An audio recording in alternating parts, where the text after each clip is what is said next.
to thank the convention committee for overcoming all the hurdles they've had to come through this year. They brought us a wonderful venue and a wonderful weekend. And lastly, I want to thank each one of every. Excuse me. Lastly, I want to thank each and every one of you. Without any of you, none of this is possible. As Mr. Spike has always told us, you guys are the power. And let's get this underway.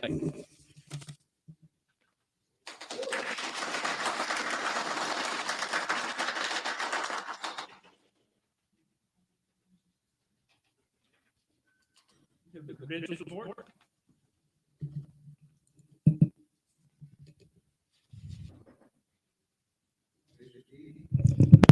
For the credentials report, Mr. Greer? Or Mr. Pickett?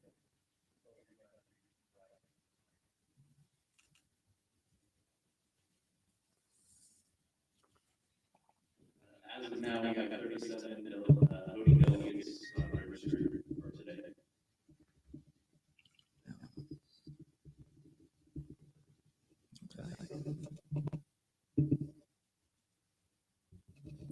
Move to accept the report. Do we have any objections to accepting the report? See no objections, we'll go ahead and approve it. Moving on to adoption of special convention rules. These are on page 12 of your booklet, if you haven't had a chance to look them over.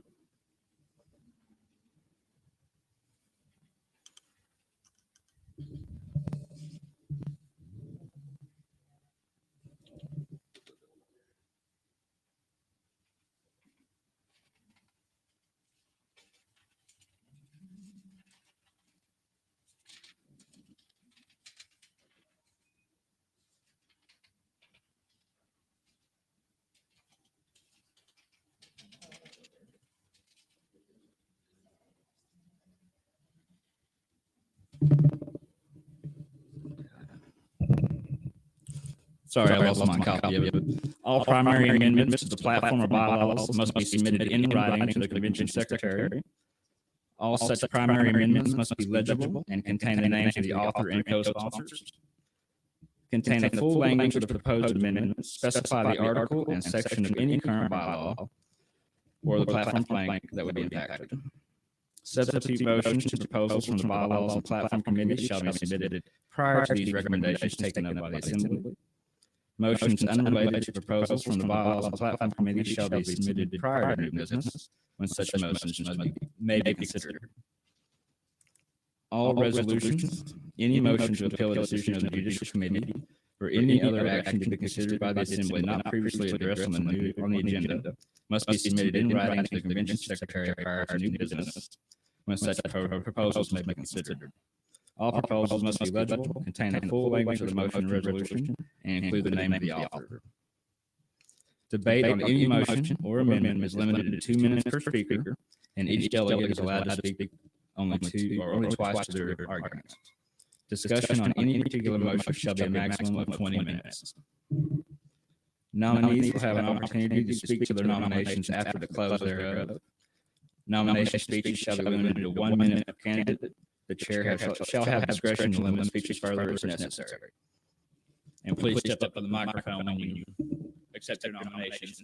We'll also have a form over here. Also have a form over here we need you to fill out or sign in front of Mrs. Norton here.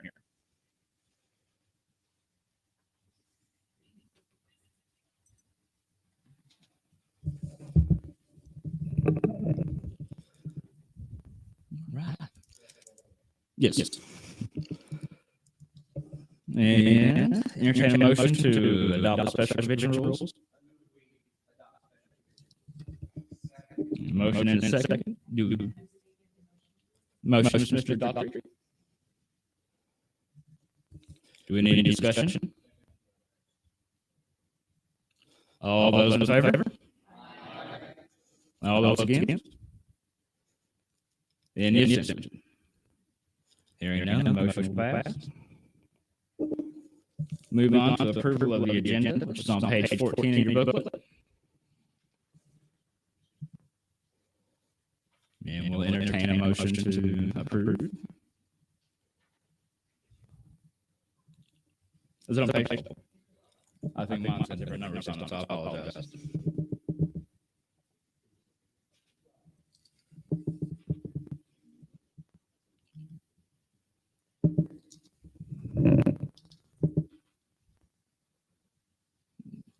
Entertain a motion to approve the agenda. Anyone? So moved. And second. Motion by Aaron, second by Mr. Fortune. Do we need a discussion? All those in favor? Aye. All those opposed? Any abstention? Hearing clear majority will pass.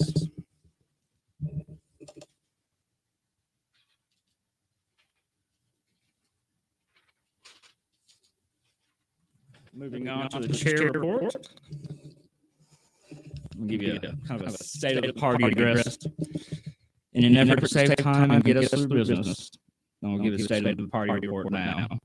If you have any questions or comments, please wait till the end and I will happily answer them for you, or direct the question to him who best answer it. I will only be able to touch on what has all been done this year. So if I miss something, team, please let the delegation know. The XCOM has been quite busy in the last year since the last convention. We've met almost monthly, and I'm proud to say we've been able to accomplish a significant amount of business in that time. A few committees and teams have been created, including the Advertising and Publications Review Committee, Social Media, Legislative, and Marketing teams to assist us in seeing our goals through. We have begun work on a policy manual, and this was felt necessary so that new XCOM members were elected. They do not try to reinvent the wheel every couple of years. This will allow us to pass on our experience and what has and hasn't worked for the party. We've met a few times over the years to workshop through these policies. We have adopted 3 policies so far, including the APRC policy, a whistleblower policy, and a harassment policy. More work is ongoing to complete this manual. Many of us traveled to Shreveport to attend training with National in September, covering topics such as affiliate and candidate development. Many of us returned with quite a few ideas we're continuing to use to get this party out in the mainstream. Social media interaction has increased greatly since the last convention. Facebook currently having 8,745 followers, showing an increased post reach all year long. Twitter currently has 3,582 followers. I do apologize. I would have had better metrics, but they have changed. Now I can look back 90 days. As of 1/31, Oklahoma Libertarian voter registration stands at 18,020. This has risen from 16,253 at our last convention, an increase of over 1,750. Good work.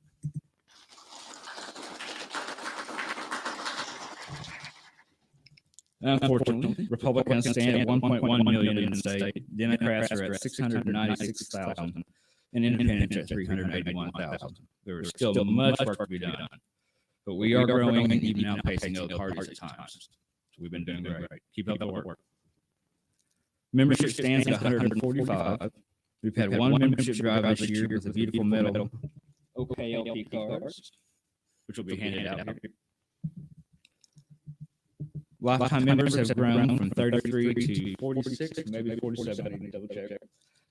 To our last convention. So we've had some great growth. We have held many events this year. 2 successful weekend camping trips, 2 clay shoots. We've worked with Natalie and Pepper's Ranch, serving meals to foster families. We've held protests over various issues throughout the year and much more. Our affiliates have been just as busy, holding events in the Southeast, Northeast, Central, and Southwest regions. Washington County has successfully tabled a booth at Sunfest in Bartlesville. Southeast successfully tabled a booth at Sunfest in Poto. They've had liberty lunches, protests, and more in Central. And Southwest has recently hosted one of the XCOM meetings. Our legislative team, led by Mr. Daughtry, has come up with a tax-free guns and ammo legislation that they are looking to have authored. I believe they have found an author for that. Have you?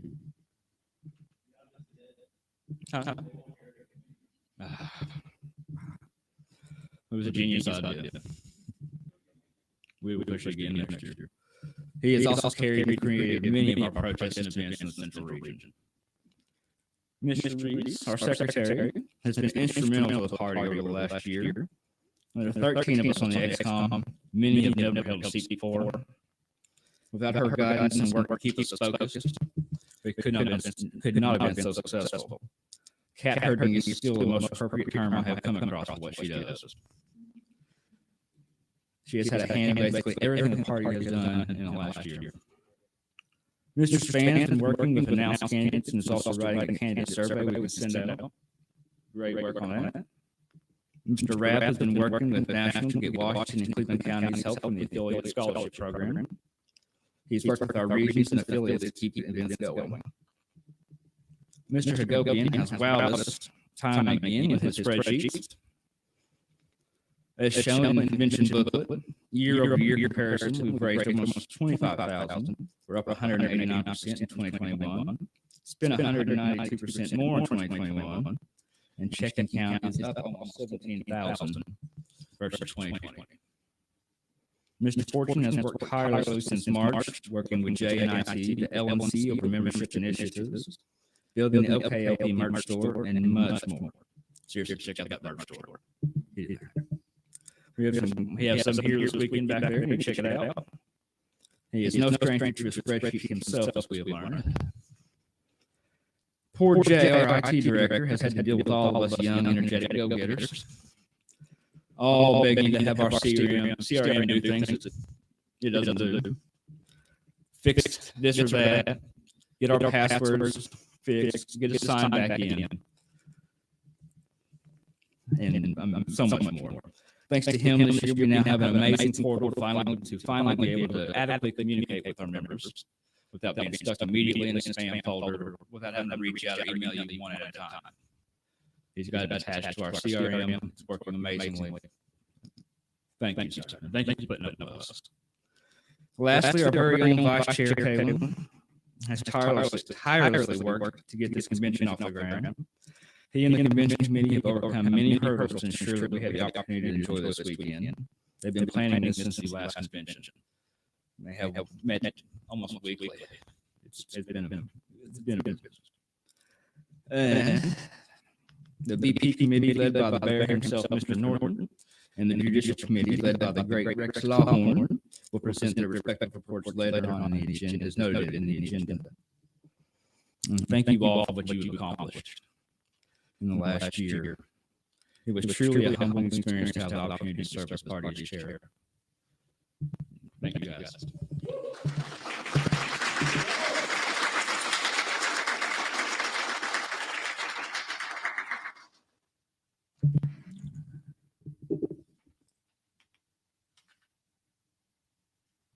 Entertain a motion to accept the report. Mr. Fortune and Mr. Magnus. All those in favor? All opposed? Any abstentions? Hearing a clear majority will pass. Moving on to the OKLP elections. Oh, sorry.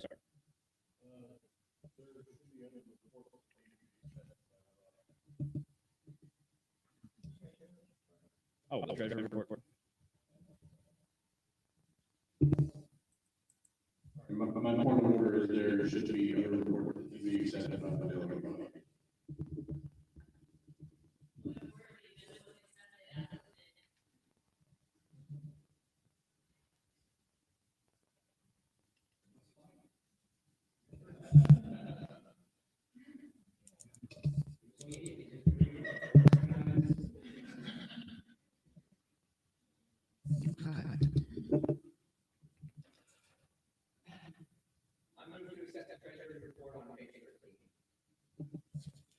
Motion to accept and a second.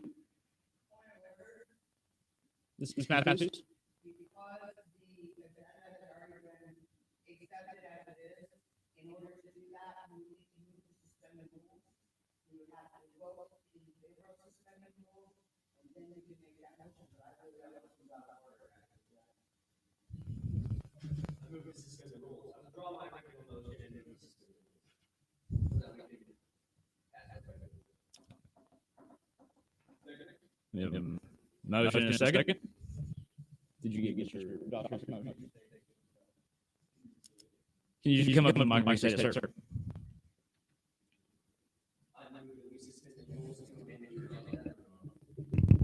Thank you. I move that we suspend the rules to amend the agenda to include approving the treasurer's report.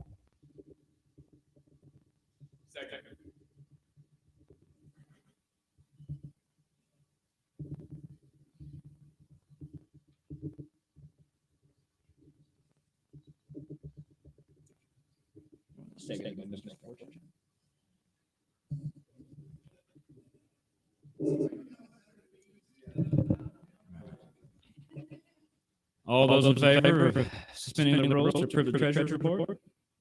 Aye. All those opposed? Clear majority, it will pass.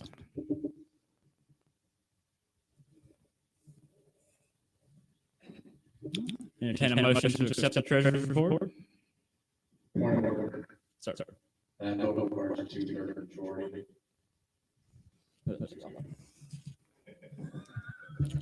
All right, back on that. What?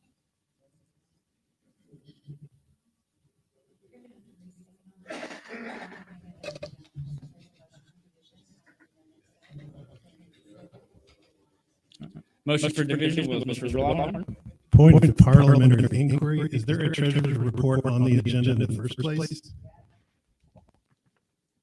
Just in the booklet that I'm aware of. So why are we doing this?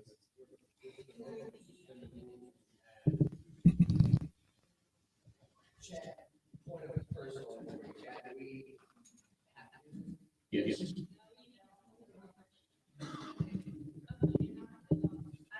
Parliamentary inquiry is the correct course of action for us to amend the rules, or is the correct course of action for us to move to amend the agenda to include the treasurer's report? One is one vote instead of two votes, actually three. We have to vote on it. So I'm just asking, what is the simplest route forward? I believe the simplest route forward is to move to amend the agenda to include the treasurer's report. According to our parliamentarian and myself, the treasurer's report was included in my report also, which has already been accepted. Well, actually, the agenda that was accepted is a copy that everyone has in their possession, and it does not have the treasurer's report listed.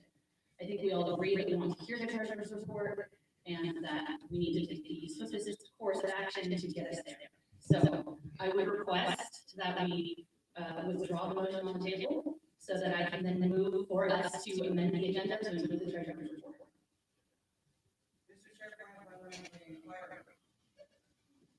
I believe that moving to amend the agenda at this point would indeed be a motion to reconsider, which is also two-thirds.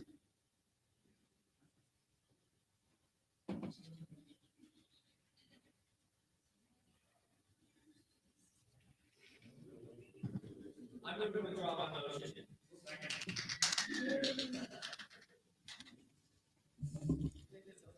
Mr. Daughtry withdraws his motion. I would like to move to amend the agenda to include the treasurer's report.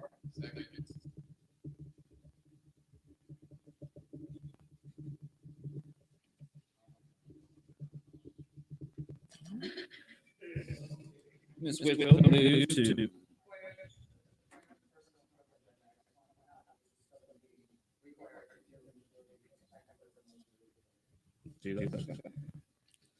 Ms. Whitfield has moved to amend the agenda to include the treasurer's report. We have a second. Second by Mr. Rapp.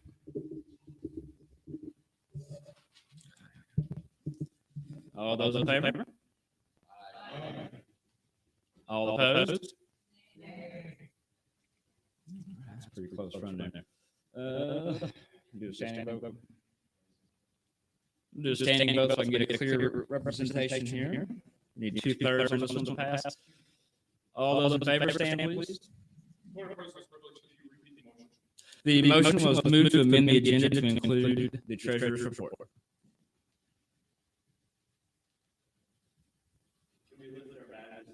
Yes. Clear account.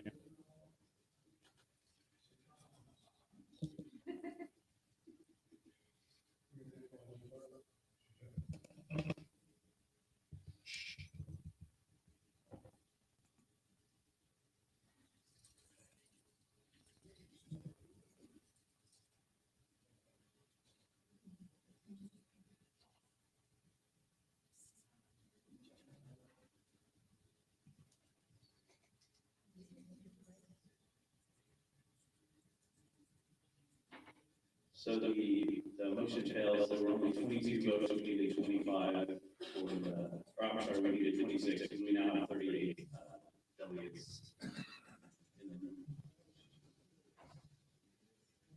Motion fails.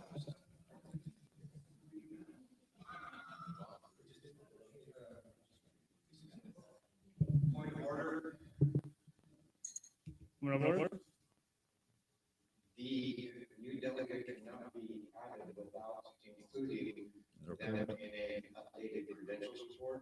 For this vote, the third league will not count for passing the grant. There. What does that leave our number at then? Well, if we're going with 37, then it would be 25, but the motion still fails. Okay. Motion fails.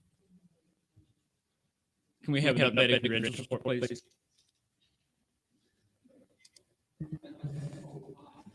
Yeah, we now have 38 delegates in the room.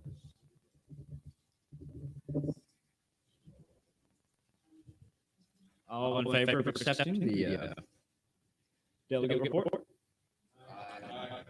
Any opposed? Any abstentions? And it will pass. All right. Moving on to the committee elections. Start with the state executive committee. Hearing nominations for the chair. Nominating Lord.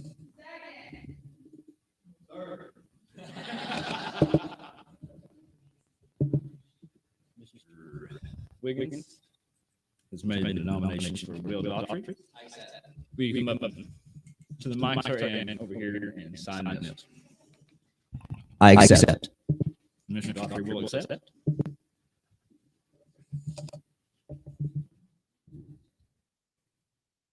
Mr. Lawhorn, I see you. Obligatory, I nominate James Bowden.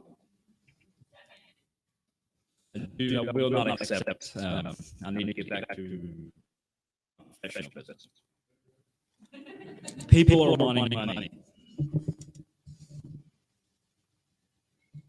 I do appreciate it. Thank you so much, Rex.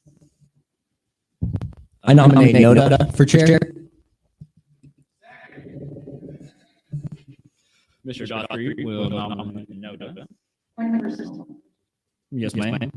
When someone speaks, could they please introduce themselves and then tell us what they're going to do? Please. And that was seconded by Mr. Lawhorn. Noda.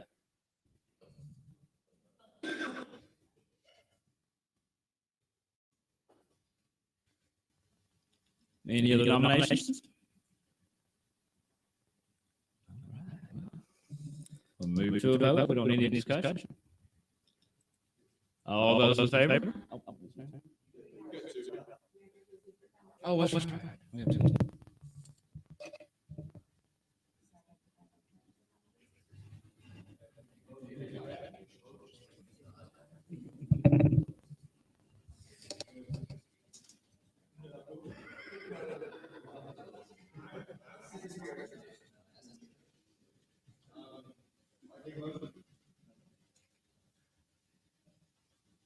Mr. Chair, Yes, ma'am. Aaron Adams, point of personal privilege, I would like to speak for Noda.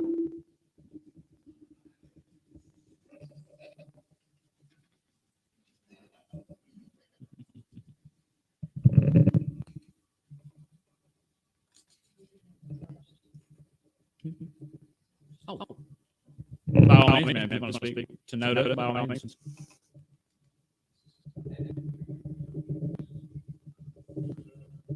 Point of personal privilege.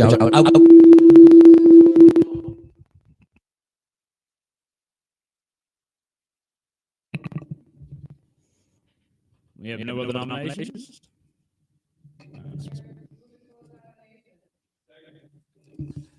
Mrs. Adams moved to close nominations. It was seconded by Mr. Fortune.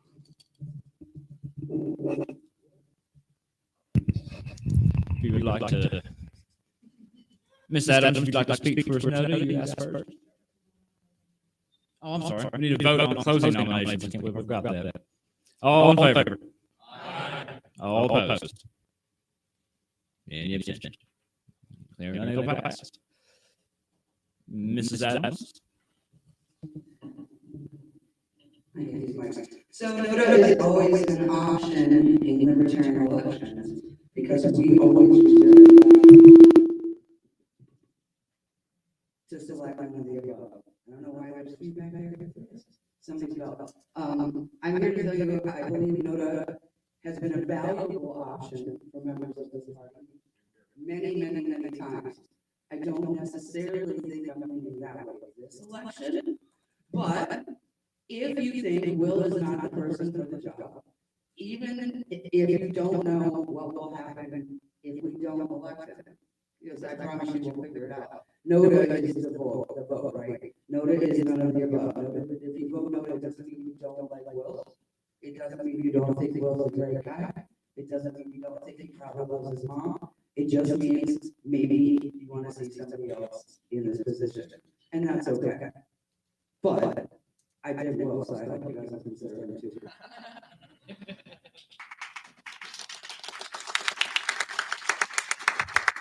Does anyone with a lanyard not have a vote?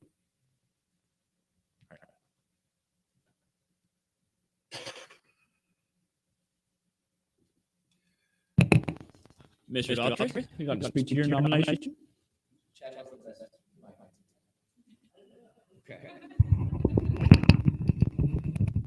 Thank you, guys. Oh, okay, I'm limited here. If you thought that I would give a speech, this ain't it. They only gave me 60 seconds, so I thought that I should spit. I was born in Oklahoma, grew up learning about my freedom. Saw these crooked politicians, thought that maybe I could beat them. If we move faster, think broader. You know, they've got nothing on us. It's the coming of the dawn, my friends, a new age is upon us. Why don't we make this year the moment? Refuse to wait a minute longer. Have you seen this freaking movement? I mean, we've never been stronger. My resume is irrelevant. Maybe I'm still young and foolish, but I've got all of you around me. And I know that we can do this. The stage is set, the blade is wet, the stakes were never higher. Look at the world around us, man. This country is on fire. But we've got the solution. We're America's last stand before Republicans and Democrats destroy our promised land. So keep the faith, do the work. A change is in the air. Let's have ourselves a great convention. I hope you vote for me for chair. Well said, sir. Well said.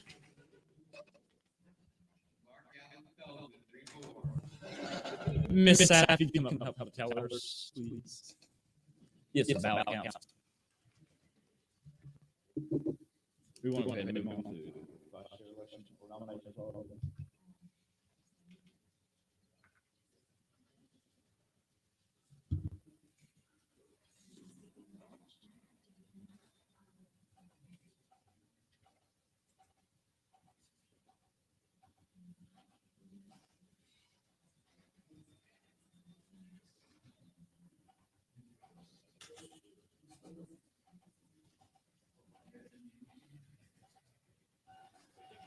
Does anyone still have their vote?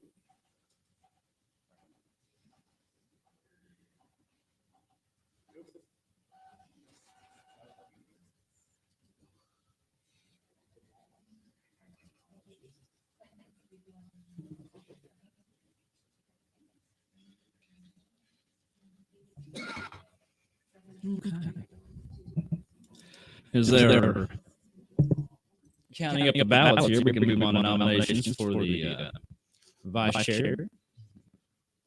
Entertain nominations. I nominate Jeff Fortune for vice chair.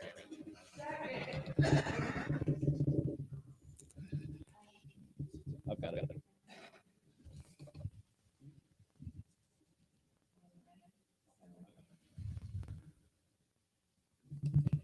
Will Darney nominates Jeff Fortune for the vice chair.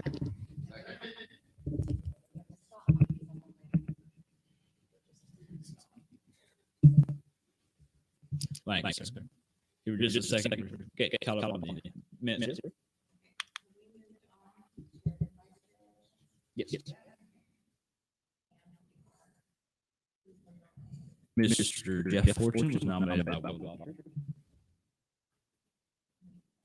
And you do need to come up here and sign the form and accept at the mic, sir. I accept the nomination. Clint Rapp nominates Noda. Mr. Rapp will nominate Noda.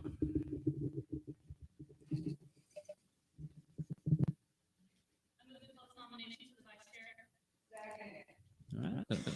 Mrs. Whitfield has moved to close nominations and was seconded by Ms. Matthews.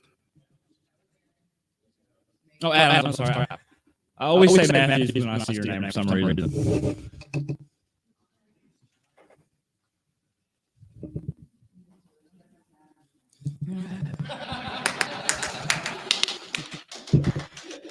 All right. Go ahead and move to a vote on closing nominations. All those in favor?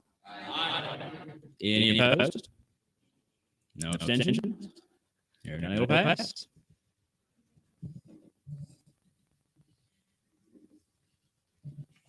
Get the ballots passed out here.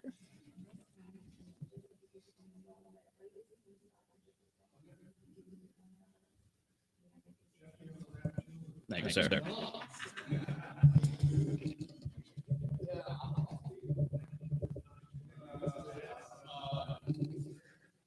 I can use some old school raps.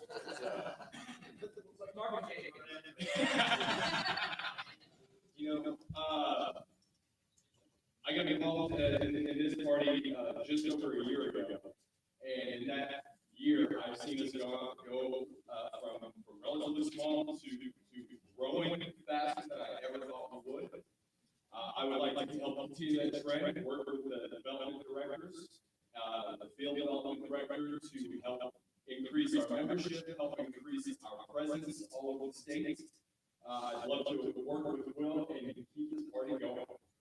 Work with, please note that should I win this election, that my development director chair will be vacated at the end of this convention. However, if you don't think I'm going to do a good job, even if you like me, even if you think I'm funny looking, please feel free to vote for Noda. I will not take it personally.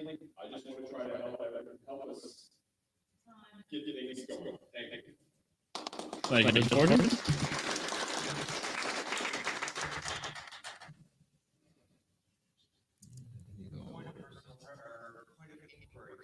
Yes, sir. Mr. Lawler. We've known for a long time that these two are going to be changing their positions and vacating their previous chairs. Yes, sir. Has the executive committee already had discussion or names for who will be fulfilling their existing terms? We are going to have open elections up right after. If they win, we will open up nominations to fill the positions. It is better for the delegation body to make that decision than to be appointed by the XCOM. Thank you, sir.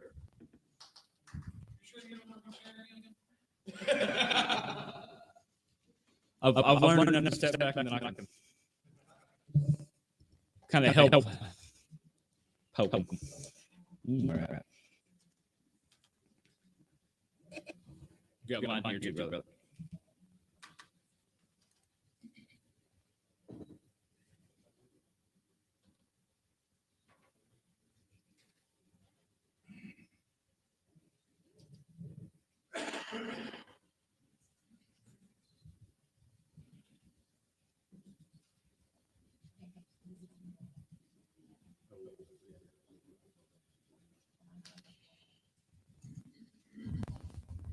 Point of information, Mr. Chair.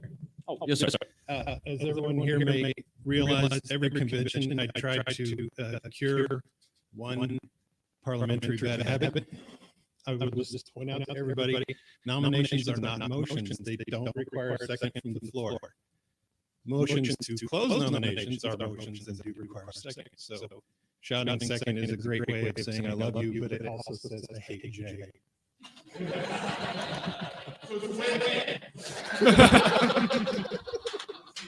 Thank you. Thank you, Mr. Norman.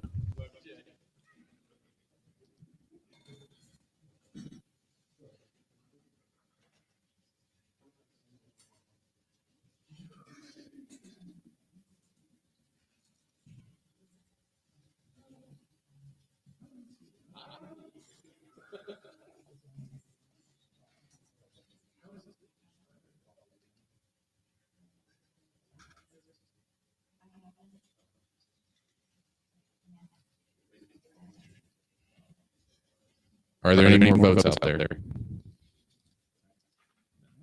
We'll go ahead and stand at ease for a few moments while I tally the votes and see if we need to move on to the next election or move on to bylaw platform committee elections. Yes, ma'am. Just recess for 8 minutes. Long enough for people to go to the bathroom, post your chicken on it, that kind of stuff. Do I need to take a vote on that, or can I come and take all? Okay.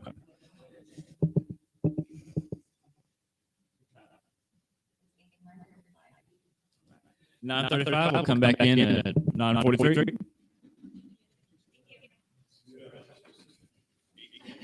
And Chad, I would love to say, I'm amazed at how well you're able to handle these things. It's a little more difficult.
Congratulations as well.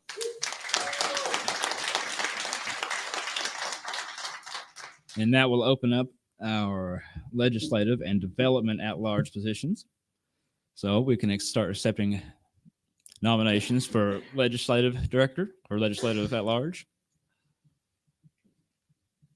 Aaron Adams, I nominate Fletcher Daniel. Aaron Adams nominates Fletcher Daniels. Legislative. I got one open at a time, right? Yes, we're just doing legislative.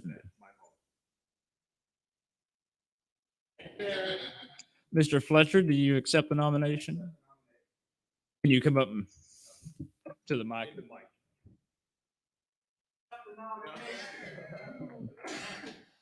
You need to sign up here as well, sir.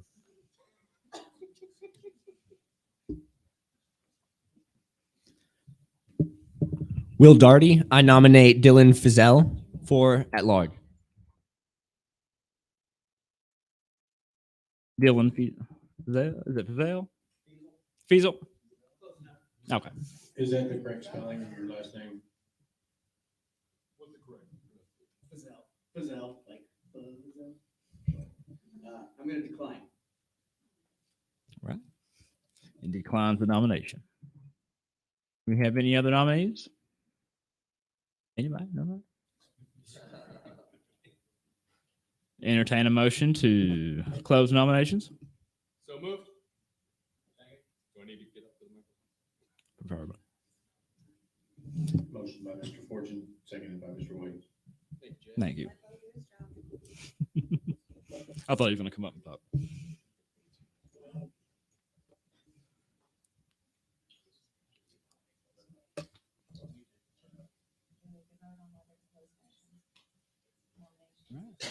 All those in favor of closing nominations? Aye. All opposed? Any abstentions? Hearing none, we'll close. And we can vote by acclamation. We only have one nominee.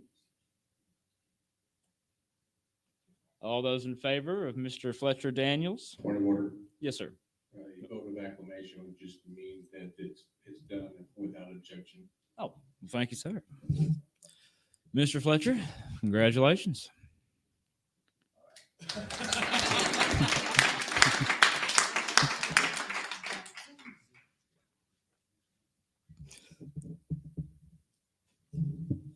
And moving on to Development Director.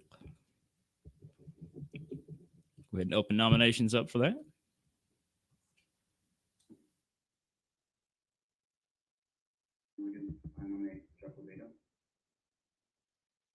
Mr. Wiggins nominates Chuck Lebedo.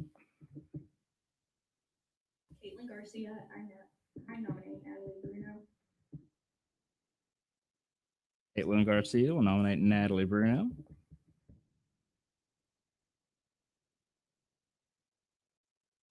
Now I need both nominees. Let us know. Come up to the mic. Let us know if you accept or.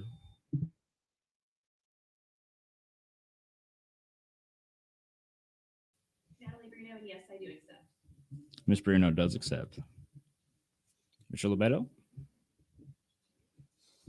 Chuck Lebedo, I accept. Sir, can you come up here and sign this as well?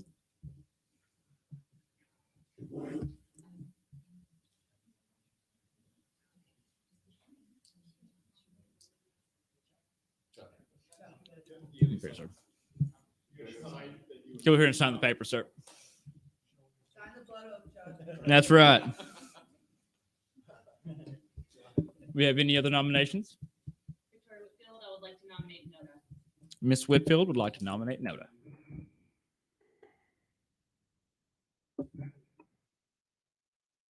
Fortune, I would like to move that the nominations be closed. Second.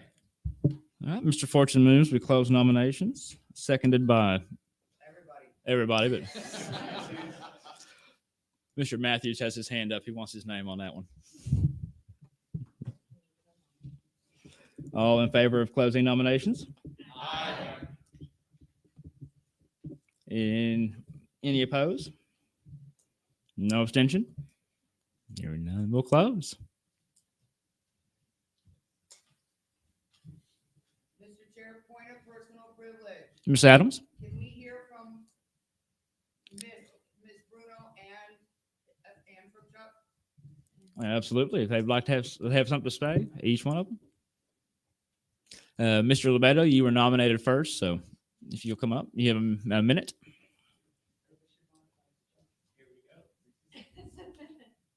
Hey guys, how's everyone doing tonight? Good? Thank you. My name is Chuck Lebedo. I just want to say congratulations to Will and Jeff on their wins. Let's give them a round of applause. Again, thank you. It's an honor. You know me as your social media director and district coordinator 1 for Oklahoma County.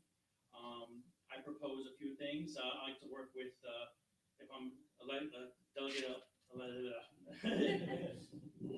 I like to work with the OKLP merch store to maintain Trump stewardship with Jeff, and the Liberty Chat, which is something that I like to, get phone calls and see if we could grow our party and membership. And I think we're doing well, and I'd be happy to be part of the team and lend my talents. Thank you, guys. Thank you, sir. Ms. Bruno?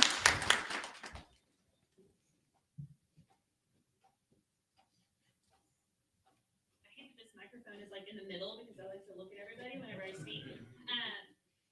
Obviously, you guys know I'm a little busy anyways because of the fact that I'm going to be running for governor this year. But anybody that knows me personally knows that I like to do at least 15 things at any given time. And since I've pretty much taken my name off of everything else, I mean, the only thing I'm doing right now is running for governor.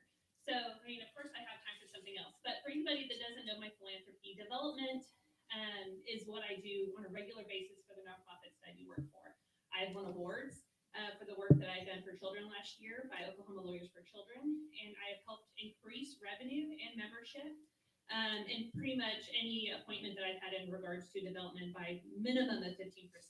So this is something that I'm very, very passionate about. I feel like it does work very hand in hand with me running for governor because I am out there talking to voters, talking about conversion, getting more donations, getting more attention, and I feel like even after I win in November, that I will be able to continue to do so as well. Thank you so much.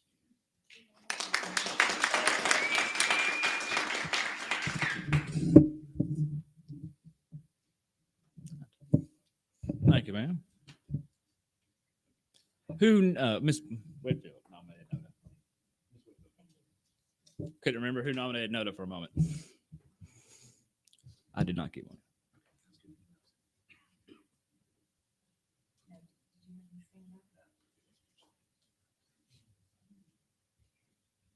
Does everyone have a vote?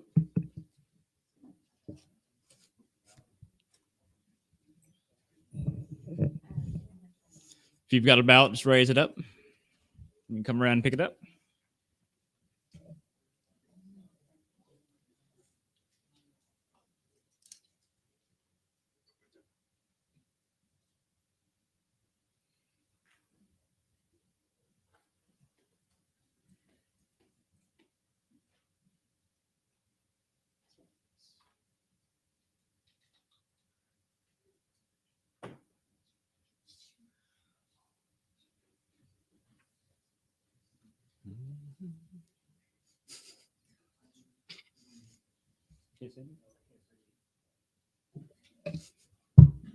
Now can you see me? Camera just went funky. Oh, that's all right. But they can't notice me who I actually am.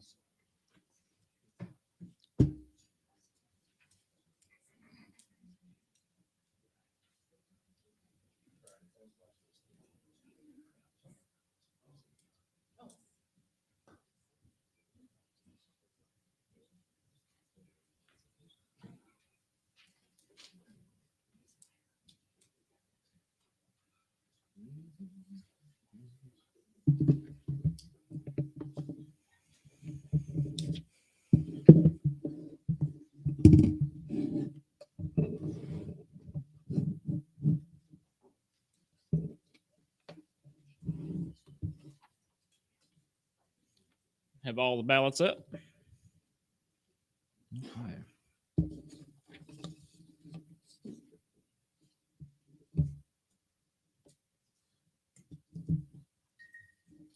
While they're tallying our ballots up here, I'm just going to move on to, I want to read off the requirements for the B&P elections for those candidates to be available for it. Let's see here. Responsible for preparing and submitting recommendations for amendments to the existing OKLP bylaws and platform. Elected at each state convention and will serve until adjournment of the subsequent state convention. Members may not be elected to the state XCOM for the same term. Give everybody a few minutes to get these conned up, and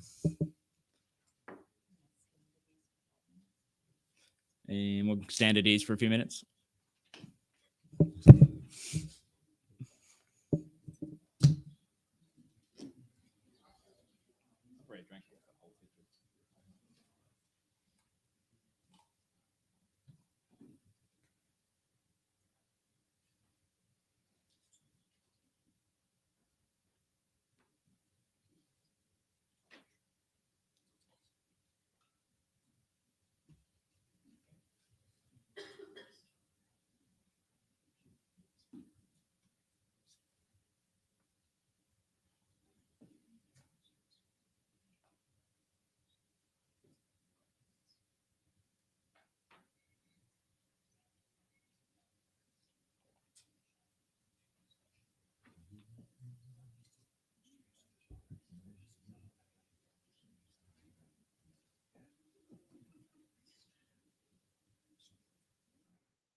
While we're waiting, I'm still taking cash to buy tickets for the raffle back. Just want to remind everybody, I will take your cash.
That's the part I want to see.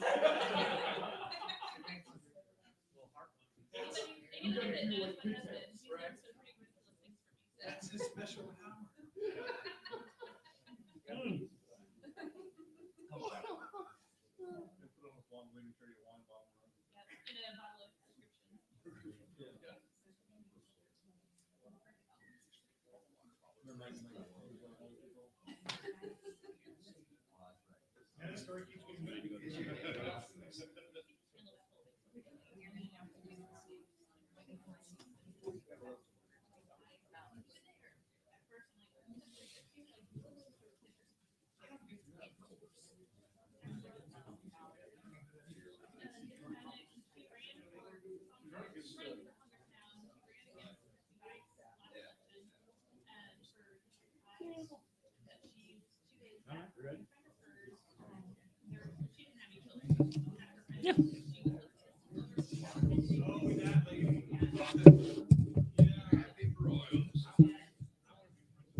Oh,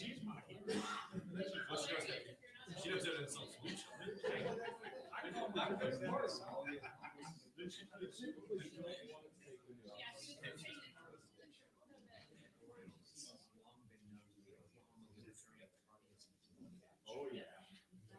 At our very first year, our very first announcement. Tim.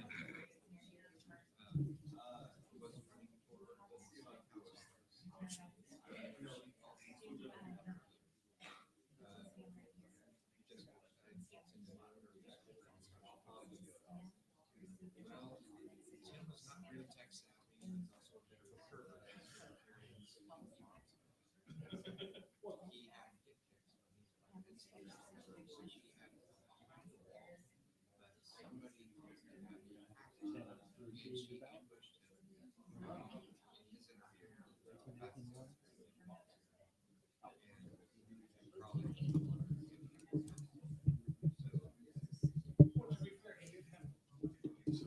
All right, we ready? All right, go ahead and call us back to order.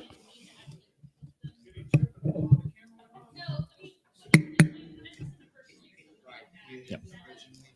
All right, calling us back to order here. Just to have it on the record, Mr. Fletcher also holds the Northeast representative seat. He is going to resign that seat, or has resigned that seat, so that he only holds one seat on the XCOM. And would you mind come up here on the microphone on record, and let them know you've resigned that seat? Just want to make sure everything's on record and everything's done right.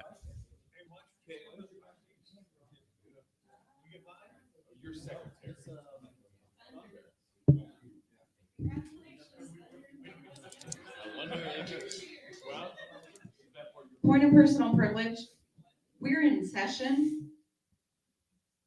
Thank you, Mr. Daniels. Go ahead, Mr. Daniels. What do I need to do? Recognized to speak. Yeah, I resigned from the chair of the Northeast region. Point of order.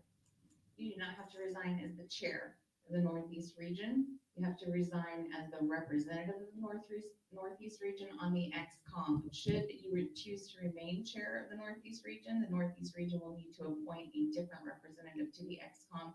But I would appreciate if someone would please check and make sure I'm in line with the bylaws on that. For the time being, I resign as the representative of the Northeast region to the executive committee.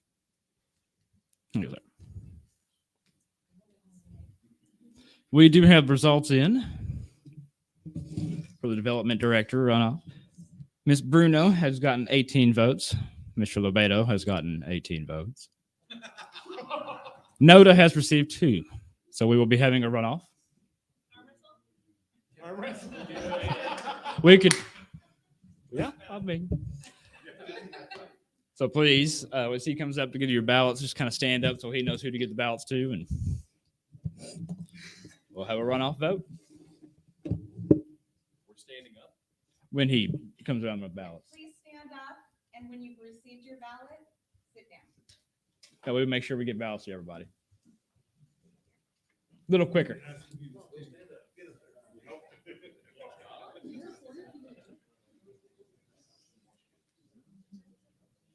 Point of inquiry.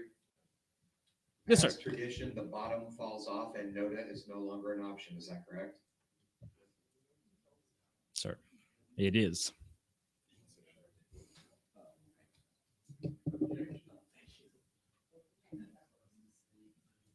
Mr. Robinson?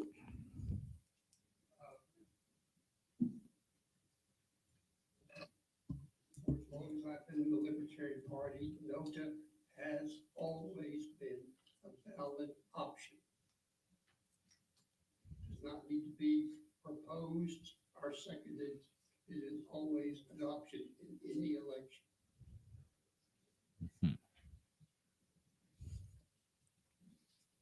Point of order. Yes, sir. Mr. Lawhorn? Though NOTA is always an option and you can choose to vote, not to vote, you can choose to write in whoever you want to. It's your vote. You can do with it what you want. However, for the purposes of rules in our election, we must follow established procedure.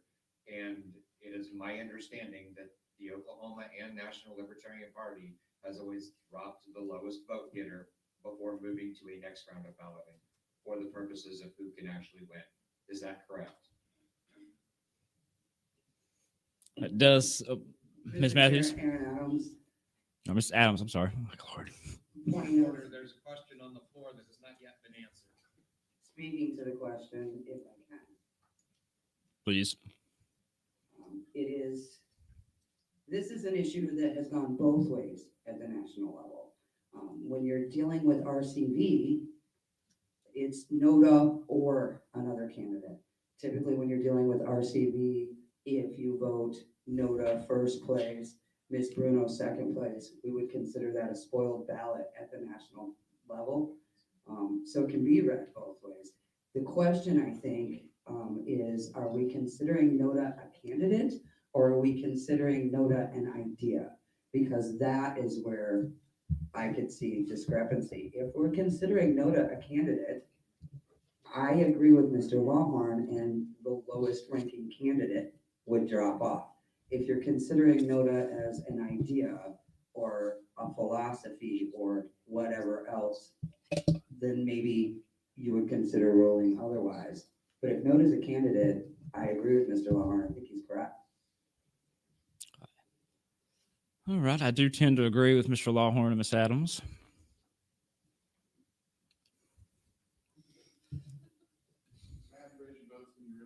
Yes.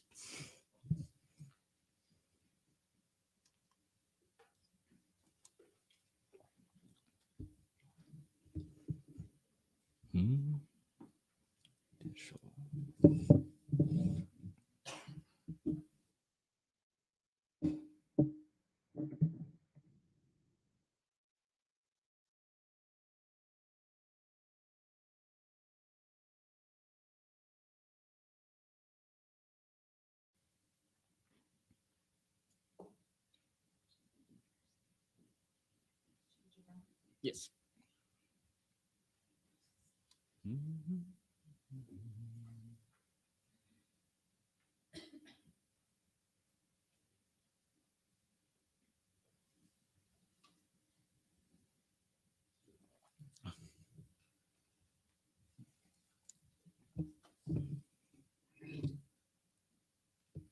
All right. We'll stand at these for a few moments while they tally these up.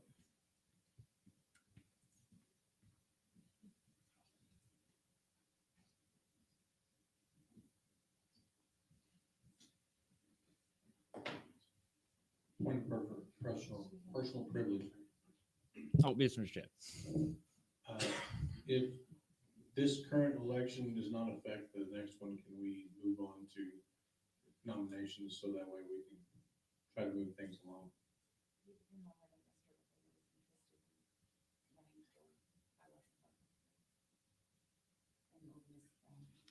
Yeah, I think it will affect. Come on. Do either of our nominees for development director also plan on running for the bylaw and platform committee? Okay. Mr. Lebedo? Mr. Lebedo, do you plan on also running for the bylaw and platform if you do not win this position, or? It was contingent upon the election result, but Okay. someone nominates me, sure. Okay. All right. Then we'll have to wait for him. Get you a coffee real quick. Run back here and look at the merch for a second and throw some money in there. I heard there's a 50-50 raffle. There is. There is. Mr. Cook, how are you, sir?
Most recently, I just moved back. I moved from New Hampshire, where I was chair of the New Hampshire Liberty Alliance, where I oversaw bylaw changes and made sure that our platform issues correctly define the principles of our organization.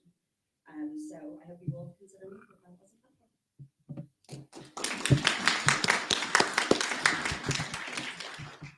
Thank you, ma'am. While we're tallying up the votes, Mr. Hagopian, would you? Oh, you hadn't picked him up? Oh. We go ahead and raise your hand whenever you. Yeah, raise your hand when your ballots are done. Mr. Hagopian, while we're waiting, would you like to speak to your denial on the nomination?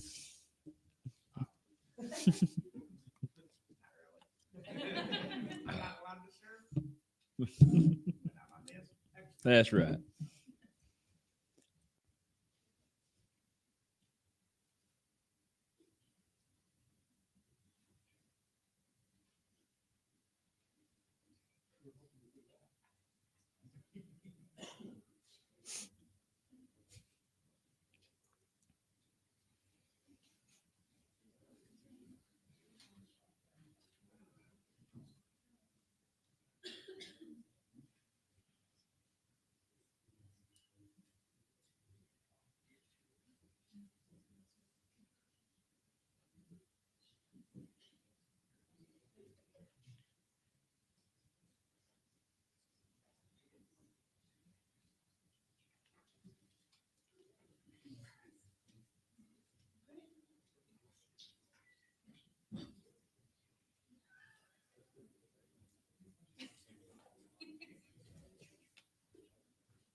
We'll go ahead and stand at recess for 10 minutes. We'll come back at 10:38. Mr. Fortune, you have something you'd like to say? Oh. After that, I want to make What's up, brother? Oh, we're just going to stand at recess for 10 minutes while they calculate all these, or tally all these up over here. You can speak whenever you want. Yeah, thank you. Just so everybody knows and doesn't keep trying to go back there like I was doing, we have gone through our allotted coffee amount. So time to switch to water. Apologies.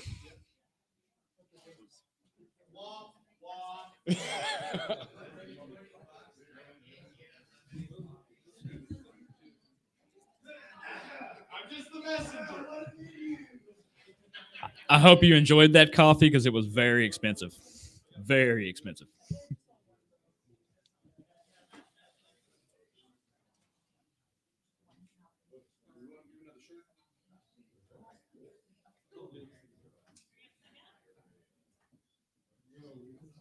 So we're going to move to suspend the rules, to amend the agenda, to approve an expenditure for coffee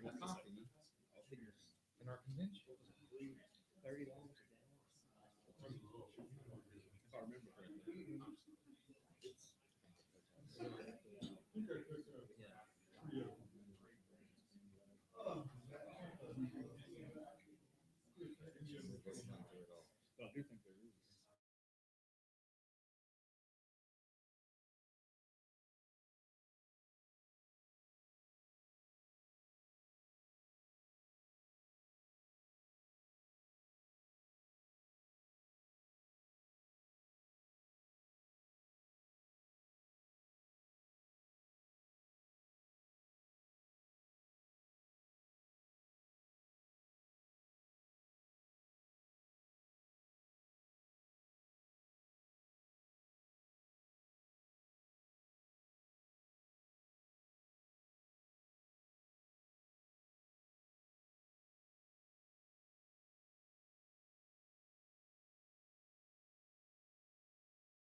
What's up?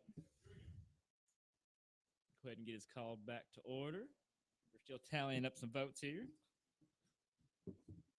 We go ahead and get a credentials report since we're back from recess. Point of inquiry? Yes, sir. I believe you called a recess. Do we not require a new credentials report? That's what I was just asking for them to come. I'm sorry.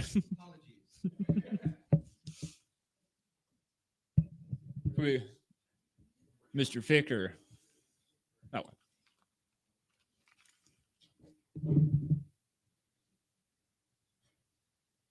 Everybody wouldn't mind, could everybody that's a delegate, please stand up and hold up your badge, and as I count you, can you please sit down? Make them say what number they are and sit. There you go. They can say it themselves. 1. 2, 3, 4. 6, 7, 8, 9, 11, 12, 13, 14, 15, 16, 17, 18, 19, 20, 21, 22, 23, 25. I'm putting on 4. I didn't do it. I read it right.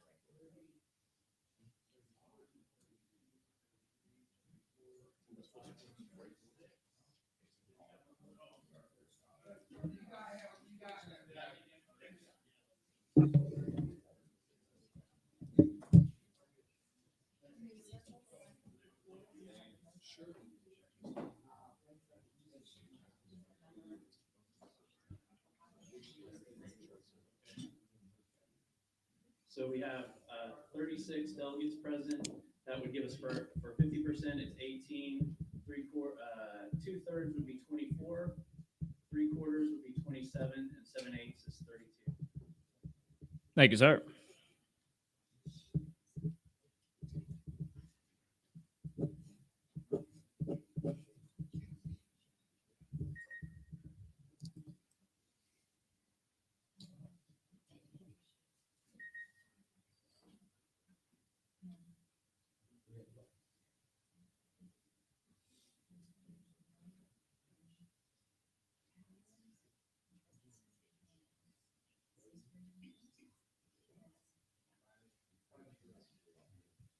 Of course. All right, we have some results here. Let's see. Mr. Lebedo had 11 votes. Miss Adams had 25. Miss Garcia had 32. Mr. Norton had 23, and Holly Bean had 18. Mr. Powell and Mr. Williams have tied at 21. So far, Miss Adams, Mrs. Garcia, and Mr. Norton, congratulations. And we will have a runoff between Mr. Williams and Mr. Powell.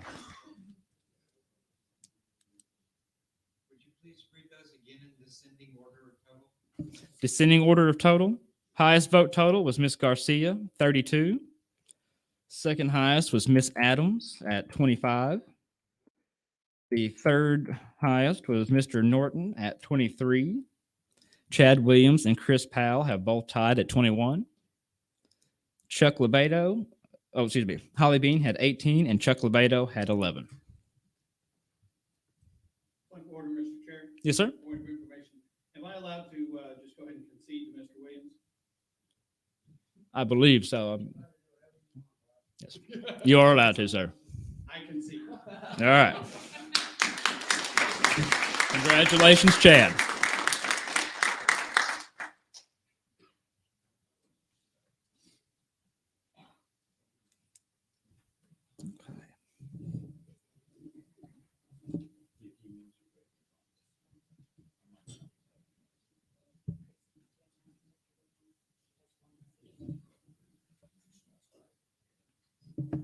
Point of order.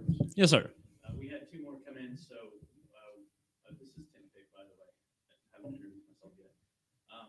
So majority 19, so we have 38 total. Majority is 19, 2/3, 26, 3/4, 29, 7/8, 34.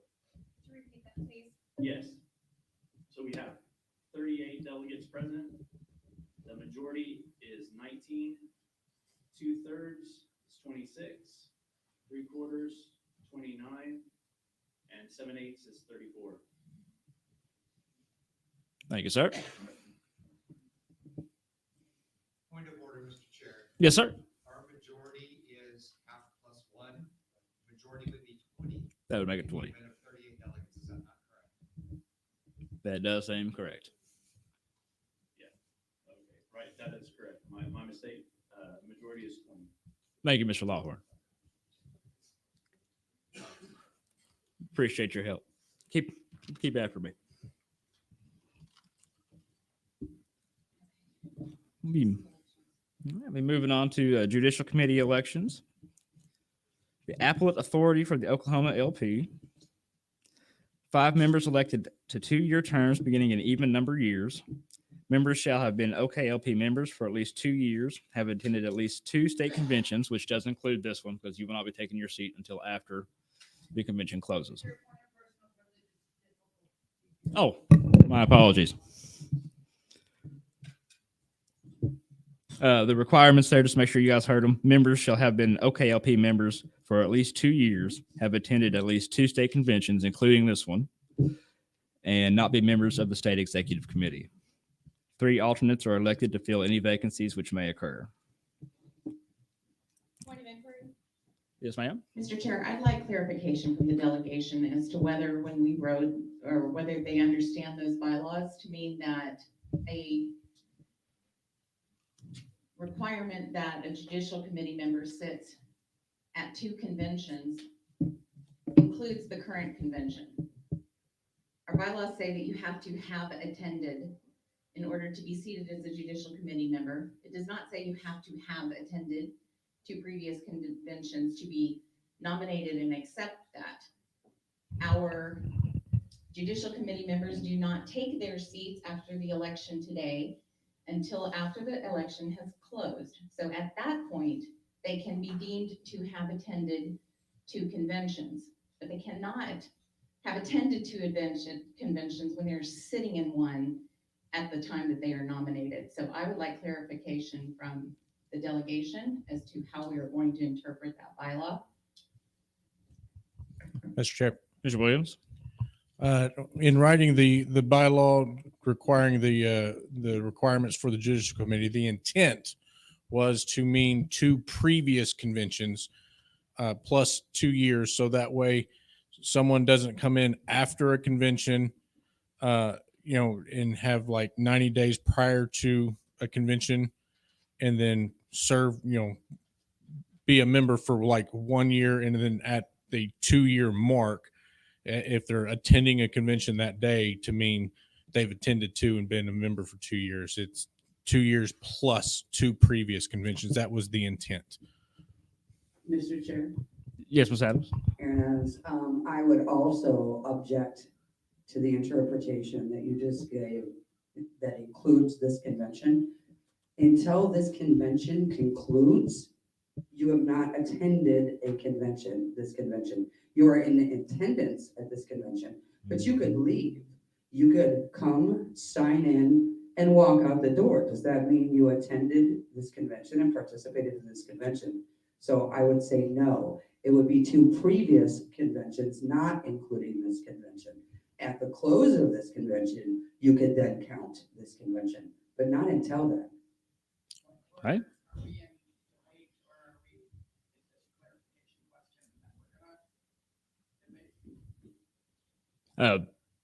We could open up the debate now if you like.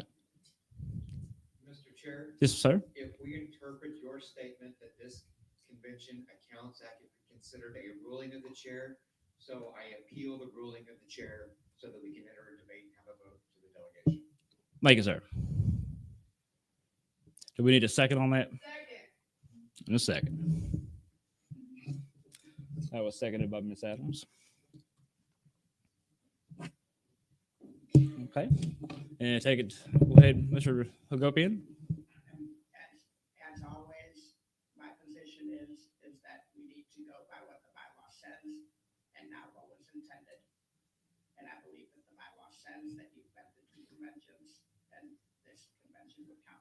If we would like to change the bylaw, then that's what we should do, but we should not be going off of intent based on previous Point of order. Sir? Chair, this is an appeal to the ruling of the chair. You are supposed to speak first and last. Okay.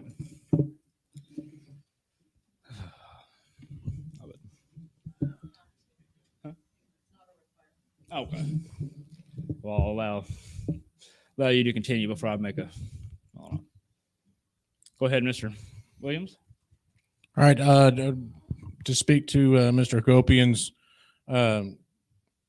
comments, Article 4 of our bylaws, Section 1, Paragraph B, the spirit and not the letter of each bylaw shall be controlling, subject to the ratification of a 2/3 vote of the entire state executive committee.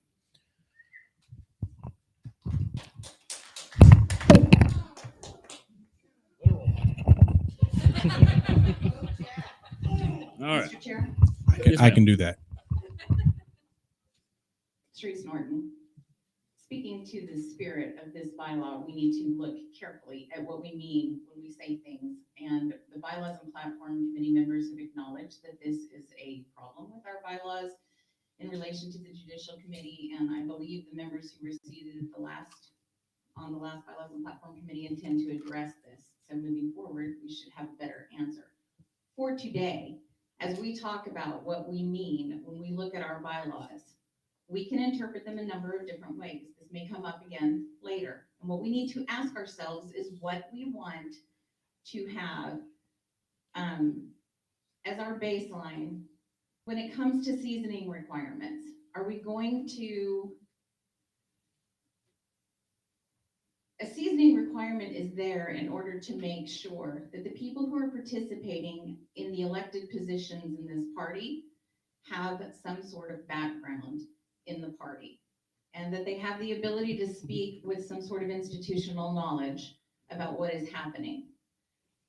I believe very firmly that when it comes to this particular bylaw requirement, allowing someone who potentially has only attended one convention and seen what we're about to experience this afternoon when we do bylaws and platforms, maybe isn't enough for them to be able to sit on the judicial committee and read and interpret those bylaws with the institutional knowledge of where we have been in the past and how bylaws have been interpreted in the past.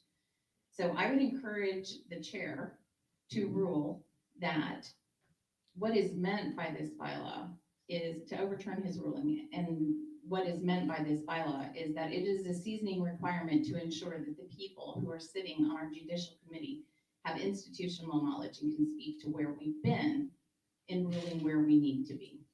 Okay. Seeing as many, Mr. Hagopian? It's the last time I'll speak, but just seasoning requirements are supposed to be the bare minimum. The real seasoning requirement are the elections. So seasoning requirement should be who's not allowed to be nominated. All the stuff that's being mentioned right now is what happens during the election, and you all get to choose who gets those spots. Mr. Lawhorn? I am currently the chair of the Judicial Committee. I have attended every state convention since we reformed in 2016. I've attended 2 of the 3 national conventions since then. There is a continuity that exists in the Libertarian Party. There is a statement of principles that was established in 1971 that requires a 7/8 vote in order to change at the national level. It also requires a 7/8 vote, I believe, at our level now. The Judicial Committee has 2 functions. One, they are to ensure that we don't have a renegade rogue executive committee, that somebody has an opportunity from the body to speak to them. That requires knowledge, experience, and tradition. The second thing is to ensure that nobody in the Libertarian Party violates our statement of principles or steps outside the bounds of what we have collectively decided it means to be a libertarian. I've been here for a long time. The first 2 years, I was still trying to figure out what a libertarian was. The 2 years after that, I was trying to figure out what type of libertarian I was. To this day, I still bounce back and forth between all of them. It is imperative that you make sure that your last guard against renegades and against violations to principle know what they are doing. I was on 2 of the previous platform committees, bylaws. It was called the Rules Committee at the time.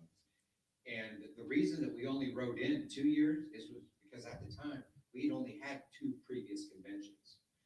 If we had the opportunity to revisit this, it would behoove the new platform and bylaws committee to extend that to a greater length of time, because this is our last guard, 1, against rules violations, and 2, against violations of principle, which I can assure you, nobody really understands until they've been here for a while. Thank you, sir. Ms. Adams? Mr. Chair, this is the last time I'll speak on this as well. I do, much like Mr. Longhorn, want to remind everybody, we didn't get ballot access in Oklahoma until 2015. So part of the reason that that seasoning requirement is as slight as it is because nobody would have qualified if we had made it stronger. Again, you have not participated in the entirety of a convention until the close of a convention. As such, this convention will not count. I also want to remind everyone here that we can ask parliamentarians, we can ask our chair what the interpretation is, but all of the power in the fucking universe rests with these delegates in this room, and we decide how we interpret things. We decide what our rules Here, are. here. And I would urge you to not include this convention. It violates the spirit of this bylaw, and I say that to you as somebody who voted for it because I was actually here. Thank you, Ms. Adams. Mr. Robinson? Frank Robinson, point of information. Yes, sir. Do we have a listing of how many of our current delegates are actually eligible? We do. Can I speak to that? Yes, ma'am. I have a list here. So what would ideally happen, and it's broken out into 2 requirements that are necessary to sit on the judicial committee. One is that you have been a member of the party for 2 years. And the party is defined in our bylaws as the Oklahoma Libertarian Party. So national party doesn't count. And the other is that you have attended 2 conventions. So in the event that the chair's ruling stands, we still have to look at whether the person has been a member of the OKLP for at least 2 years. And what I would request the chair to do is once a nomination is put forward, let me check the list. And I will tell you whether that person is eligible to run as a judicial committee member or not. I was just requesting the numbers of the 2 categories. Well, fine. I don't have them broken down based on this particular instance, this particular criteria. If I recall from memory correctly, I think there are 16 people in the room who are qualified to be judicial committee members based on the 2-year membership requirement and based on this convention not counting. I think that number probably wouldn't get a whole lot bigger if we base it on this convention not counting. Okay. Thank you. Thank you, sir. Ms. Whitfield? Before we close discussion on this, I just wanted to say that as one of the members of the OKLP who has been in attendance at all who has voted on this document, I would urge you to recall and to remember that we are not voting on whether or not this is a fair thing for inclusion or to encourage participation, that this is strictly a function of our party and to protect the party and the principles of the platform that we have. Thank you. Thank you. Do we need any further discussion before we take it to a vote? Hearing none. All right. Trying to think of how to word that. Mr. Chair, can we have a rising vote, please? Yes. Yes, ma'am. The wording on that would be, shall we sustain the ruling of the chair? Thank you. And I vote uphold your ruling, and they vote would overrule you. Oh, thank you, ma'am. Yeah. Yes, Ms. Garcia. My ruling was initially that this convention did count. All right. Mr. Chair, the point of order, you have the floor to speak your thoughts. I don't have a strong feeling towards my call. That was just my interpretation of the bylaws when I was reading them. So I don't have a strong fight for it. I am more than willing to allow this delegation to make the decision, as this delegation should. So, all those in favor of sustaining my call?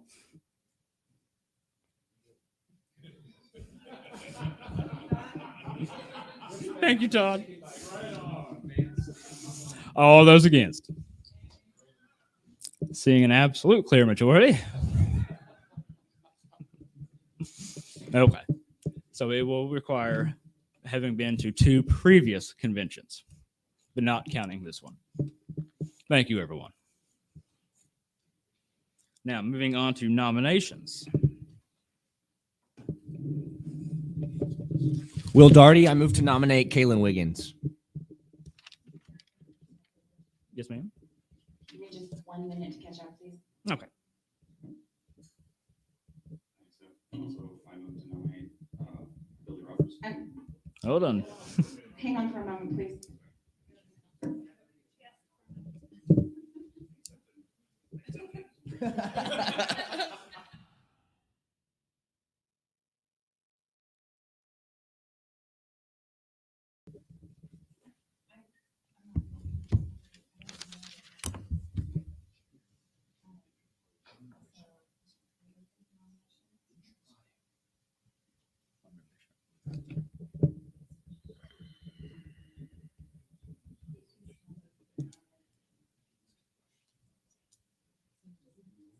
Where are you hiding at? Mr. Roberts, do you accept the nomination? Yes, I accept. Mr. Roberts does accept the nomination. Oh.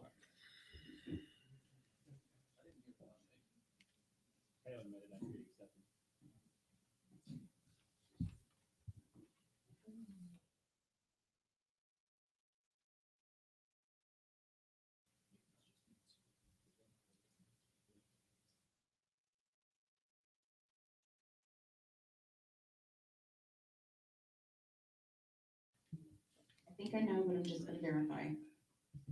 Mr. Wiggins is qualified under, Mr. Wiggins is qualified to run for the Judicial Committee. And Mr. Billy Roberts is also qualified to run for the Judicial Committee. I'm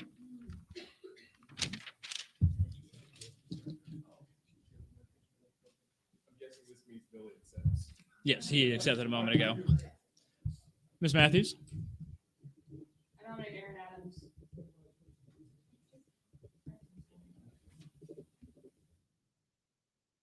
Robbie Matthews nominates Miss Erin Adams. Miss I Adams, accept.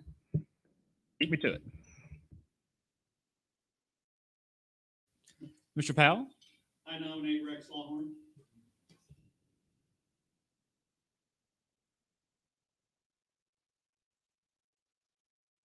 I do accept. Ms. Adams and Mr. Lawhorn are qualified. I would also like to nominate Chris Powell.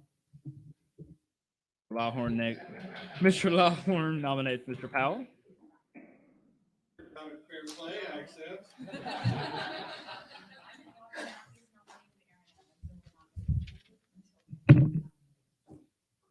Point of information. Are we currently going to elect the 3 alternates at the same time that we select the 5, or will that be done separately? That will be done separately. That'll be the next one up. Thank you, ma'am, for bringing that up. I should have clarified. Chris Powell is also qualified to run for Judicial Committee, clearly.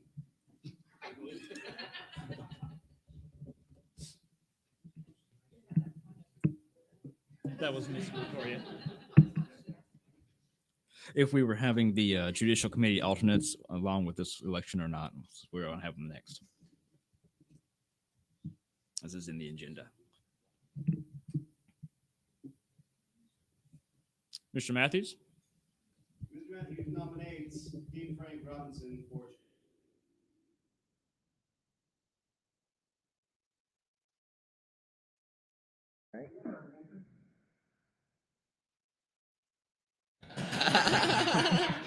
Hang on, let me look. Mr. Robinson is very qualified to run the judicial committee. I just had a 1972 deja vu, that's why we're sitting here. Of course, the only reason why y'all are electing people to the judicial committee is, folks, I invented it. Thank you. Well said. Will Darty, I move to nominate Drew Cook for Judicial Committee.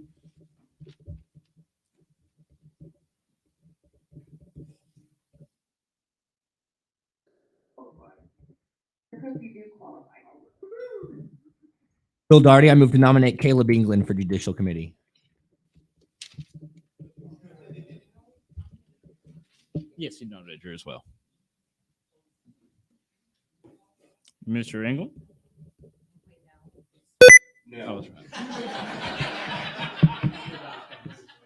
This is Caleb England. I'd like to nominate Victoria Whitfield. Here.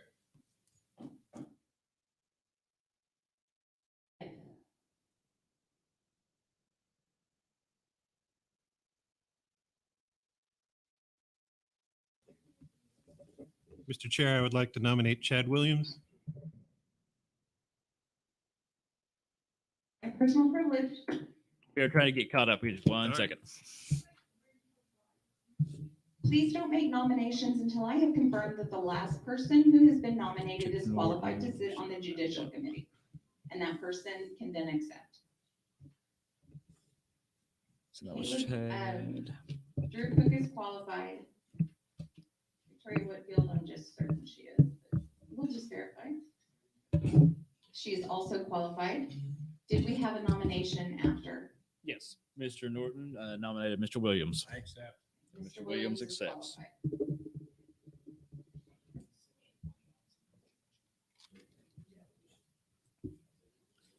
Do we have any other victims? There are no further nominations. I'll entertain a motion to close nominations. So moved. All right. We have a second? Second. Bruno? Seeing no discussion. All those in favor? Aye. Any opposed? Any abstain? Here none. We'll close nominations.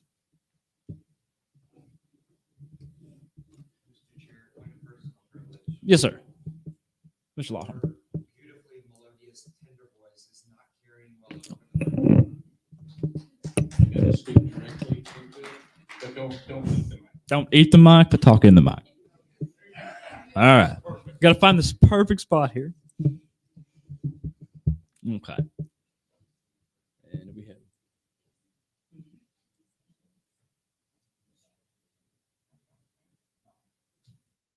Go ahead and stand at ease for a few minutes while we get the ballots ready. Yes, Miss Adams. Well, how many do you want to be? Long enough to talk. Yeah, 10 minutes. All right. We'll go ahead and go to recess. Actually, but sorry, I don't know what to call for. We have a break. I need this to time. print. We have a break scheduled now anyway, so. Okay, perfect. So are we going to recess? We're just going to go to our break or recess for our break, 11 to 11:15. Mr. Chair? Yes, ma'am. Could we go from 11:07 till whatever 15, What time? 11:23, 15 minutes later? My clock's gone over here. 11:07. What is it? What is 11, 15 minutes? I can't do That'd be that. 11:23 or 11:22. Yep. And a break for 15 minutes, and we'll come back at 11:22.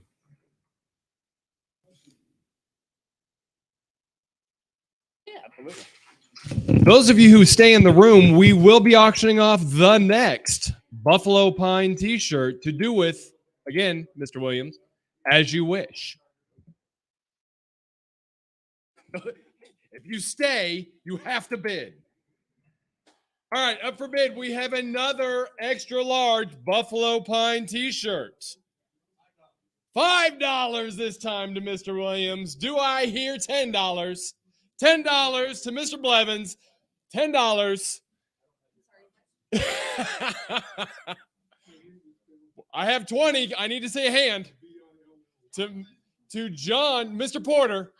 I have 20 to Mr. Porter. $20. Do I hear 25? 25, Mr. Blevins. 25 now. 25 to you. 25, 25, 25. Do I hear 30? 25, do I hear 30? Come on, Mr. Porter. Do I hear 30? 30, 30, 30. Anyone else? I have 25 to Mr. Blevins going once. 25 going twice. Sold to Mr. Blevins for $25.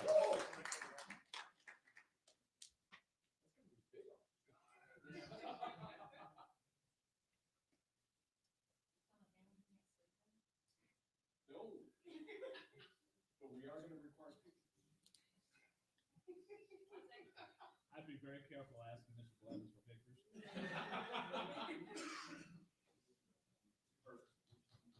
Sir.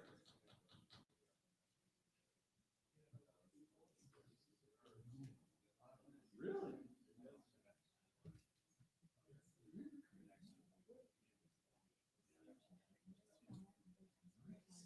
What is actually my goal?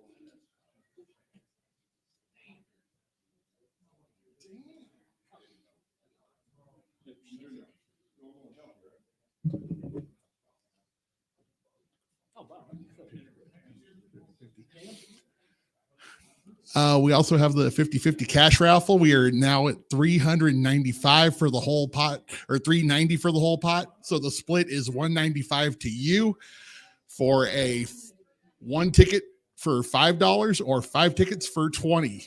Come and get them. They're the blue tickets back at the credentialing table.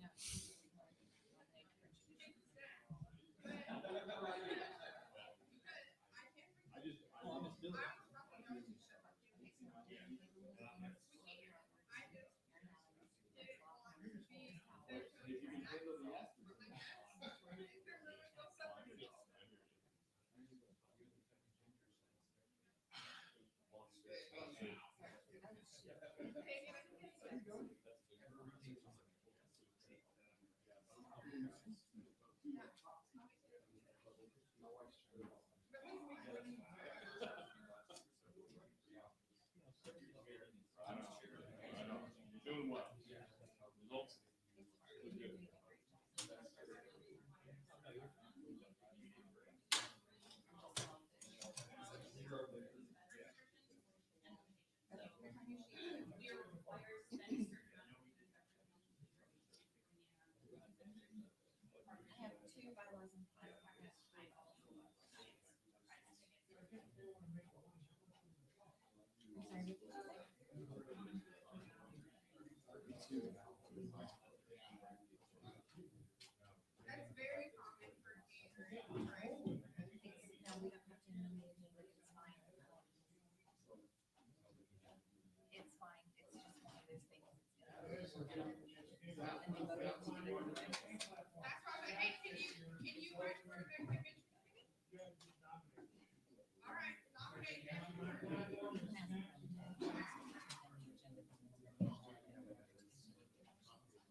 report.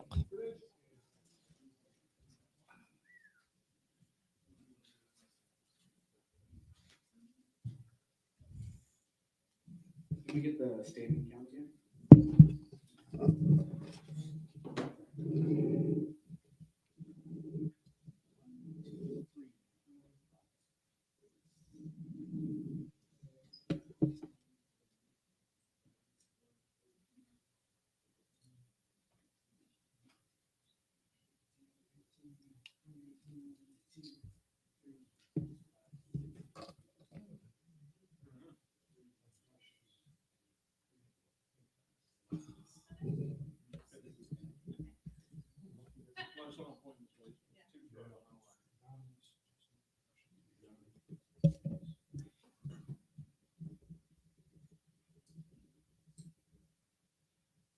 We've got 36 delegates present.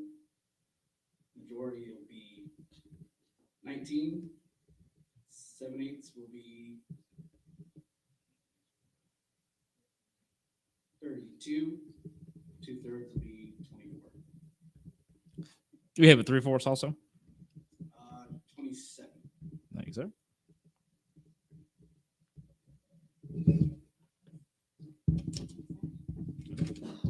Do we accept the credentials report? You. No opposition. No, she's approved. All right, Miss Victoria or Miss Whitfield, go ahead. Mr. Chair, as the orders of the day would have us having to conclude where we're at currently with elections, I would like to move to amend the agenda so that we can extend time to complete the judicial committee members' elections, so that we can postpone the judicial committee alternate elections until after lunch, and so that the presentation of the nominees for Activist of the Year can take place while the tabulations for the elections are being completed. I have a motion and a second. Do you have that written down where I can repeat it? Or could you repeat that one more time slowly for us to get track of here? I'm trying to write it down. But What I have is that Ms. Whitfield moves to amend the agenda so we can extend time to complete judicial committee member elections, postpone judicial committee alternate elections until after lunch, and so that the chair can do presentations for nominees for Activist of the Year during the conduction of elections and tabulations for the remaining elections. thank you, ma'am. Right. Would you like to discussion, sir? Discuss. The proposed motion here would exclude the delegate elections, No, it would not. so we'd have to go back. Just two before- alternates. It would continue so that we would do judicial committee member elections that we're currently doing, that we would complete those. And that while the tabulations are being done for that, we would do the presentation for nominees for Activist of the Year and the LNC convention delegate elections up until lunch. Yeah, I'm just, it's only 11:30 right now, that's why I'm trying to understand why we're doing an amendment to the agenda right now to postpone things after lunch. I mean, I agree we need, like, by our time, we do need to amend the agenda, but I just get time-wise, you know, we're going to be pushing like 3 things till after lunch, it seems is what you're proposing. Let me just speak to that then so that we can have some understanding. I'm going to second her motion so that we can discuss it. So It already the been reason seconded. that we're doing this is one, because orders of the day would find us having to cease where we're at currently and move into the LNC convention delegate elections. We still have open judicial committee candidate elections going on. Also, our bylaws outline a very specific way that we are supposed to conduct the judicial committee alternates elections, which we are not currently prepared to do, and is going to require an amendment that we are going to have to workshop over lunch. So that's where we're at. We're trying to save time by allowing us to do the presentation of nominees while we complete the elections, so that we can get through everything and get back on schedule before lunch. This will require a 2/3 vote. Right. Ms. Adams? Yeah, I seconded this motion because it makes really good sense, and here's why. because I know a lot of people are sitting here going, what the fuck are we doing? So let me explain to you.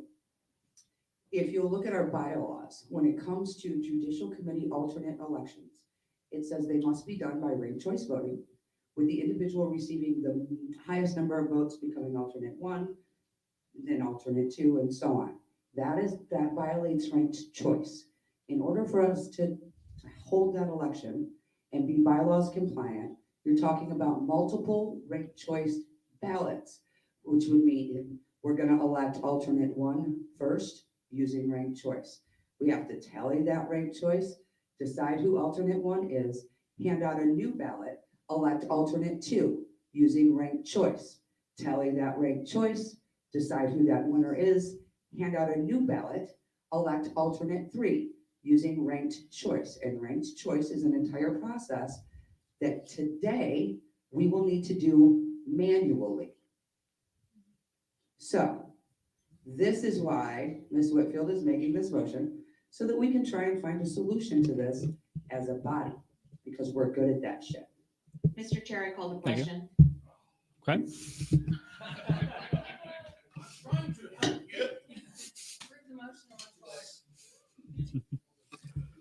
All right, we have a motion and a second. Question's been called. All those in favor of Ms. Whitfield's amendment? Point of order. Calling the question is a motion and it has to be approved. Oh.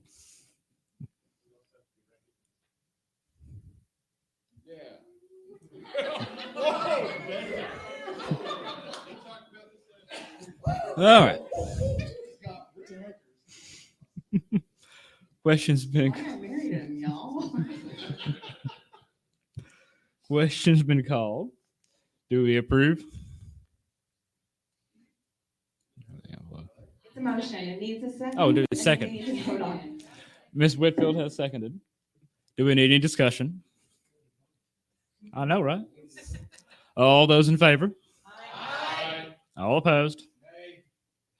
Any abstentions? One. Obvious majority there. And for Ms. Whitfield's motion, all in favor?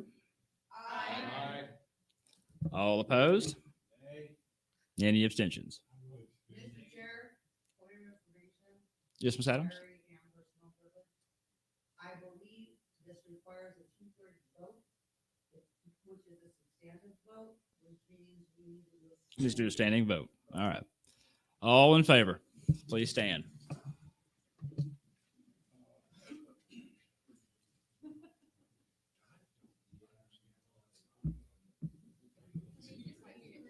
Ladies and gentlemen, if we don't move quickly, we are not going to get through all of the business. Hello. This will vindicate Chad, but it will make me exceedingly unhappy. For the credentials update. Before the vote, we've got a credentials update. There's 37 delegates. So the 2/3 is going to be 26. Or 25, sorry, 25. Order. We are already conducting the election. We cannot take a credential report in the middle of an election. Okay.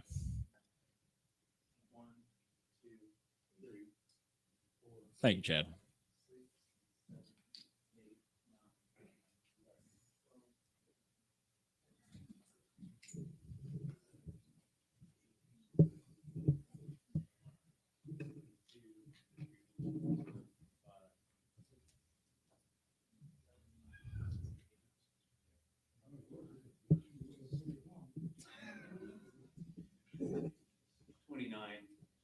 Okay.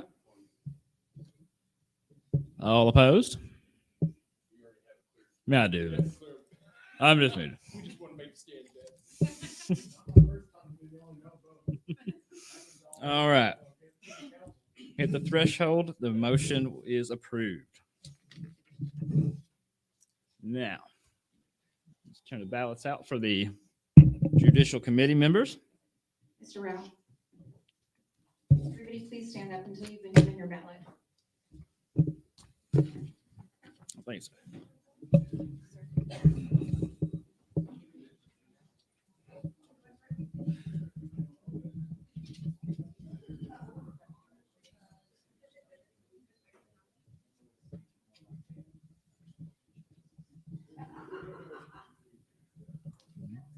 nominees get to give a 1-minute speech for their 2 minutes. Thank you, sir. I always forget that. Yes, if anybody would like to make it, let me pull the list up here and see who was first. Mr. Wiggins, would you like to speak on your nomination? You want to speak to your nomination? Not really. Okay. Mr. Roberts. Thank you very much. Mrs. Adams or Miss Adams? I mean, I feel like I know this stuff. I hope you guys feel like I know this stuff. I have a lot of free time that I have no fucking idea. So I'm really hoping that I don't take this on.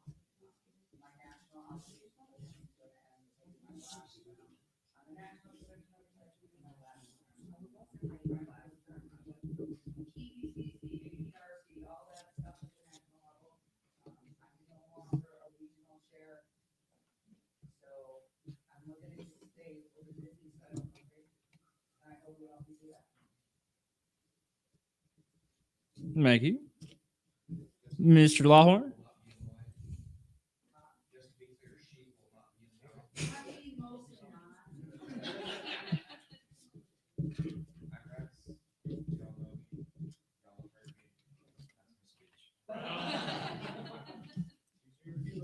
Mr. Powell?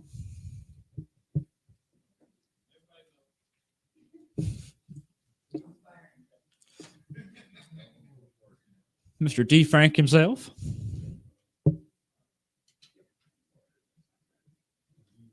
still available. Mr. Cook? Oh, yeah. Yeah. Awesome. You guys know who I am. I've been around for a while. I do have, I've spent enough time talking to people who've been involved in the party for a long time, and some of our predecessors, to the extent that I feel that I have a somewhat of a tight grasp on the intent of my bylaw and on the spirit in which they were written. Thank you, sir. Miss Whitfield? For those of you who don't know me, I'm extremely invested in this party. It would be an honor to help continue to protect it. But if you don't, I'm assuming you're going to select many of the other wonderful candidates. And Mr. Williams?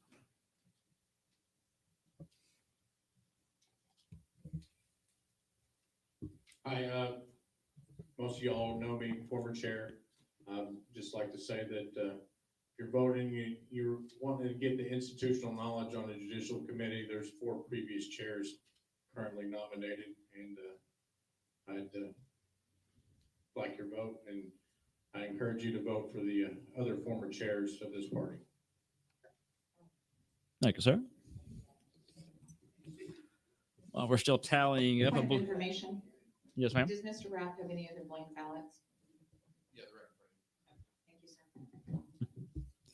While we're waiting for them to tally it up here, or while everybody vote here, or was I? We had a new credentials report you wanted to present.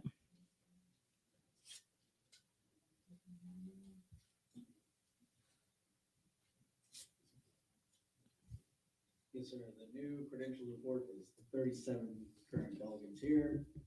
Majority being 19, 3/4, 28, 7/8, 33, and 2/3, 25. Thank you, sir.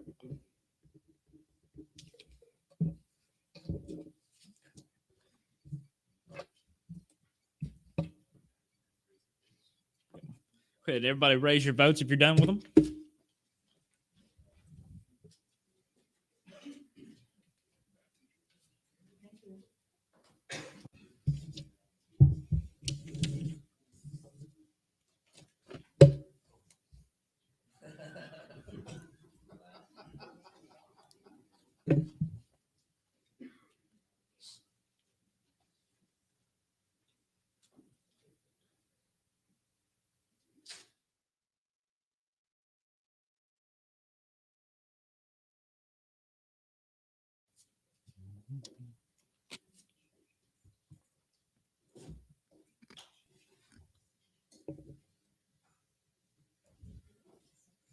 And while they're getting all these votes tallied up, I'm going to go ahead and move on to the actives of the year.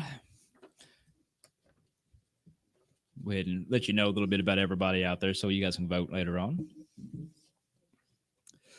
For the Activists of the Year, the OKLP Activist of the Year Award is to be presented annually to an OKLP member who has done. This award is presented annually to an OKLP member who has done an exemplary job of supporting the mission of our party in their community.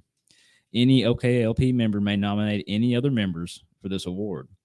The state executive committee is charged with selecting a maximum of 5 finalists from among the nominees, and the winner will be chosen by delegates during the state convention.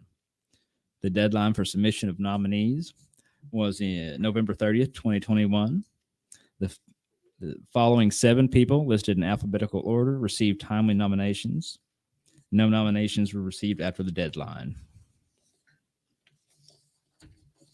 Just have 5 finalists on there.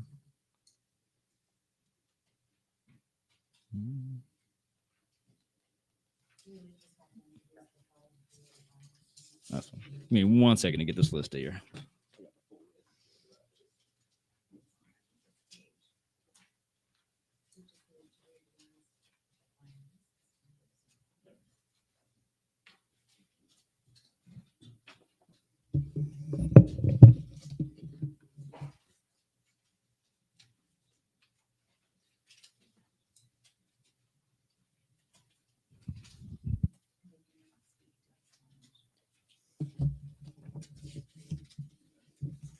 Okay, our 5 finalists this year: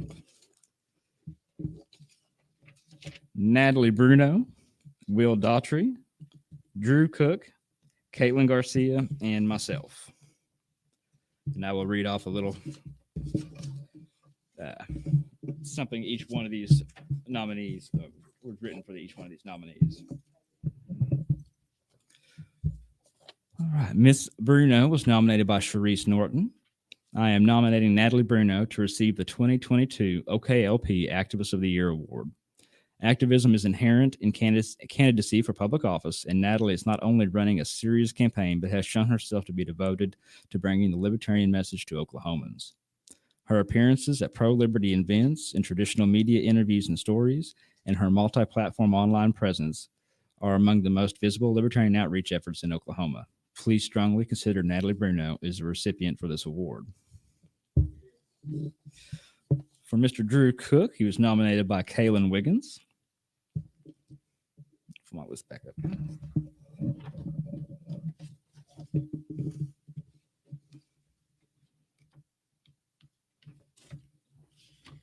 There we go. I'd like to nominate Drew Cook for the Activist of the Year Award. Drew, a recovering drug addict, now focuses on helping other addicts turn their lives around and supporting those in recovery. He has organized food drives for local charities. He organized a coat drive for homeless shelter last winter. Last summer, he ran a fundraiser to help addicts, raising enough money for a nonprofit to purchase over 600 doses of Narcan, a drug used in the emergency treatment of opiate overdoses. Drew founded the Libertarian Party Sober Caucus, which seeks to empower individuals using libertarian principles and policies to encourage a sober lifestyle and to help bring an end to the war on drugs. He also hosts the Clean Libertarian podcast, where he talks about addiction, recovery, the drug war, and related issues. He has also appeared as a guest on other popular shows, bringing his unique perspective on these important issues to a wider audience. Mr. Daughtry, he was nominated by Jake Spann. Very often when it comes to being a smaller organization, it is easy to get involved and then just stand on the sideline and complain instead of putting the boots on the ground and making things happen. Will Daughtry has done just that this year. He has been a change, a breath of fresh energy, and our ambassador. This year has seen active LP growth, and while the strong early campaign efforts of Natalie Bruno have been a major benefit to the cause of liberty, Mr. Will has been present on site to meet new communities. He has worked to build a new caucus with Tracy for veterans. He has worked with community activists to involve us with jail protests, showing ourselves to a largely Democratic audience. He has been there for events in both Tulsa and locally in the OKC Metro. He created a podcast co-hosted with another liberty lover in Tennessee. And here's another nomination for Mr. Will Daughtry. I'd like to nominate, by Mr. Wiggins. I'd like to nominate Will Daughtry for the Activist of the Year award. He has been a great representative of the OKLP over the last year. A gifted speaker, Will passionately and effectively communicates our message to the public. He has organized multiple protests and other events on a range of important issues, spoken publicly against mask mandates, the death penalty, and the conditions of inmates in the Oklahoma County Jail, among others. Will also founded the Libertarian Party Veteran Caucus, served as communications director for Natalie Bruno's gubernatorial campaign, hosts 2 weekly podcasts, and has appeared as a guest on several others. And we have a third nomination for Mr. Daughtry from Mr. Chad Williams. I'm sure this name has been put out there, but I'd like to nominate Will Daughtry for the award. He's been the breath of fresh air this party has desperately needed for the last several years. I truly believe that if not for his activism, Julius Jones would not be with us today.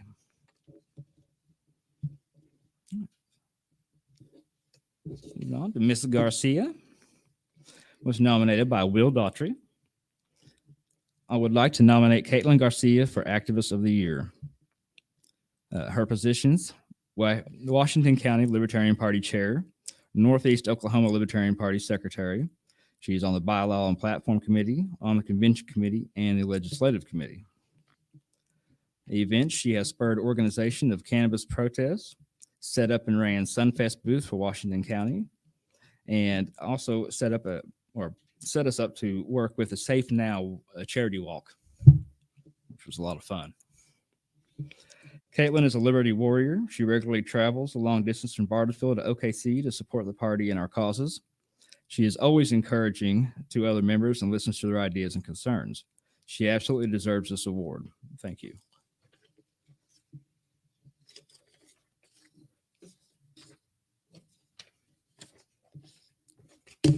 And finally, I am the last finalist, and I will let someone else speak for me. I'm not going to toot my own horn. He never does. Mr. Thuvenel was nominated by Will Daughtry, and his comments read, I would also like to nominate Bo Thuvenel for Activist of the Year. Bo took charge as OKLP chair and has ran with it. He regularly drives long distances to support the party and our efforts. He has cooked for everyone at multiple events and never asks for anything in return.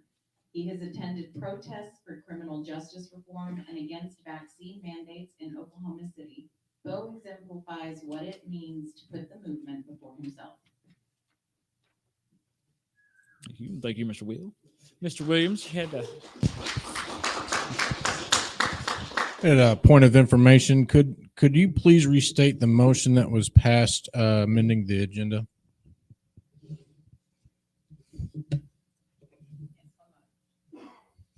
You get it pulled up. It was pretty long.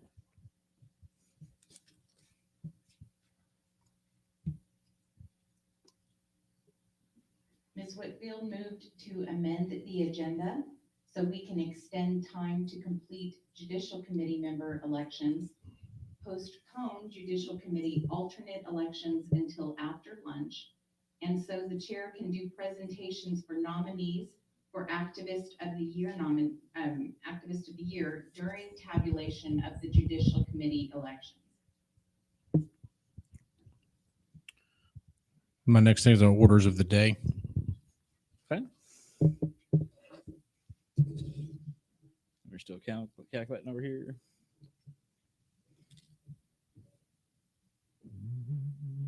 Point of information. Yes, ma'am.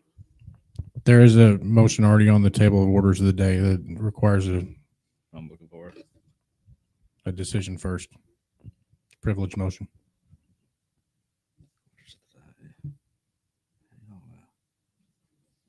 That's fine, but we just need to pass out the ballots, which we can do while you're sitting here. So I wanted to explain how you do your balloting for Activist of the Year so you guys can get started doing that and when you need to turn those in. But we can't do that if you're calling for orders of the day. I just need a decision. On Orders of the day. Are we not following those now? Where are we at? We would be 2022. Oh, I'm sorry. Where'd you go? The agenda I have Presentation with of the nominees agenda. for actors for the year Okay, the agenda I have, the thing following that is lunch. Point of at 12:30. information, The amendment would set us in judicial committee candidate elections currently.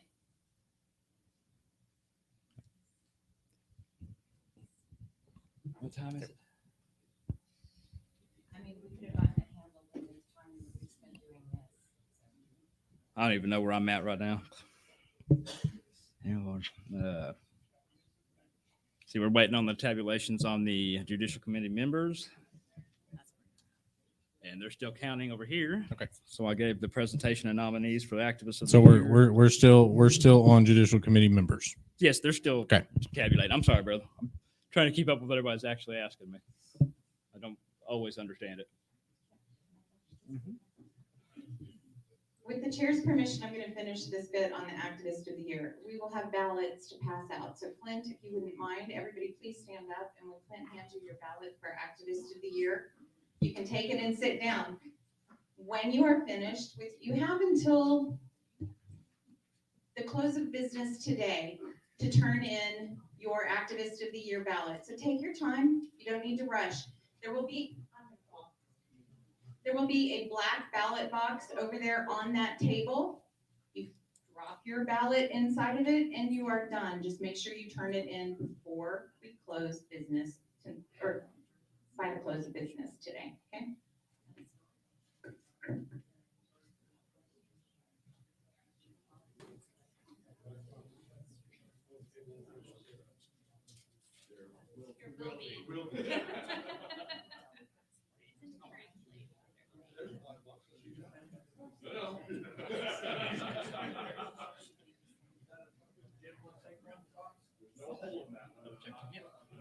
Behold the box of blackness moving.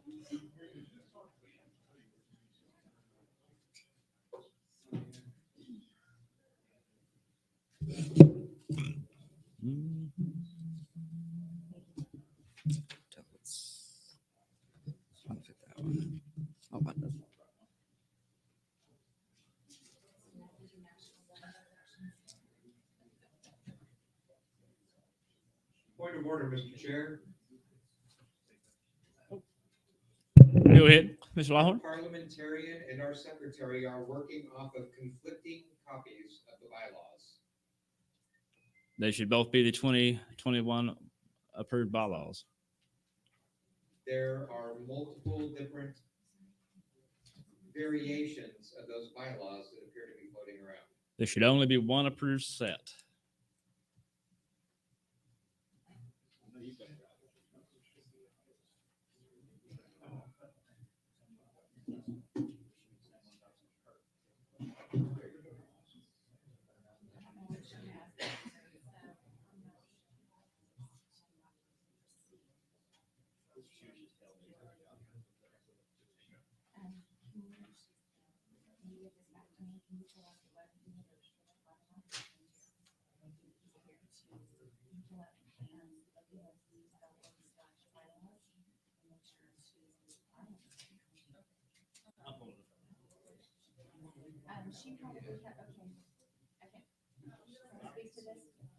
I can speak to this. At a recent executive committee, at a recent review of the bylaws, I noticed that there was the section that Mr. Fortune had written last year about the judicial committee alternates had accidentally been left out of the bylaws that were put online and on paper. So I have gone back since then, corrected them to reflect Mr. Fortune's addition, which gave us anything about how to vote for judicial committee alternates. But that copy may not have been available at the time that the parliamentarian received them. So we are working off the same set of bylaws, but she's missing some of them. Madam Chair, or Madam Secretary, point of personal privilege. If the bylaws that we're working on and the bylaws she's working on don't read the same, then they are in fact not the same. I understand that. I will get her a copy of she can have my copy of the current bylaws. If you have not received your Activist of the Year ballot, please raise your hand.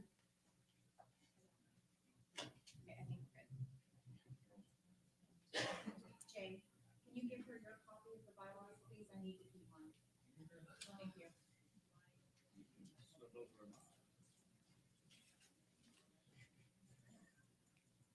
Do you remember when we talked about that?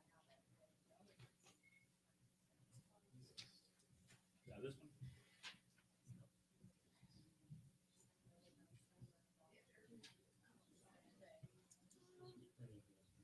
Oh, yeah.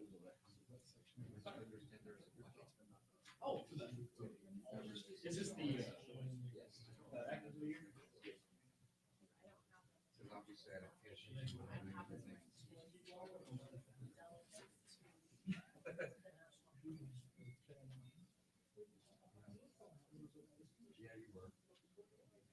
You were on it, or just a misinterpretation?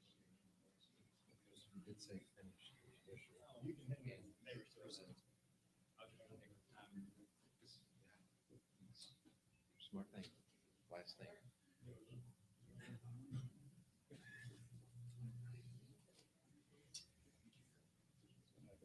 Alcohol.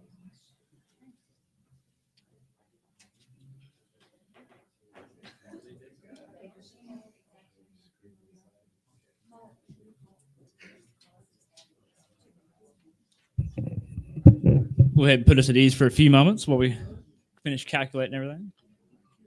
Point of information, how many moments are a few? 5 minutes. 5 minutes. We No, 2 minutes. 2 minutes. We have a room key. Somebody got a room key? Anybody missing one? We can get on it. Open a deal.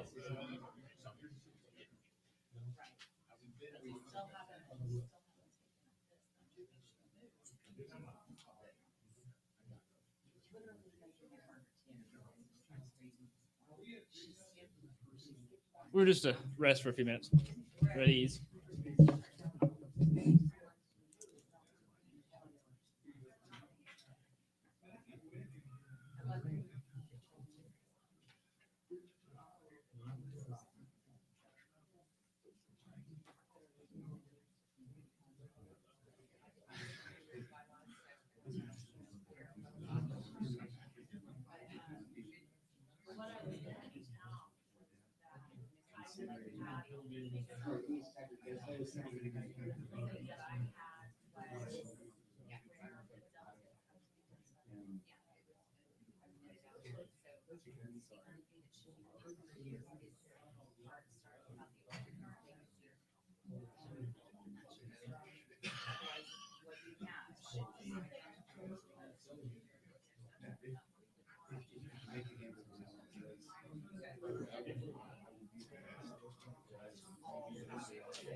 Got it.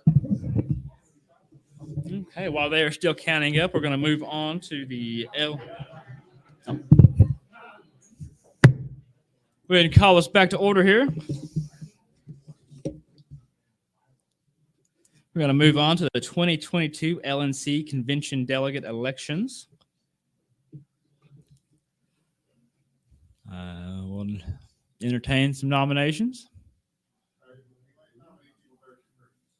Oh, my apologies, sir. Now you can hear me. We're moving on to the 2022 LNC Convention Delegate Elections. Mr. Chair, Yes, ma'am.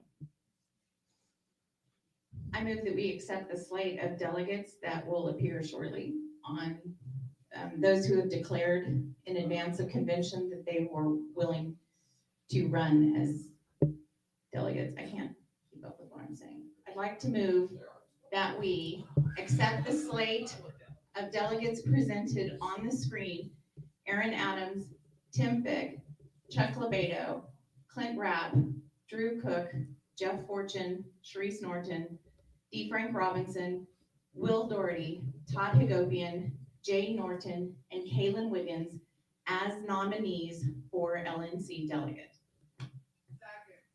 We have a motion and a second. All right. Yes, ma'am. Are you saying that these were the people that submitted ahead of time they had interest? Because I know for a fact that I also submitted. Go to the mic. Sorry. My apologies, because I know for a fact that I emailed by the deadline my own name on there, so I can only imagine there might be other names missing as well. I do not have a record of your having submitted that. Did I send you a notice telling you you had been accepted as a delegate? I know for a fact that I can probably go through my emails and find the email that I had submit. I cannot remember if I got a reply, but I know I sent it to the secretary email. Okay, that's fine. It could have been my error. All nominations come from the floor anyway. So this slate, accepting these people as nominees, does not make them the LNC delegates, and you can, of course, have a nomination from the floor. Okay, good. I just wanted to make sure, because I was like, I knew for a fact that there were others submitted, so thank you for clarifying that. You're welcome, and I apologize to anyone who submitted and I missed it. Point of inquiry, Will Darty, Mr. Chair. Does the delegate have to be present to accept the nomination? To accept it, they would need to be present. Thank you. Point of order. Yes, ma'am. I'd like to know if there's a second on this. Did we receive one? Yes, we. Thank you.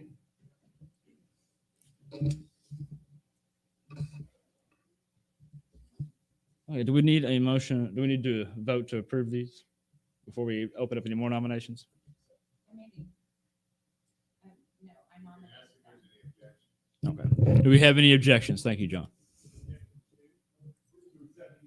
To accepting this slate.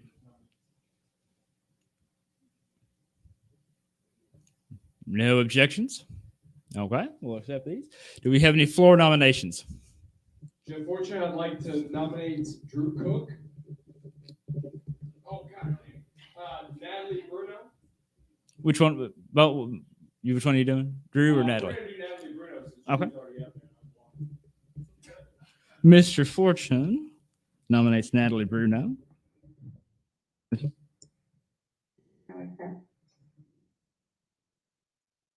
Shout it out, girl. Yes, I can. And I'll text you the thing, just so you have it. Yeah, Drew Cook, I would like to nominate Rex Lawhorn and Victoria.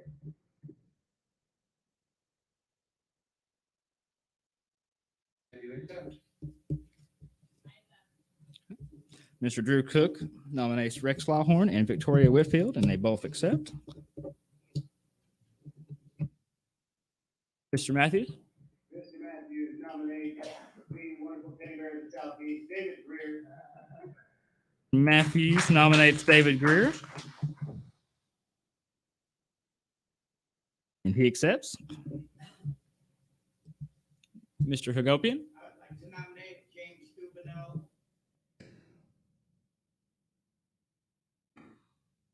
We'll accept. Mr. Crum? He will accept as well. And that was Mr. Hagopian.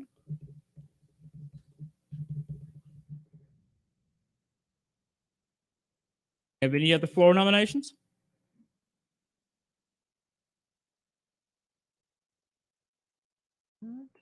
Okay. Sure, I move to close nomination. Second.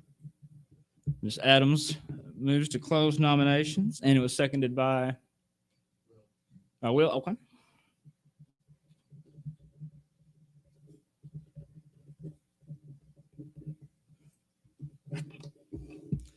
All those in favor of closing elections? Aye. Any opposed? Any abstentions? One abstention. Oh, Mr. Briggs. Okay.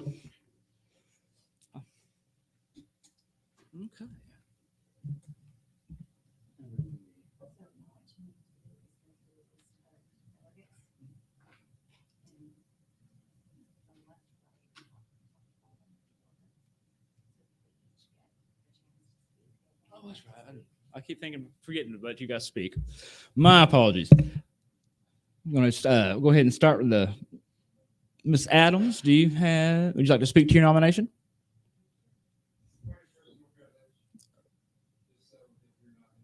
Yes, sir. There's many people in this room that have not yet been around for a convention cycle to the national convention. Would you please outline what this means? What we are. I have also never been to a national convention. Would you allow Aaron? I would, absolutely. Thank you, sir. That is a good thinking. Ms. Adams. Hi again, family. So for anybody who doesn't know, I'm also currently the Region 7 representative to the Libertarian National Committee.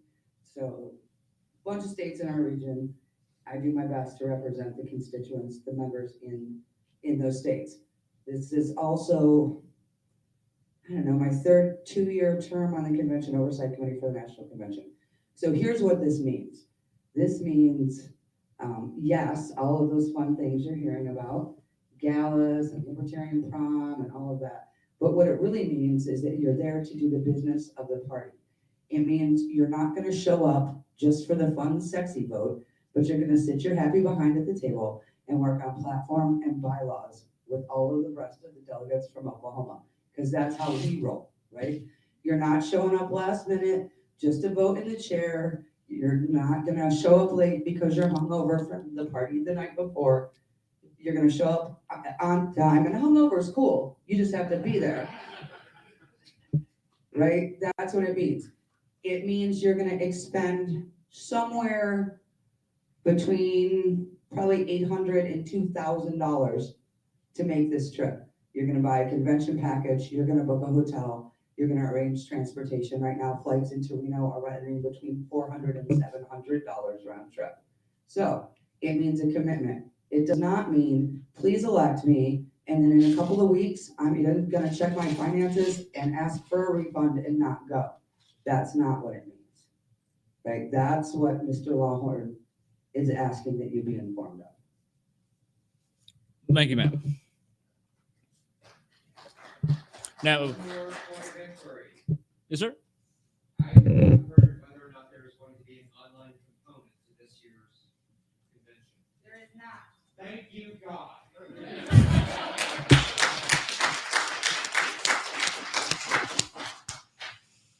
Miss Adams, would you like to speak to your nomination? Yes, ma'am.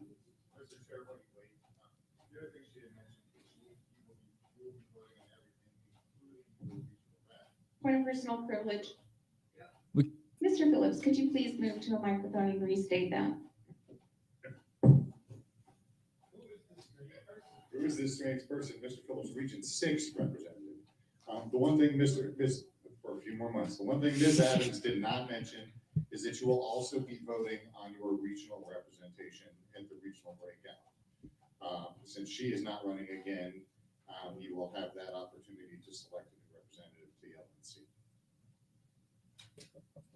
Yeah, and seriously, show up for that caucus. Don't come up to somebody and be like, do you really need our vote? Yes, they really need your vote. Take your behind to your regional caucus. Help write the regional agreement that says what's required to remove your regional rep or to remove yourself from the region. Like, be present for that. So you guys know who the hell I've been active in the Oklahoma Libertarian Party since 2015. I was a regional director and national outreach events coordinator for the Gary Johnson campaign. I've been a elected delegate to the national convention five times, not always from Oklahoma, and have attended 9 national conventions. I used to go just to hang out, and then I started going to do the work. I sit on the national committee. This is my 3rd term, so 6 years on the national committee, which is why I'm term limiting myself. And I hope today, just to get in a quick plug, everybody here will take a minute to meet Miss Linnea Gabbard, who is sitting back here, who will be running, one of the individuals running to fill the vacancy that I'm going to create. She's pretty badass. Give her 5 minutes of your time.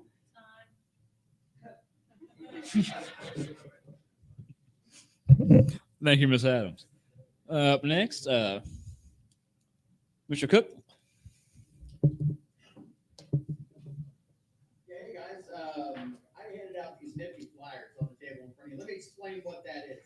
So during the online component of the convention, when we had the little emperor and the seat of chair, with the help of Mr. J and Mr. Rex, I put forth the motion to suspend the rules and consider vacating the chair. That's the type of mentality that I have going into it. I don't like authority at all. I hate it, as a matter of fact. But the other thing that I did that isn't listed there is every single vote that came before me, and I was there and present for the entirety of the convention, I put in front of my county affiliate members.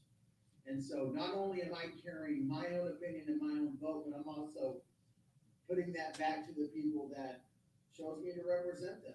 And so it was a group vote, and that's the type of thing you would get if you allow me to be a delegate to national.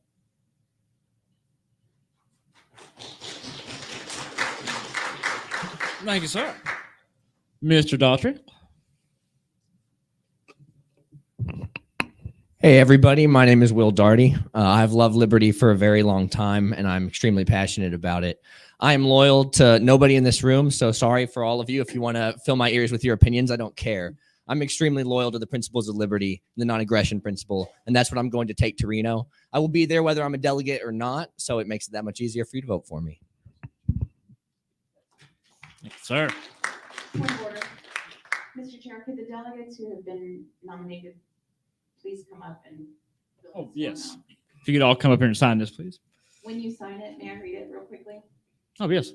It reads that you are eligible to serve as an OKLP delegate to the 2022 LNC convention, that you oppose the initiation of force as a means to achieve political or social goals, that you understand the 2022 LNC convention will take place in Reno, Nevada from May 26th to 29th, 2022, that you understand you will be responsible for the full cost of attendance, travel, accommodations, and any other expenses related to the 2022 LNC convention, that you are financially capable of bearing the cost of attendance to that convention and barring extreme circumstances will make every effort to attend and participate fully in convention business, and that your signature below indicates your acceptance of a nomination but doesn't guarantee you as a seat, a delegate seat to that convention.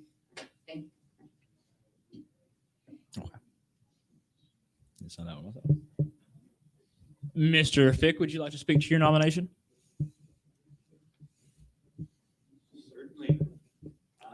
I'm Tim Fick, and I have been a libertarian for about over 2 years. This is my second convention in Oklahoma. I'm currently the treasurer of the Oklahoma County affiliate. I was one of the leaders of the initiative we called it the Big Three Initiative, to get the affiliates up and running in Oklahoma County, Tulsa County, and Cleveland County. And I already have my airfare and my convention tickets booked, so I'm committed. So I would really appreciate your vote. Thank you. Thank you, sir. To the beautiful Jeff Fortune. I don't know about beautiful. All right, just a little. Right above the sock. That's it. Try not to be blinded by the intense whiteness. So I too have already purchased my airfare and convention tickets as well as my hotel room. So I got it over Mr. Fick here. So I'm going regardless. Last year I had jumped in with both feet and my head first somehow, and became thank you, high school diver. So I am county chair, Oklahoma County chair. I was previously the Central Region secretary and development director, and soon to be vice chair. I am committed to this party. I immediately signed up and became a lifetime member. I'm not going anywhere, and I would appreciate your consideration for delegate. I'm going to be there anyway. Thank you, sir. Todd Father. Hey, Todd, I came to Oklahoma in 2018. I've been pretty active since then. I was the Northeast Region Chair. Became the treasurer. I am running for LMC treasurer in Reno. I have already bought my ticket and my package, so I will be there regardless. I hope you vote for me. Thank you. Thank you, sir. Mr. Lebedo. Is he out of the room? Yes. Okay. In case he steps back in, we'll go ahead and move on. Ms. Norton. I can prepare. It's always been my pleasure since I was elected to this seat in 2019 to be of service to this party. It's one of the greatest joys of my life, and there's nothing quite as invigorating as going to a convention, whether it is a state convention where you get to see all of your lovely faces, or the national convention, to which I was an in-person delegate and an online delegate during that portion in 2020. I have my tickets to convention. I am ready to go. I enjoy spending every minute that the LNC is doing business on the convention floor, on the floor, in my chair, getting that done. I would be delighted to represent you in Reno. Thank you, ma'am. Mr. Norton. So there we were in Orlando in July during the hybrid. We got our combat badges that day during credentialing. All joking aside, it was a lot of fun, and it was a great honor to represent us, not just during online, but actually traveling to Orlando with Mr. Robinson in tow. We actually learned quite a bit being on the floor. So I would look forward to going again and helping, kind of corral the new people, as it were. Also, shout out to Mr. Greer for scaring Nevada.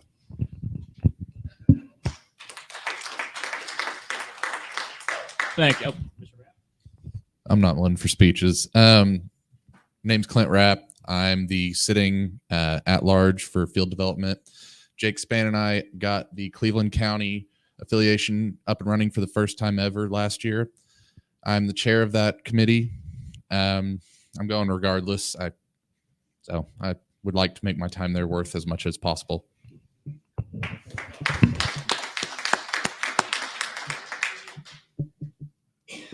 Mr. Robinson.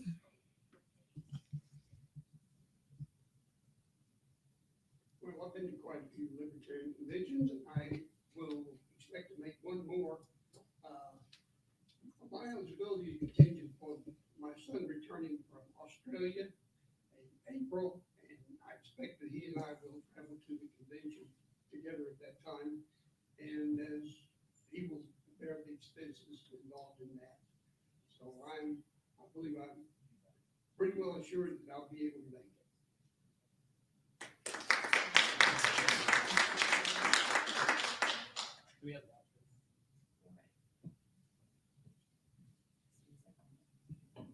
Mr. Wiggins.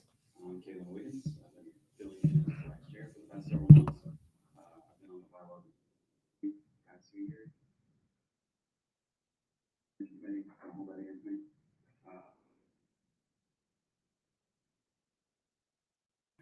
So this will be my first in-person convention, so I appreciate your votes. Thanks, sir. Miss Bruno. Mrs. Bruno, excuse me. I'm bad about that. My name is Natalie Bruno, and I take the opportunity of being a delegate very seriously. Although I only just recently got elected to the executive committee, I have attended many meetings holding no position whatsoever. I also attended the Cleveland County startup in Norman, and I've tried to be as involved as possible in every event that we've had, every function, every protest as humanly possible, which has been quite a few over the last couple of years. I have also spoke very openly in many podcasts and many opportunities about how proud I am of our state, how well we're doing. I like to talk about how I am a part of no caucus, but I support all caucuses, and that I think that it's very important that everybody stands up for what they believe in. But what that means is I'm going to make choices and vote based off of the best interests of everybody in our state and what we want, and not necessarily what a certain caucus does or does not want. So for that being said, I feel like the opportunity to go, we're going to be regardless. So. Ma'am.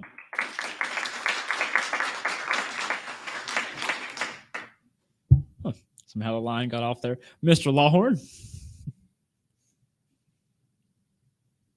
Hi, guys. I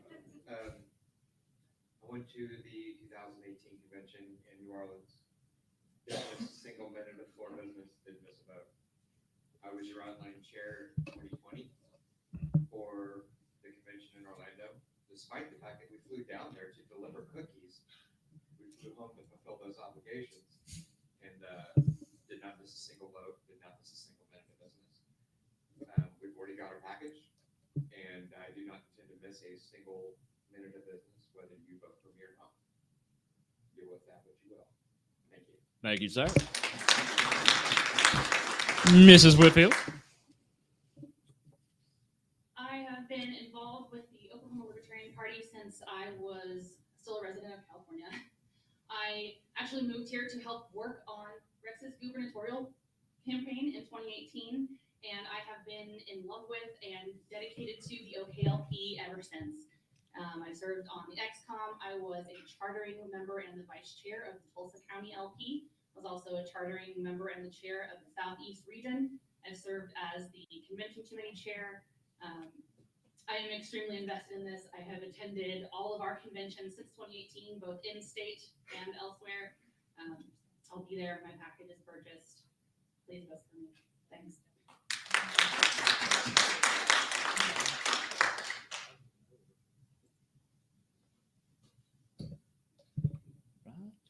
Mr. Greer. Hi, David Greer. I had the privilege of being an alternate delegate for 2020, and due to circumstances, ended up being the on-site chair for the delegation made it down to Orlando, and had a great experience doing that. I've got my ticket for Reno Convention already purchased. I've been the state treasurer, currently deputy treasurer, and chair of the Southeast region. Do with that information what you will. Thank you. Thank you, sir. Mr. Crum. Most of you in this room know who I am. For those of you who don't, my name is Chase. We're in Tulsa, Oklahoma. Going to Reno, whether you send me or not, I hope that you will send me as your delegate, but I want you to be very clear what you're voting for. My goal is to find an open mic on that floor and tell the LNC what I'm about to tell you now. I believe the LNC has been taken over by the most eloquent children on the face of the earth. I'd like to be there so that I know that at least one person and the people that I travel with are there to actually get our liberty work done, rather than the endless petty infighting that they're doing now. My greatest fear was that the major media would pick up on this mailing list and we would be the laughing stock of the country. As it turns out, the major media ignores us because we are already the laughing stock of the country. Anyone who's read that mailing list understands exactly what I'm talking about. It's time to get back to work for doing what we came to do, and that is to defend liberty, rather than what we're doing now.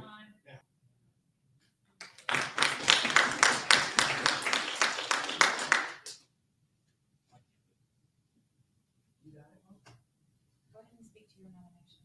Okay. I won't keep it too long. Speaking of my nomination, I'm here to do whatever the party needs me to do. Anytime you ask me, I'm gonna make it happen. So, be with that. We will.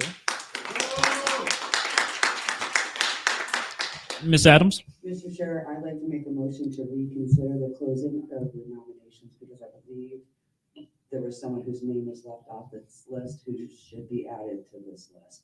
Okay. Mr. Fletcher Daniels. We have a motion. Do we have a second? Second. A motion and a second to reconsider. Do we need any discussion? All those in favor of reconsider? Aye. Any opposed? Any abstentions? Hearing that, we can reconsider. Mr. Chair, Yes, ma'am.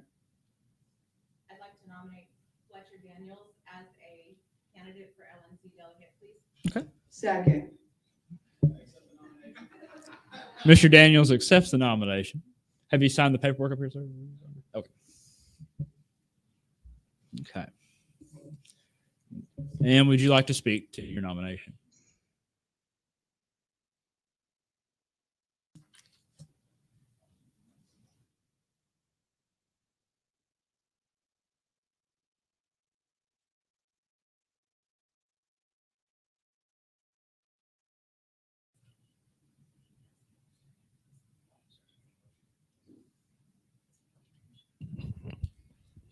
Hi, I'm Fletcher Daniels. I really appreciate you guys taking the time out to put me on the list out of order. I thought I submitted my name. I don't know what happened. But I joined this party in the middle of 2020, and I've been thoroughly impressed with just everyone's involvement, very personal and powerful experience to see all you guys and what you do against all the odds that you face. And I'm just very excited about the prospect of going to Reno and participating in that business. And I won't let you down if I do. Thank you. Thank you, sir.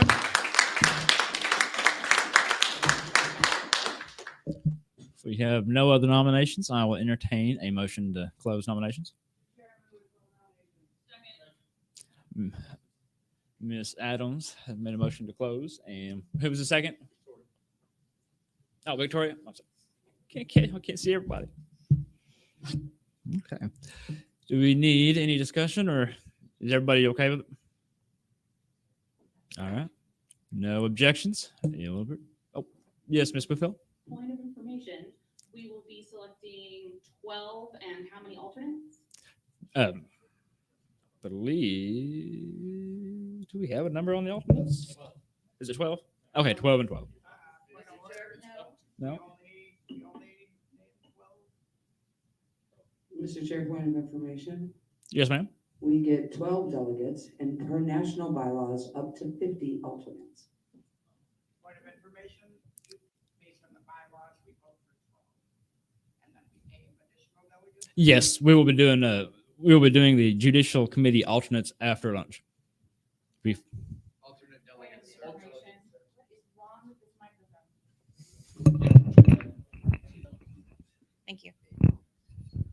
We will be electing 12 delegates. Your ballot will have 12 spaces on it for you to write in the 12 people who you want to see go to the national convention.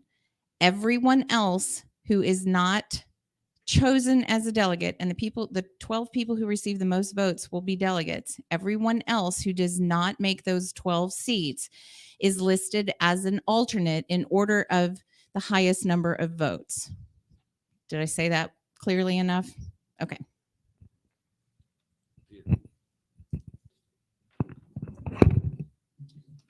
And we have the ballots ready for these. All right, everyone stand for your ballot. Please get these filled out before lunch, and then we will break shortly.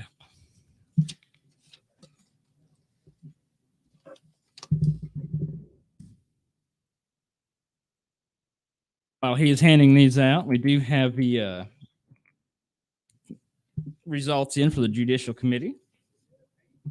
Starting at the highest vote total, Mr. D. Frank Robinson has 28. Mr. Powell, you are second at 26. Miss Adams, you are third at 25. Mr. Lawhorn, you are fourth at 24. And Mr. Cook, you are fifth at 23. I don't know how they're all in such perfect order, but that leaves Kalen Wiggins. He had 16 votes. Billy and Victoria had tied with 15 apiece. And Mr. Williams had 12. And Mr. Robert Murphy had 1. She's been awful too quiet today, this weekend.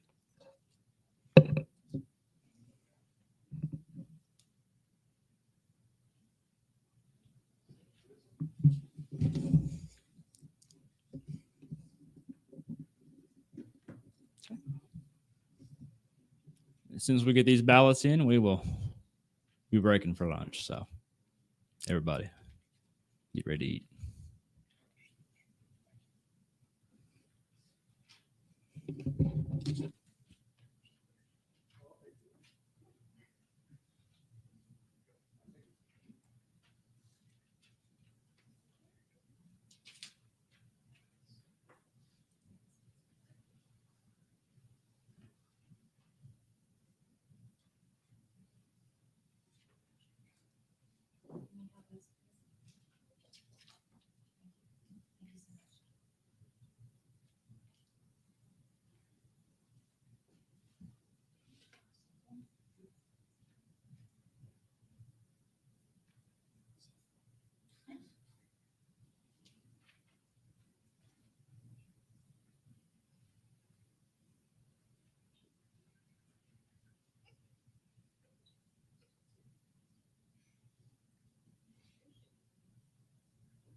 Doing pretty good out there.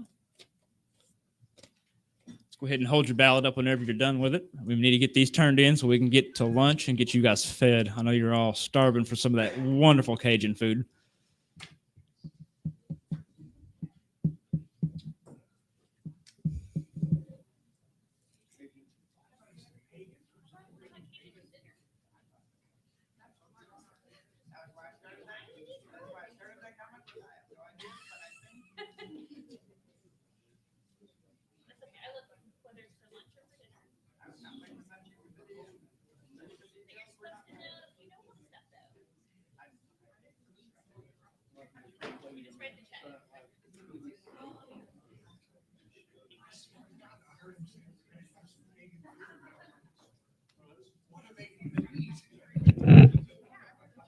And just please stay seated, everyone, until we break for recess to make sure we get all these ballots in real quick. The faster we get you guys out there, the better. It's so weird.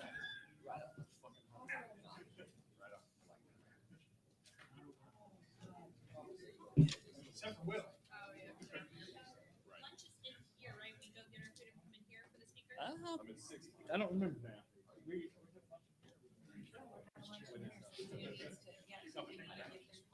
Oh, that's right. Yes, we'll need to leave the room, let them come in and set up the lunch, and then we'll be eating in here.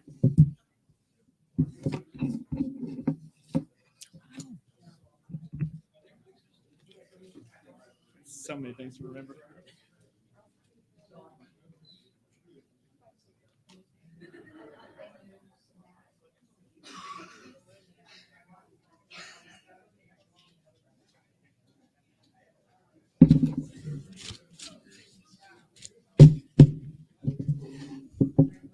We have any other ballots out? All right, everyone, it's time to eat. Lunchtime. See you back at.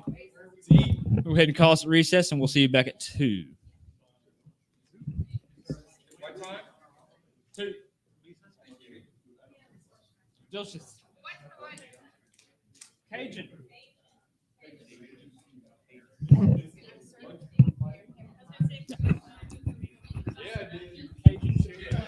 Folks, lunch is being served out in the upper terrace.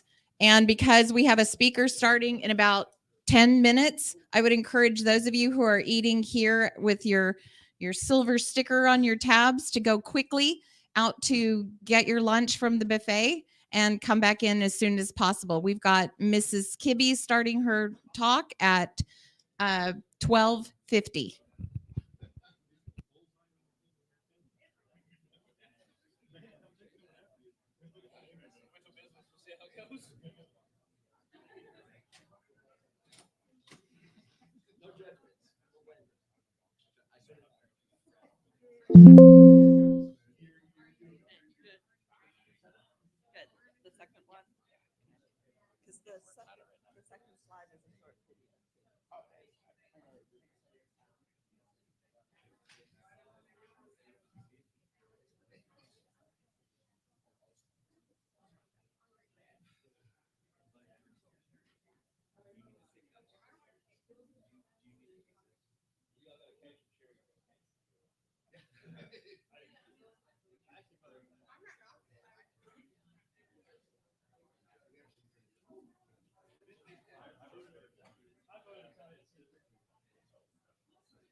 see it. They said, "Do you want to meet?"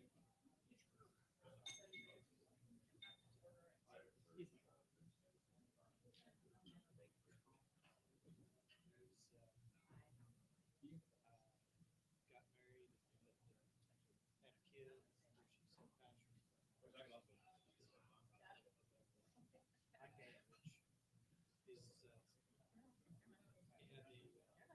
started the Second Amendment.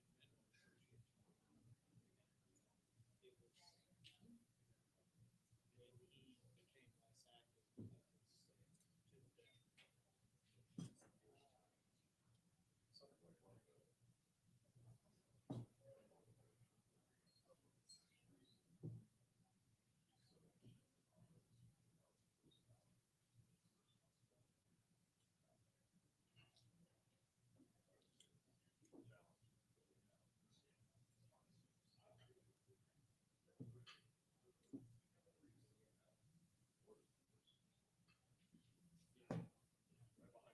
It was to the death.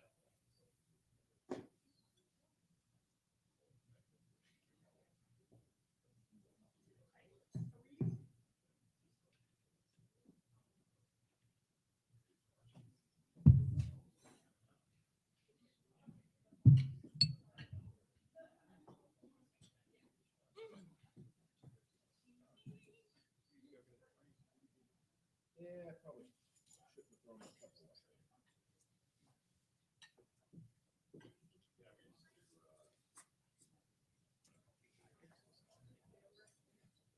You mentioned you did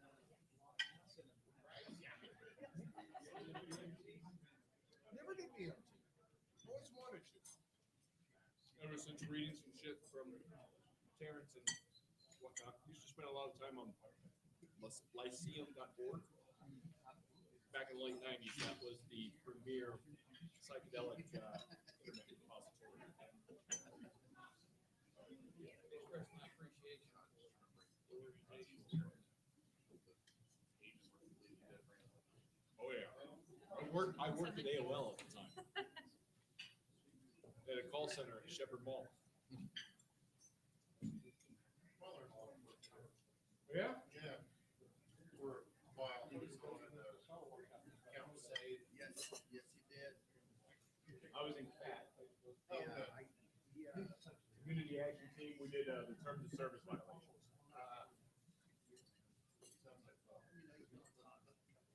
You have to see the worst of the worst. But it gave me my career. Because we were terminating people's accounts, we cost the company money. They didn't invest in software tools for us. I programmed a little when I was a kid. I was like, you know what? I could probably figure this out. I've been a professional software developer for 25 years now. Cool. It worked out.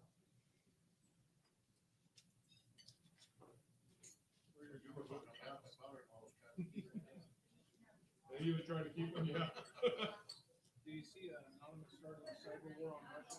I heard somebody say something about Anonymous leaking some Russian stuff. That's true. And when I got here this morning, it was like 15, 16 hours ago. Yeah. Anonymous figured out Russia was doing this. I think they released their defense information or something. A bunch of their defense information. Yeah. 7:30 during the convention. Wow. And they even leaked the days before it happened when they were attacked. So they've been doing this.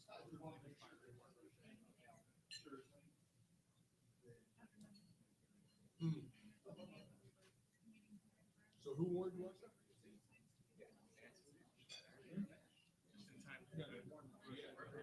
I'm sorry.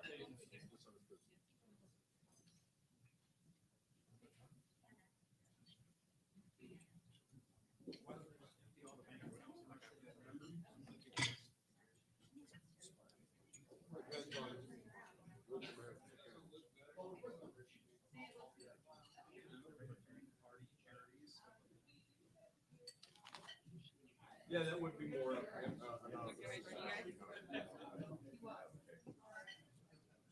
mind. Absolutely.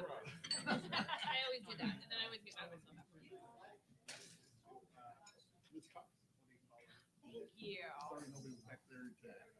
hand it to you officially. Right. No, I was absolutely. single-mindedly after. No, and that actually, that would be for. When the mayor decided to. One's for lunch, and Okay. all the ones for supper. Oh, great. Okay, fantastic. If they didn't have to, they didn't- definitely won't have to for supper. I've learned if you just walk really confidently. Yeah, if you and walk look in like you you're know what you're supposed doing. To be there, you can get anywhere in the world. Oh, I've done it. I walked into a shipping facility on an entirely unrelated. I mean, I was supposed to be there for something else, but I was looking for where to drop something that wasn't U.S. kids related. But I just walked in like I own the place, and nobody questioned me. Right. Could have been a terrorist for all I knew, or for all they knew. Walked in. Oh yeah, I'm supposed to be here, and they're like, okay. That's exactly right. That's exactly right. Or if you're a natural, just carry a guitar. Yeah. And anybody will let you in anywhere. Absolutely. This is Shreveport flashbacks at the very back. Yeah, that's good. All right. That is so much more appropriate for my go-to.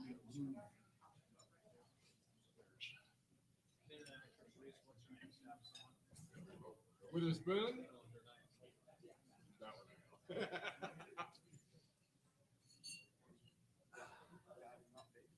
Mine are more. See, I can't even say anything else. Nope, I can't even do this. We'll have to wait until later.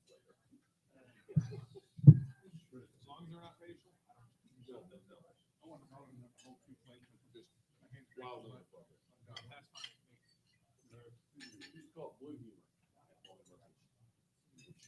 I don't think you were alive for it either. Cool. Okay, you were 6 when it closed. 5. Keep trying to keep track of it.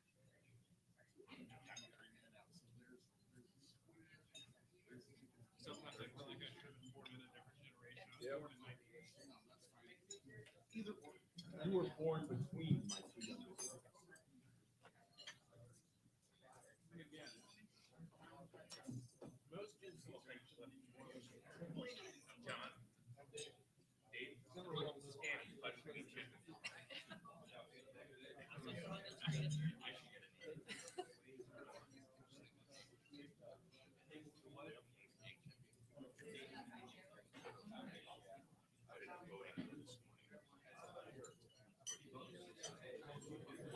right? My problem's right. They want to base our laws around right. I'm not complying. That's why the founding fathers came over here. Protestant church, Anglican church, all these different churches killing each other. That's why they're typically separated from the states. It just makes it worse. Yeah, my problem is that. Free speech, you got to think this way. This is what we're going to teach and control. And the right side does it too. Evangelical.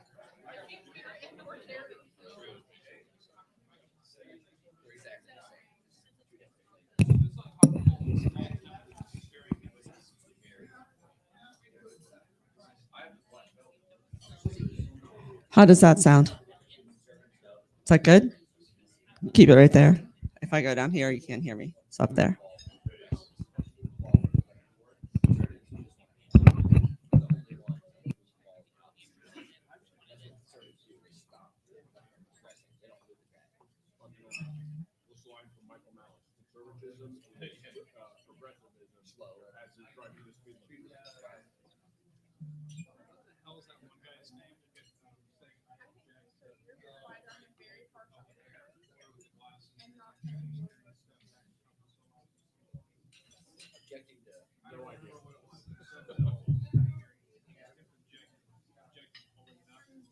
Everybody hated it.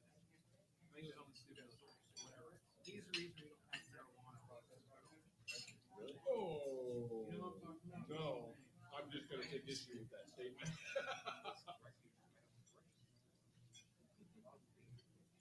He's tried to block it, so it is at least partially.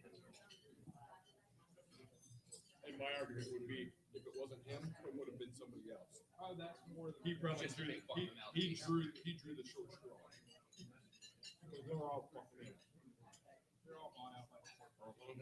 Except for the one spy we let bill. They're probably bought out, but they want to. He's given us the hope.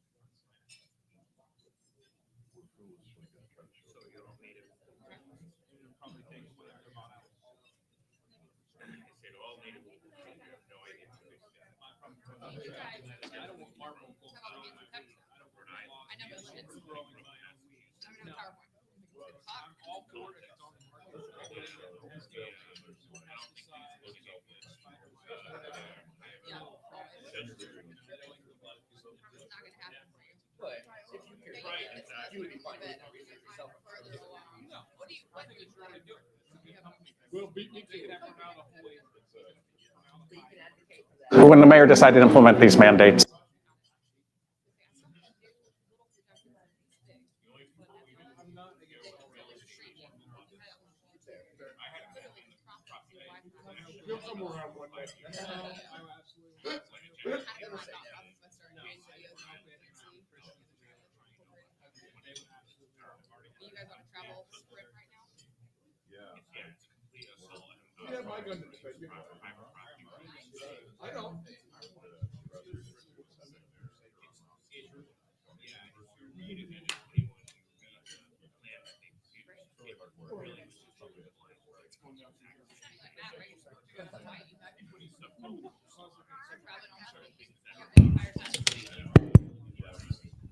Hello, everybody. It is my pleasure to introduce our next speaker. She is the co-founder and CEO of Free the People, an educational foundation reaching young people with stories about liberty. Free the People engages upstream of politics through pop culture, comedy, and art. Kibbe is co-founder and partner at Fight the Power Productions, a strategic communications firm focused on video production, social media branding and distribution, and compelling storytelling. She is a member of the Mont Pelerin Society and serves on the board of Friends of the Austrian Economic Center. Let's give a big round of applause for Ms. Terry Kibbe.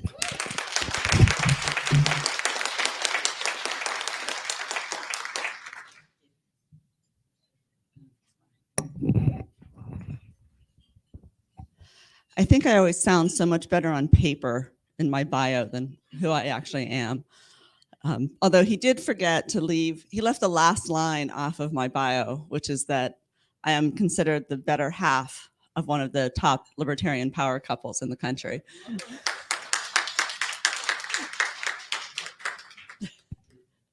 I want to thank you all for having us here.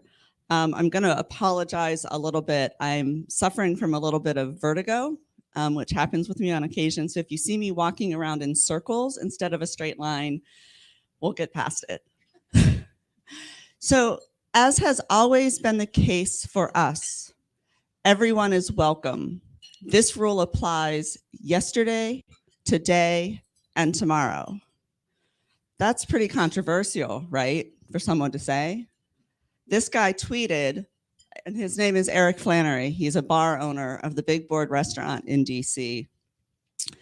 In January, Mayor Bowser implemented a few more mandates on us poor residents in the district that have to live with her and all of her emergency orders. And she decreed that every bar owner and every restaurant owner had to check vaccine passports to allow people to come into their restaurant.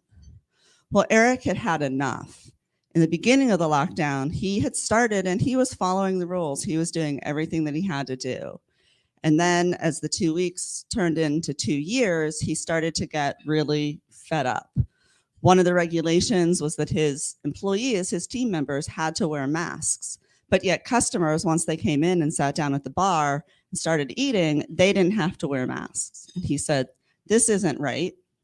My team is not second-class citizens. If they don't want to wear a mask, they don't have to. And then they implemented the vaccine mandate, and Eric got pissed. So he courageously sent this out on Twitter, and the full wrath of the DC government came down upon him. He was subjected to multiple $1,000 fines for not forcing his teammates to wear masks. The health department showed up and found multiple violations. The health department had not been in his restaurant since 2017. He had had one other complaint from 2013. They wrote him up 4 or 5 different ridiculous for crimes of health, right? Shut him down, gave him 4 days to fix those. He came back on the fourth day. He had solved all of the things that they said was wrong with him, and they still shut him down. They walked in with the shutdown papers already in hand, already filled out. The city took his business license away, all because he was one of the restaurants that had the courage to stand up and say, I will not discriminate against my customers. All are welcome. Well, I was about to show a short video clip, but he just walked away.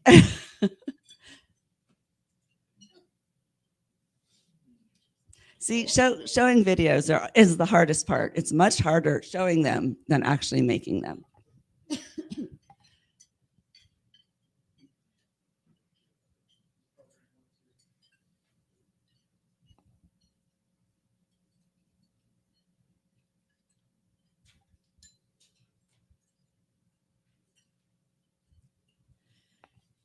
Matt and I hadn't actually met Eric until all of this happened. We went to his bar the last night that he was allowed to be open.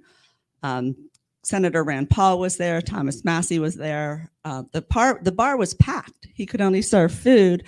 Hannah was there. He was only allowed to serve food. He couldn't serve liquor, but it was packed. It was pretty amazing. And we struck up a friendship with Eric, the owner of the bar. And he was trying to find a lawyer that would represent him in front of the Liquor Control Board. He really wanted to try to get his liquor license back. And not surprisingly, there was not a lawyer in DC who was willing to go up against the man. Right.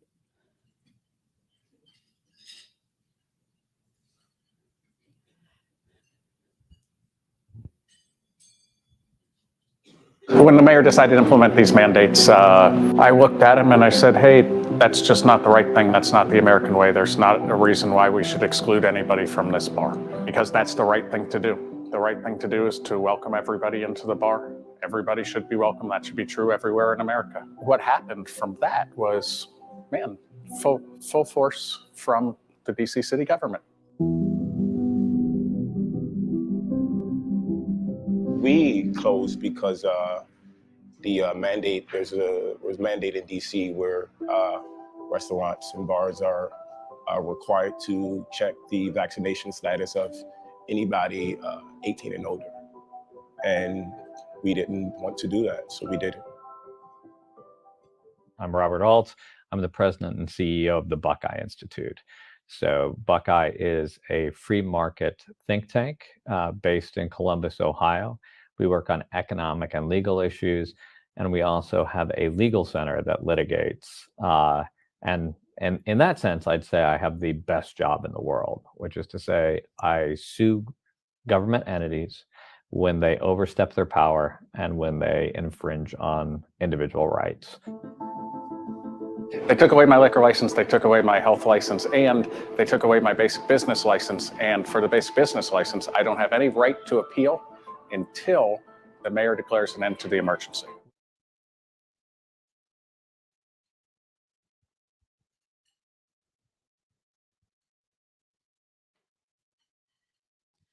All of this because he said he wouldn't discriminate against his customers and said that all is welcome.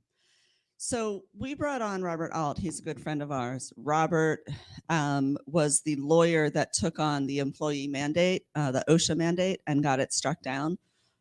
The Supreme Court took a stay recognizing that it was actually unconstitutional. So Robert was is the right guy to bring in for this case. And this case goes far beyond just this one bar.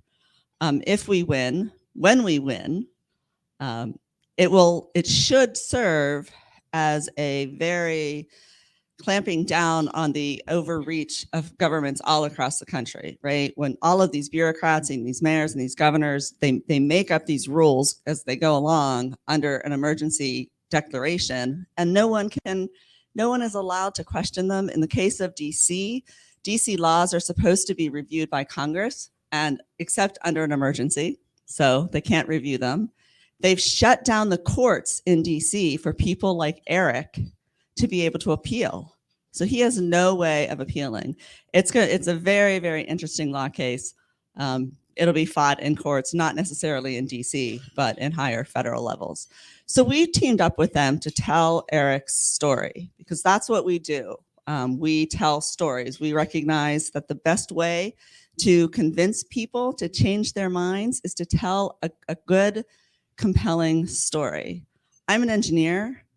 I love numbers. I like calculus. I know I'm weird. Spreadsheets, I kind of get excited about them, but most people don't. Most people will react to a story. And Eric's story is unique. He's a Navy vet. He graduated from the Naval Academy. He served time on subs, bless his heart. I don't think I could spend time in submarines. And then he came back and he always wanted to open a bar. And he's this incredibly sympathetic guy, and he just wants to serve his customers, right? And he doesn't view this as a political issue. He said to us multiple times, this isn't politics, this is America. He says, you know, there's times when I like Democrats, there's times when I like Republicans, there's times when I don't like Democrats, there's times that I don't like Republicans. And I said, you know, Eric, I think you're a libertarian. And he's like, no, I'm not. And then we had some more conversations, and he said, I think I am a libertarian. So then we gave him a copy of Matt's book, Don't Hurt People and Don't Take Their Stuff. So by the time he reads that, he's going to be like, damn it, I am a libertarian. So that is the next step. But this isn't a political issue. He told us a story about the 2 best nights that he had in his bar. A good night for Eric is about $7,000 a day in income. The 2 best nights that he made almost $12,000. One was the night that January 20th, when Donald Trump got elected on Inauguration Day. The second was January 21st, when the Women's March on Washington happened. So the first night his bar was filled with Republicans, and the second night it was filled with women wearing pussy hats. So he's truly, truly non-denominational when it comes to politics. And that's how it really should be.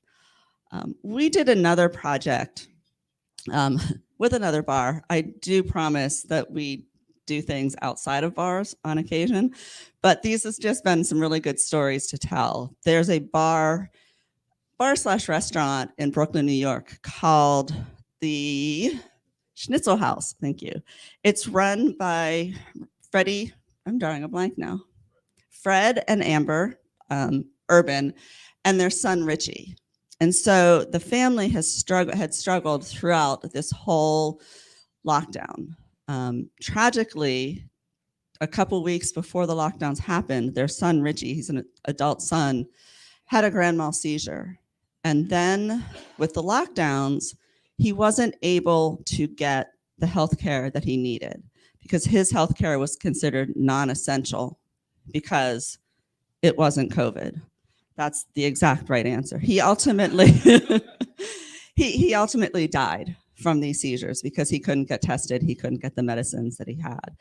And this family struggled to keep their business going, dealing with the loss of their son all through COVID, dealing with regulations that changed day by day. They didn't know. One time they had a form that they were filling out, and the next day someone came in and said, no, that's the wrong form. Just typical government overreach. And they struggled through this.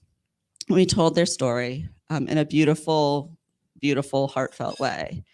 And we are so proud of that film that we made. It's called All We Have because we submitted it to a couple different film festivals, some of them in New York City. And as you can guess, New York City film festivals may lean slightly liberal, but they accepted our film. And so this film was just a complete takedown of what happens when you lock down a business, when you lock down a city, just the devastation that is put down upon these people.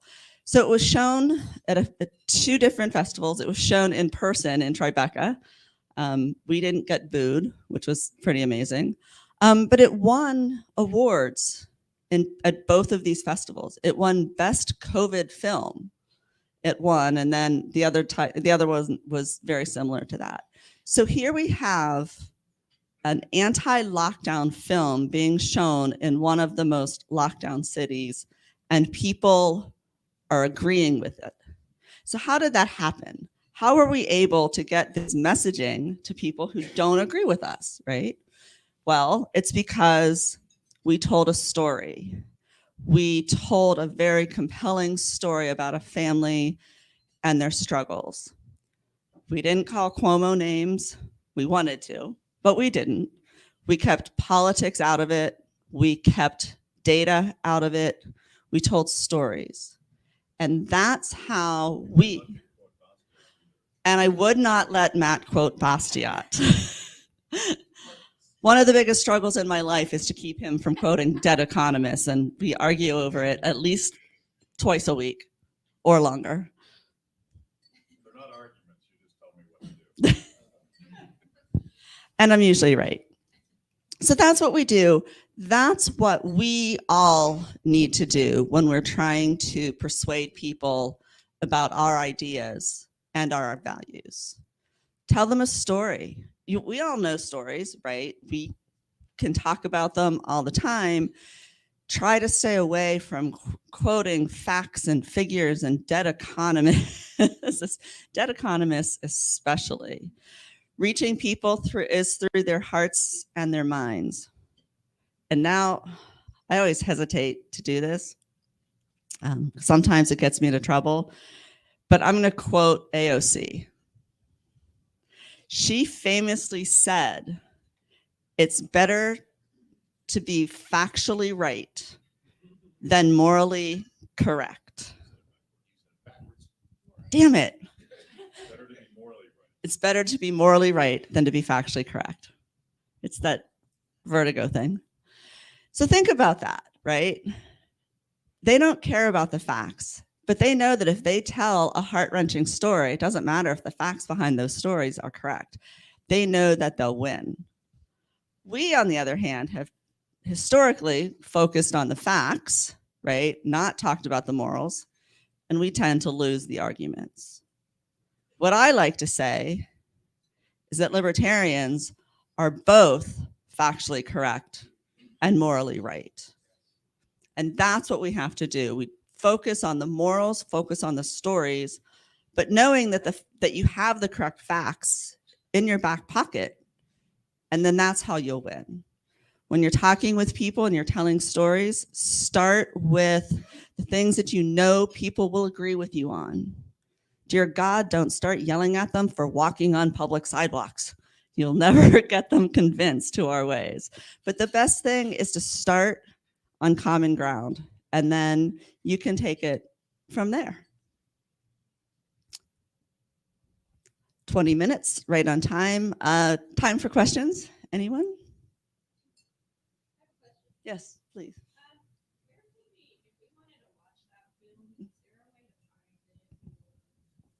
I love questions like this. You can find them on our website, freethepeople.org. You can follow us on YouTube. If you subscribe to YouTube, you get notifications of all of the films when they come up. We do a weekly podcast with Kibby on Liberty. The film that I showed you was just a very short clip of a 7 or 8 minute video that we did that's basically designed to introduce Robert to the community in a very thoughtful way. Our long-term plan for this is that we're going to be watching this case and following it through to the bitter end or to the happy end. And our hope and goal is that the final shot will be of us and the legal team and Eric throwing a big party at the big board the day that they get to be reopened.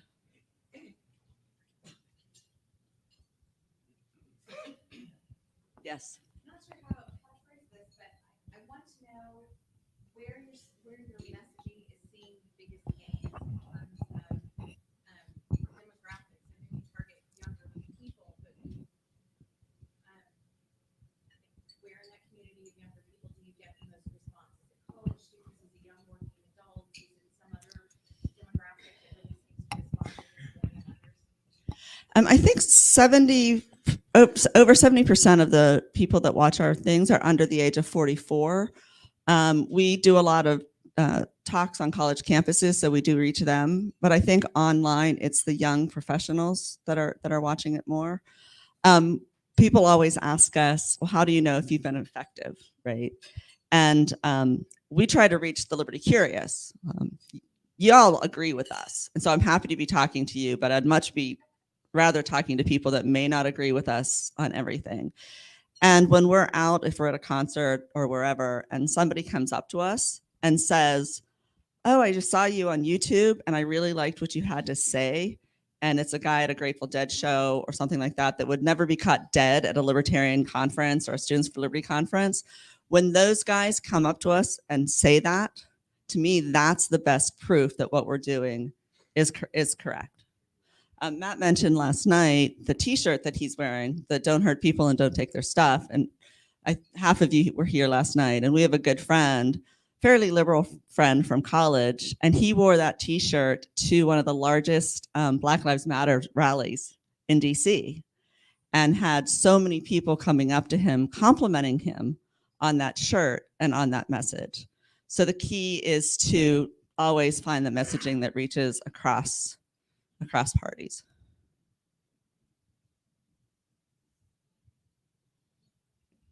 You guys are making it too easy for me. That's the first. I agree with you. Okay. Terry, you guys are so good at finding stories. I think this is one thing people really struggle with in our movement is where do you find these stories? Do you have advice for people who want to replicate what you guys are doing? The question was, how do we find the subjects for our films? Spontaneous order. And a lot of it is people will come to us because they have stories to tell. We're doing a great video on the city of Miami, Ciudad de la Libertad, the city of liberty, where we're going to be highlighting Latin American immigrants that have come to Miami specifically, looking for their ideas of freedom. And their ideas, everyone's idea of freedom can be different, right? You have an artist who fled Cuba because he can't practice his art in Cuba. You could have a gay kid fleeing Mexico City or Brazil because he's afraid for his life. I mean, there's so many stories that could be told. And we were having lunch in Atlanta with a brewer that we met at an Atlas Network event. And they connected us because it's not a big secret, but Matt likes beer. So they thought that us having lunch with this brewer would be a great time. So we're sitting there talking to the brewer and telling him about this project that we want to do in Miami. And the brewer said, well, you know, my son, I think, is best friends with the son of this really cool Cuban artist in Miami. Maybe you guys should check him out. And we're like, okay. So we check him out, we go and meet with him. And first of all, his art is amazing. He has a very, very distinct style of art. A lot of the art that he does is very anti-Castro. So his messaging is great. And he talks about how he left Cuba at 15. His grandmother told him he had to leave because he would not be able to practice his art. And so we spent a couple days with him in Miami, and so he'll be the first feature. So a lot of it is serendipity, really. It always happens at bars. It does usually happen at bars. And when we were visiting with the Lunas, his wife, who is fantastic, Claudia, she said, you know, when we got here, people kept inviting us to Thanksgiving dinner. She's like, and I didn't get it. He met her in Mexico. She's like, Thanksgiving dinner is such an American holiday. Like, I just couldn't put any reference in my life to it. And then she said, but then one year I was sitting there and it dawned on me. It all made sense. She said, we are pilgrims too. We came to America looking for freedom just like they did. So I was like, well, Claudia, you just earned your spot in our documentary. Anyone else? Yes. For every minute or 10 minutes of film that you produce, how many hours do you guys spending behind the scenes doing all the work to get to the final product? The 7 minutes, well, we did a 7-minute video of Eric, and we spent 2 full days and 2 full days, two full days shooting. So 16 hours of shooting for 7 minutes of film. Plus a week or so of, going, it was about a week of post-production. So. And that was fast. Yeah. Our team doesn't like us sometimes. But yeah, I mean, some of the longer documentaries we've done, we spend 4 or 5 days filming, and then it can take months to pull it all together. So. Terry, so you all talked last night about how you kind of lost hope before the whole trucker thing. And I know that burnout is a really big issue in the liberty movement in general. So how do you guys keep not 1, but 2 people involved in this fight and hopeful as a team? It's when we meet people like Eric, right? Like he was a guy that was courageous. Like it took courage to basically say F you to the DC, right? And so when you meet people like that, it keeps us going.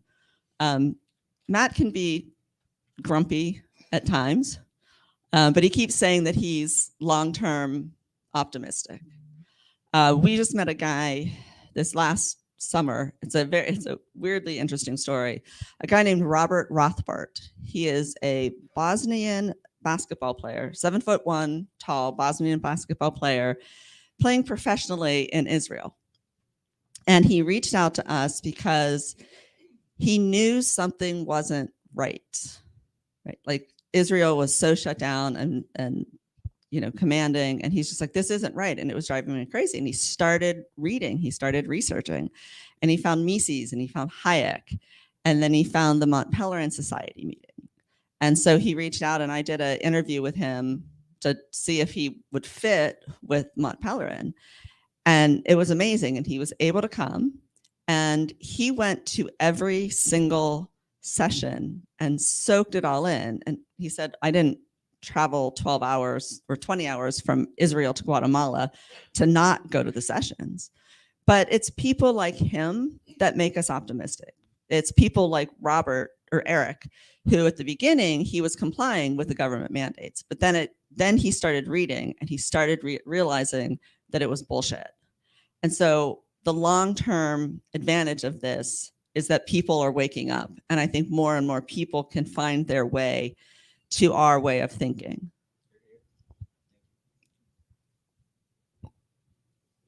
Is that it? All right. Yeah, there's 2 more minutes if there's one more question. Okay, this is kind of very specific, but in line with what you were just saying and all the people waking up to this, we're seeing housing markets, people buying land, off-grid land, trying to be more sustainable even in their urban communities. But we're in several off-grid communities where people are running into roadblocks all over the place. City government, county government, state government, federal government. In every aspect, from their power to their water to their food, so on, so forth, et cetera. Have you guys started any projects exposing some of that, and would you consider it? Because you do. A couple years ago, we did a documentary on Thomas Massie, congressman from Kentucky, and it's called Off the Grid with Thomas Massie, because Thomas truly does live off the grid in his holler in Kentucky. And one of the big fights that he's been having with his house is that they want to name the street that leads up to his house, and he won't let them, because once there's a name, then there's an address. But so he built his home by himself. And when I say he built his home by himself, he read 3 books. He wanted to build a timber house. He says you always read 3 books, because 2 of them will agree with each other, and then you ignore the other one. And he built this massive home. He dragged the timbers down from the woods. He dug the rocks up out of the creek. Well, he had his sons doing a lot of the manual labor too. It wasn't just himself. Designed a high efficiency wood burning furnace. He has his own water supply. So we've done that. And it's a great film. It's called Off the Grid with Thomas Massie. And that film, besides showing how cool he is with his home, it actually, in the political world, it quelled some of his detractors because when they saw how he lives, they're like, wait, Republicans care about the land this much? That's crazy. They didn't think that that was possible. So it showed him and then Republicans that we can be, responsible citizens. That was another easy question. I like these. Anyone else? Nope. All right. Thank you so much.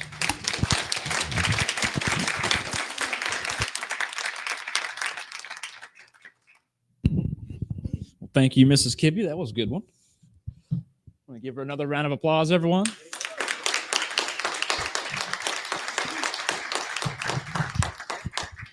Right.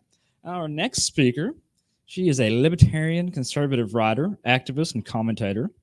She is the content manager and brand ambassador for the Foundation for Economic Education, the nation's oldest libertarian think tank. She is host and producer of the popular podcast Based with Hannah Cox, and a contributor to the Washington Examiner and Newsmax. Her work revolves around the defense of individual liberty, free markets, and limited government. Her work opposing the death penalty contributed to the repeal of capital punishment in 3 states. Let's give a big round of applause for Hannah Cox.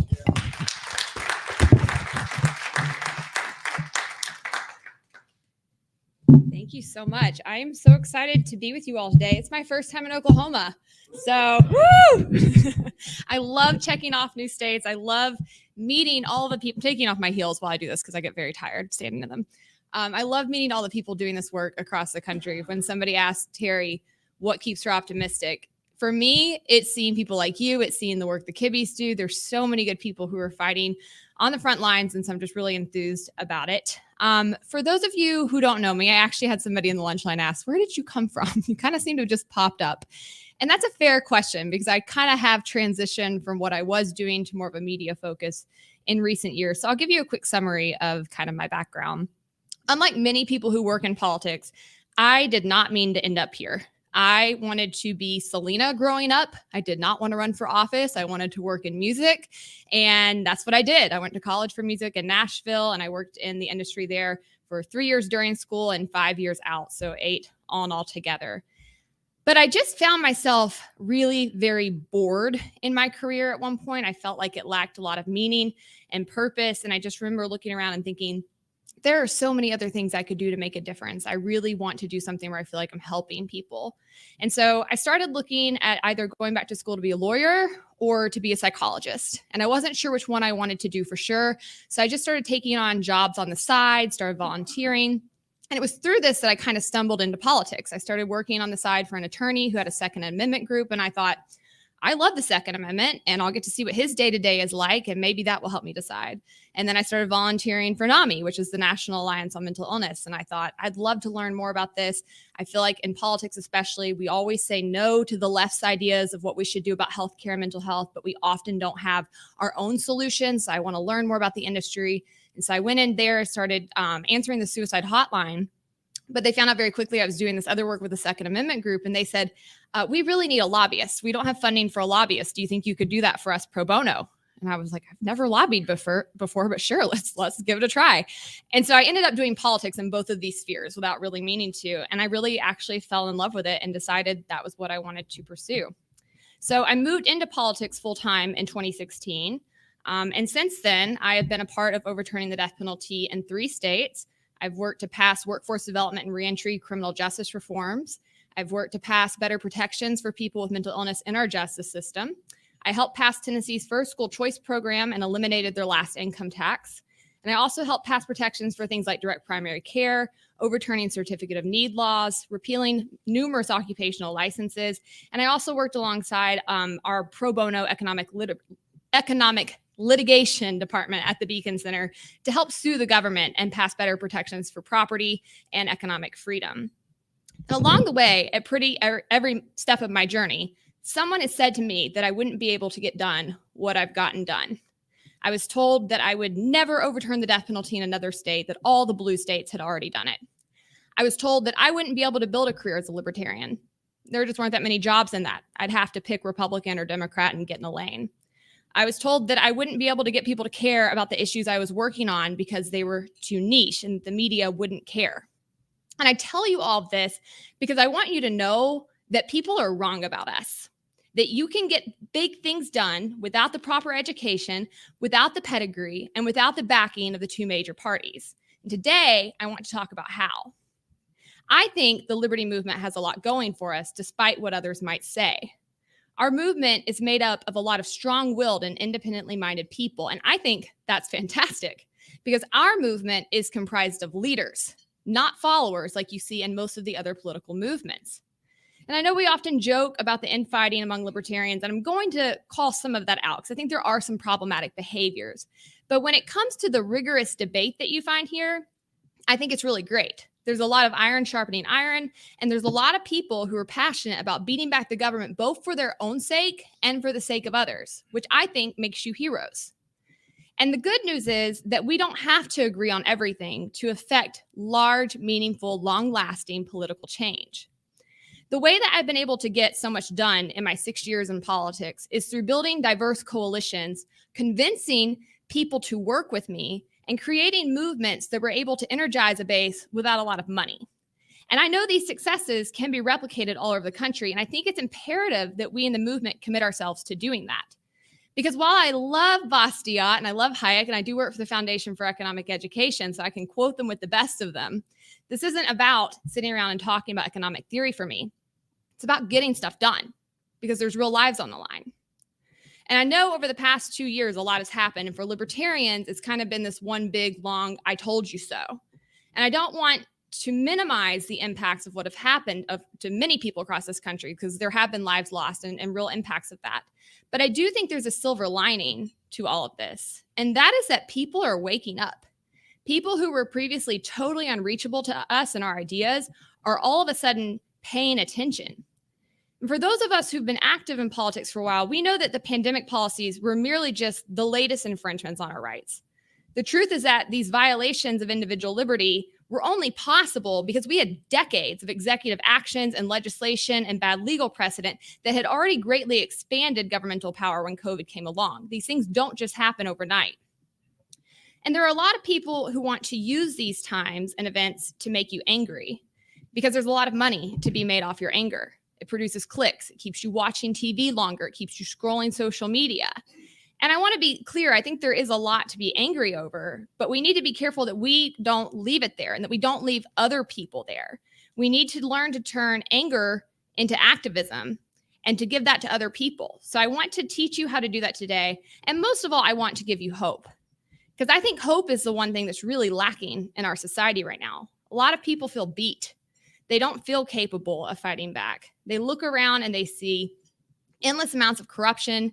They see how far we've moved from our foundations, and they largely see other apathetic people surrounding them. They start to feel like the battle's over. And I get it. I have some days like that too. And on the one hand, it really is. I mean, it really is as bad as you think and worse after working around the political system. It's just like this iceberg of injustice that keeps going.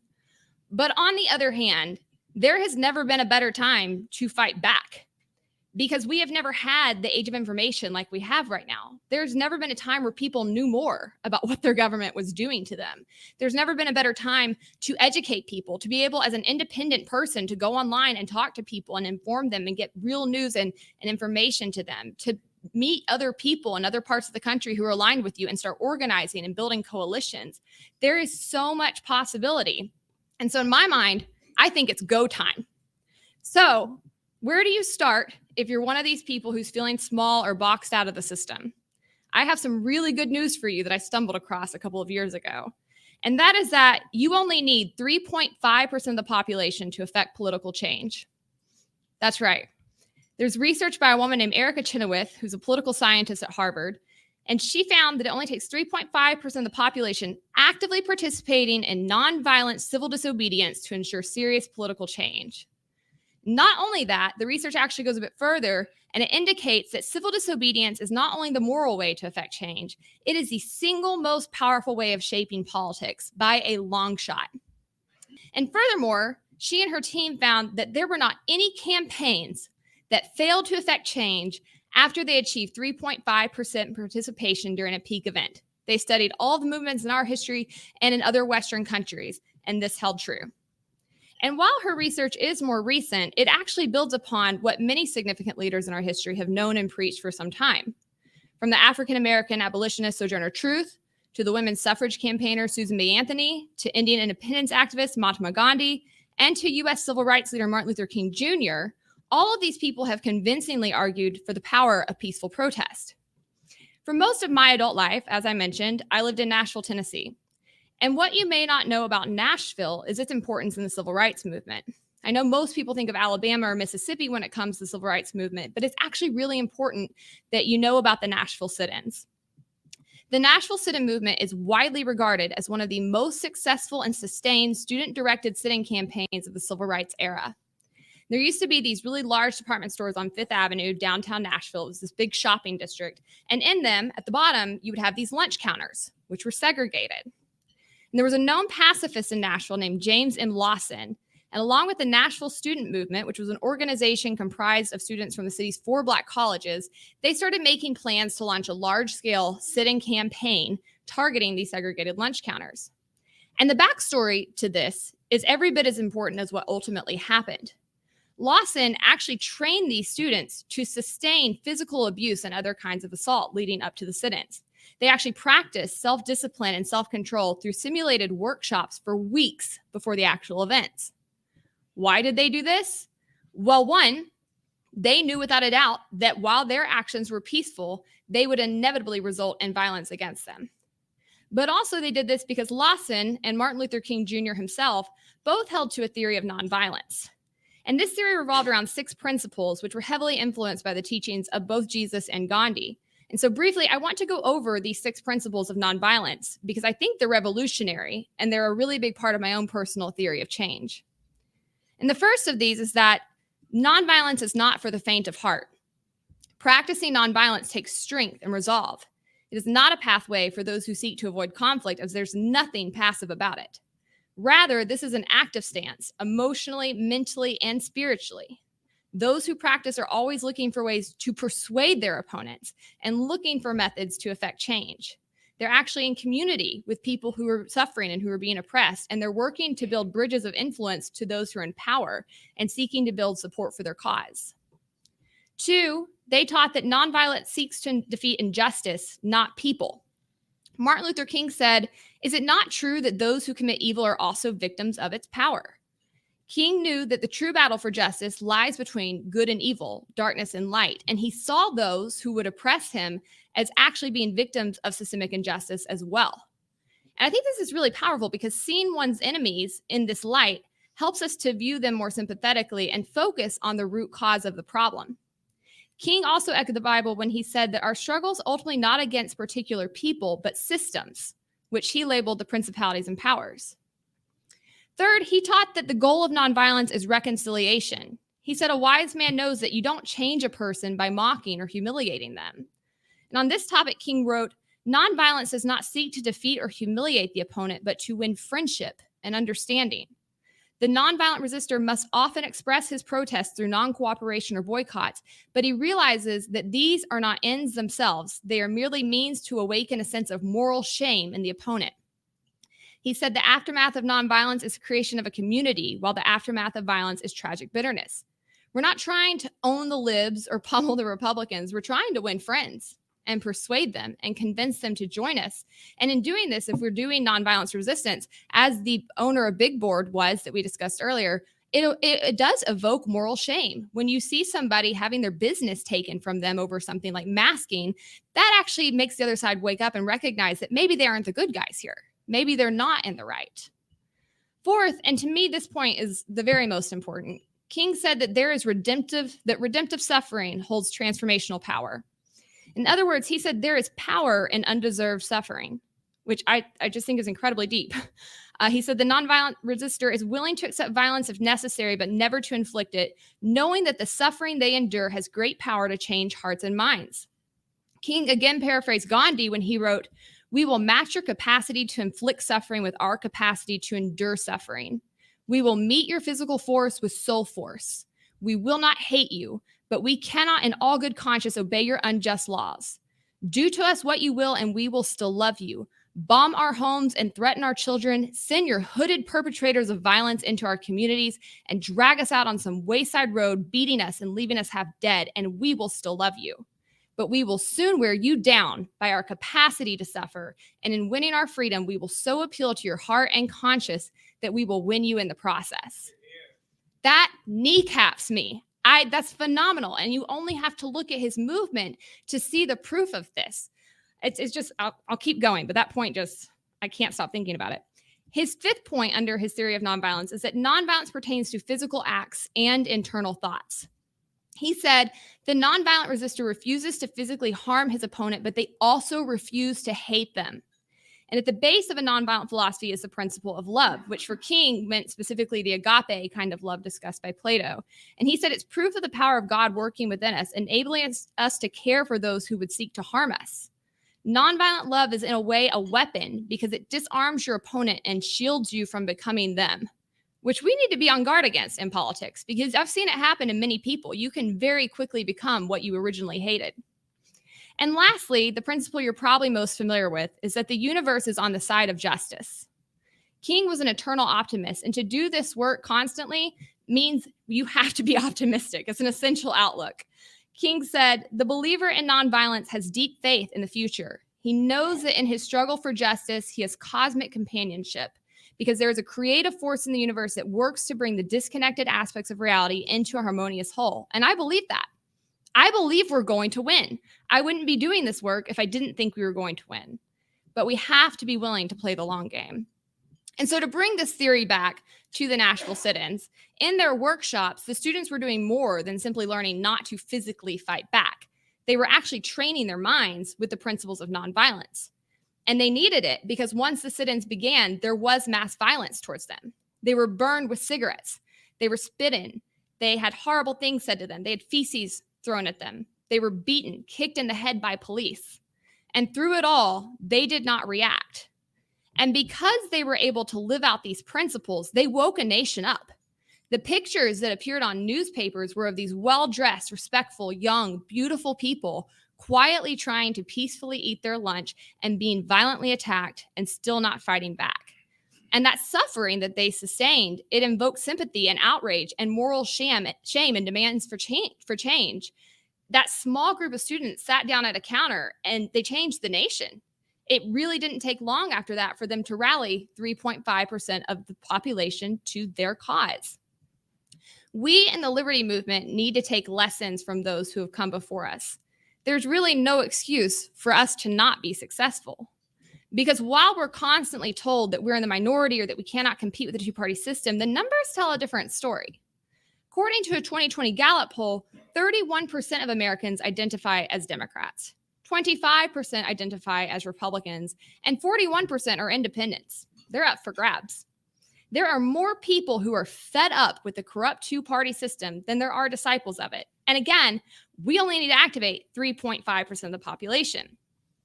But in order to do that, I'm a firm believer that everyone in our movement needs to read one book, and it is not Bastiat, and it is not Friedman, and it is not Mises. It is How to Win Friends and Influence People by Dale Carnegie. Immediately, please, for the love of God, I will buy it for you, please. This book is such essential reading. I try to read it every single year. If you're not familiar, it's a timeless classic by the successful businessman named Dale Carnegie. And I think it's relevant whether you're trying to be successful in sales, build better relationships with your family, or be effective in politics. Unfortunately, I think there's no shortage of people in our movement and in politics in general who care a lot more about being right than they do about being effective. And when it comes to that 3.5% number that we're going for, they run off far more people than they win to the cause. And I know that we can joke about some of the bickering, but I personally don't find this kind of behavior funny because this is not a vanity project to me. I'm trying to get stuff done. There are real lives on the line. And every person that leaves our movement because of the behavior of people like this puts us another hour away from the justice that we're seeking. So I think that we need to find ways where we can disagree with one another or with outsiders without being turnoffs. Again, mocking people, putting people down, publicly shaming people, these tactics only really stir up bitterness and resentment. They make targets dig their heels in and draw further into their camp. And they cause the insulters to be seen as enemies instead of potential partners to effect change. And this is important. When I was doing death penalty work, I didn't pass death penalty repeal in a state every year single-handedly. I did it because I was able to build really broad coalitions with people who were very, very different than me and get them to work alongside me. I'm talking Southern Poverty Law Center to the American Conservative Union. I worked with anybody who wanted to come together and work on this issue. And in doing that, they got to be around me more. And they got to learn more about what I was about and what I actually thought. And it was really powerful. And a lot of them ended up moving in their perspective on issues, but they wouldn't have done that if I had come in and shouted them down because I disagreed with them on things outside of the issue I was trying to work with them on. It's an important tactic to remember. So I implore you to distance yourself from people who conduct themselves in this way. Because I think they're sinking ships who ultimately become as big of a barrier to change as the people they oppose. Remember that Martin Luther King's principles include a safeguard against becoming what you hate.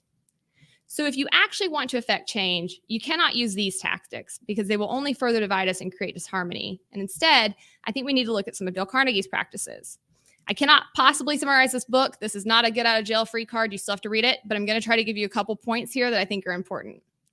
First, Carnegie said, if you want to win friends and influence people, you must be likable, which I know it sounds like common sense, but I am not convinced these days that it is. And he gave 6 ways to do that in case people were struggling with it. And the first was that he said, you need to become genuinely interested in other people. Stop talking about yourself. Find out about them. You need to be genuinely curious in what other people see and what their perspectives are. And that probably means that you don't get to talk to them about the Fed right away. It'll come down the road. But figure out what they're interested in, figure out what they're concerned with first, and get to that down the road. 2, he said, smile. Be a genuinely happy, positive person. Nobody really wants to be around an Eeyore. You all know the type. You're like, I cannot get away from this person fast enough. You don't want to be that kind of person. Try to be positive. 3rd, he said, remember that a person's name is, to that person, the sweetest and most important sound of any language. People love their name so much, they will literally donate millions of dollars to have their name written across the side of a building. Remember their names. It goes a really long way. 4, he said, be a good listener. Encourage others to talk about themselves. Many times, people aren't looking for an entertaining conversation partner. They actually just want somebody to listen to them. That's true. There's a lot of lonely people in our society. There's a lot of people who feel really disenfranchised and like they don't have a voice. And I promise you, you're not going to be able to come up with solutions for them or really get to the heart of their issues if you're not first taking the time to really listen to them. 5, he said, talk in terms of the other person's interests. If we talk about what they're interested in, they'll feel valued and value us in return. And he said, 6, make the other person feel important and do it sincerely. The golden rule is to treat other people how you want to be treated. And this is where the real work starts. It's with your relationships. It's with your ability to build bonds with people who are different than you. And I promise you, you can't do that if you're running around just criticizing every person for not being quite as principled as you, or constantly tearing other people down who are doing some good things but aren't close enough. That doesn't help. You certainly can't do it if you're running around calling everybody libtards or statist. It doesn't really go anywhere. No one's going to want to work with you or be attracted to your ideas if you conduct yourself like this. The truth is that the vast majority of Americans spend their lives in economic and societal bubbles. And what I mean by that is you are statistically very unlikely to know anyone, and by know, I mean have in your home on a regular basis, someone who is of a different nationality, ethnicity, religion, political viewpoint, even socioeconomic status. We simply don't know one another. And I'm very into psychology, as you can probably tell by this speech. And I've been aware of this phenomena for some time and how it actually leads to a lot of xenophobia and stereotypes and racism and even just straw man arguments and in people not really understanding where other people are coming from. And it's actually very harmful to our society. Because when you don't intimately know people who are different than you, you can't possibly understand their political motivations or their struggles, their needs, or most importantly, the messages that are going to reach them. Now, I have a confession, and that is that lately I've spent a lot of time on TikTok. It's mostly for work, so don't judge me, but I've been on there a lot. And I'm having a great time. But there's all of these people on the left that are making videos trying to like dunk on libertarians or conservatives.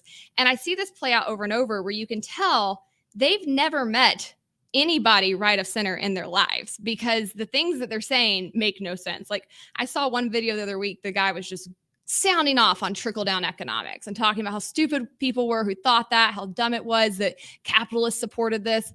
And I'm like, sweetie, number one, trickle-down economics is not a real economic theory. No economist has ever professed this theory. It was a made-up slander term by the media meant to be used against Reagan and his policies that now like somehow people think is actually an economic school of thought. It's not. But even if it were, libertarians and true free market capitalists would not adhere to it because we don't support things like handouts or subsidies or corporate welfare. So yes, clap for that. But so they end up sounding really stupid to the very people they're trying to convince. And even worse, they're doing it in this very snide kind of way. So you're just totally turned off to them and their views, and they end up sounding like morons. We need to be careful that we don't put ourselves in that camp. And it's really easy to do if you don't know the people you're trying to message to and actually understand what their real issues are, how they actually think, and have the ability to fully describe what their positions are. So if you want to persuade people, you must first know them intimately and build relationships with them. Most people change their minds on issues based on input from people that they know and respect. And so that's really important. You know, sometimes people will come across a Ron Paul or somebody online and they start following them, but a lot of times it's from somebody that you know, have these kind of intimate conversations. So once you've taken steps to actually foster real relationships, you'll then be in a position to actually affect change. But you need to be intentional in how you do this. And Carnegie also gave rules for winning people to your way of thinking once you know them. And the first was that he said the only way to get the best of an argument is to avoid it. Because when you argue with someone, no matter if you win or lose the argument, you actually lose. Because that person will either feel humiliated or strengthened in their position. And ultimately, they're not going to change their minds when they're in an argument. And so he said, instead, try to avoid arguments whenever you can. 2, he said, show respect for the other person's opinions. Instead of saying, you're wrong, say, you know what? That's a really interesting thought. Here's where I agree, but here's what I don't really get. I think I'm struggling on this. Let's flesh this out a bit more.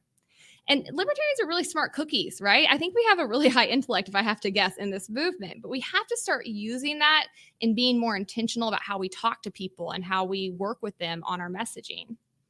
3, he said, if you're wrong, admit it quickly and emphatically. When you admit that you're wrong, people trust you and begin to sympathize with your way of thinking. There's nothing wrong about being wrong. There's nothing wrong with changing your mind. I think intellectual humility is a really important concept, and it does make people see you as a more trustworthy source when you're willing to admit some of this. 4, he said, start with questions to which the other person will answer yes. Don't begin by emphasizing where you disagree. Instead, start emphasizing where you agree and keep going.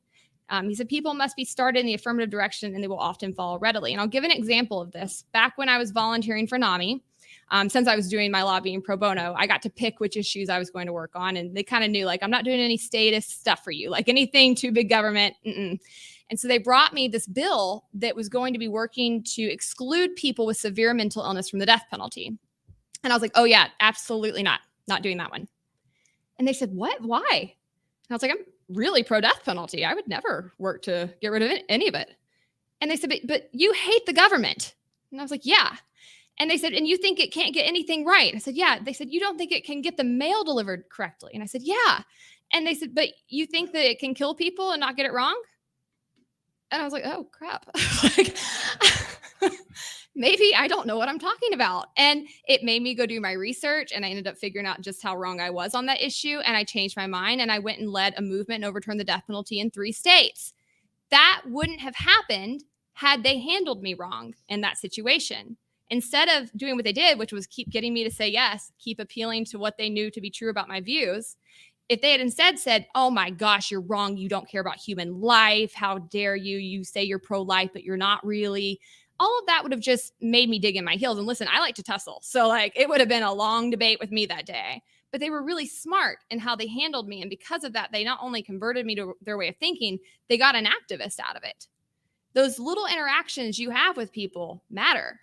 And they really can have long-term, lasting impacts on our political system. 5, Carnegie said, let the other person feel the idea is theirs. People inherently like ideas that they come to on their own better than those handed to them. 6, he said, try honestly to see things from the other person's point of view. Other people might be wrong, but you don't want to condemn them in that. Instead, try to understand them. He said success in dealing with people requires a sympathetic grasp of the other person's viewpoint. So figure out what's motivating them. Right when I was doing death penalty repeal, people would always ask me, what's the most effective argument against the death penalty? And I would say, I have no idea. It depends on who I'm talking to, because I first need to figure out why they like it, why they think they need it, what it is that's important to them about it. And then I can start to dismantle some of that. But we need to make sure that we're actually listening to people and hearing their concerns and figuring out, like, what's the root thing that they're after? What's the main thing that they care about here? 7, he said, be sympathetic with other people's ideas and desires, because people are hungering for sympathy. They want to be recognized for everything that they desire and they feel. And if you can sympathize with them, they'll appreciate your side as well and will often come around to your way of thinking. 8, he said, appeal to people's nobler motives. People believe that they do things for noble and morally upright reasons. So if you can appeal to that, then you will be successful in convincing them. And I think that's what the people did with me over death penalty, right? I believed that I was doing things because I thought that I was working to limit government and uphold individual liberty. And because they appealed to that, it made me want to go in and make sure that I wasn't off base and holding this position. And then 9, lastly, he said, dramatize your ideas. I'm so glad we have the Kippies here today because they have such an important message. It's so important that we tell stories. Listen, Americans are bad at math. You cannot come at them with a bunch of numbers. I know we like them, but like absolutely not. They're not reading it. We need stories. We need to tell real world impacts, and we need to make it exciting and engaging to engage with our ideas, right? Even if I want to talk about a public policy issue, I need to make it where it's fun and interesting and tangible for people and they can really relate to it. I think I'm running short on time, so I'm going to kind of try to wrap this up quickly. But the last set of instruction Carnegie's book gave were those for changing people without arousing resentment. And I think this is important because the vast majority of people in politics do the exact opposite of this, and they fail because of it. So he said that you should begin with praise and honest appreciation.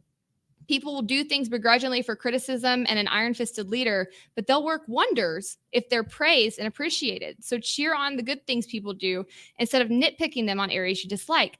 I see this all the time in the work that I'm in now online, especially with certain politicians. Like I'll give Rand Paul as an example, who is, libertarian light, but I think he's one of the best people in Congress. Did I like everything he does? Absolutely not. But he does a lot right. And what I instead see from the liberty movement towards people like him or Thomas Massey is that they'll often nitpick them on every little thing that they're doing that's not libertarian enough, instead of praising them for the bulk of things they're doing that are really, really good. And that, by the way, nobody else is doing up there. So what do you think happens when you tear them down constantly instead of actually giving them some support and a base to champion the things they're doing? That will wear you down. And eventually, I think what you'll see is a lot of politicians drift from our movement and quit being as liberty-based and minded because they don't have any support. They're not getting any kind of reward for that. And listen, everybody's human, right? But we call it kind of audience capture. If you have one group of people who's like cheering you on and supporting you, you want to do more to keep these people happy because these are your friends, right? And it feels good. So we need to think about this. We need to think about how we talk to people because people will probably start doing more of what we want them to if we're praising them for the good they're already doing. 2, he said, call attention to people's mistakes indirectly. Nobody likes to make mistakes, especially in front of others. So to the largest extent that you can, correct people privately and gently. I'll tell you firsthand, this works wonders with me. If somebody starts dressing me down in my comments and is just telling me how stupid I am, I'm not going to listen to them. I'm probably just going to block them because I don't want people to be mean to me. It's too bad for my mental health. But if somebody DMs me and says, hey, love your work, but I think you really missed the ball on this one. Like, I actually think you might want to look at this. This is kind of incorrect.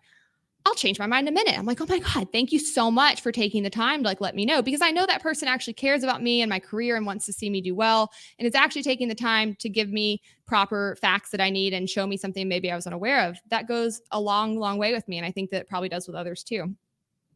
3, he said, talk about your own mistakes before criticizing the other person. When something goes wrong, take responsibility, and that can help win other people to your side. And this is a technique I did use a lot in lobbying. When I would sit down with a lawmaker, I'd often start off telling them about a time where I was really wrong, specifically on an issue we were about to discuss or where I'd changed my mind.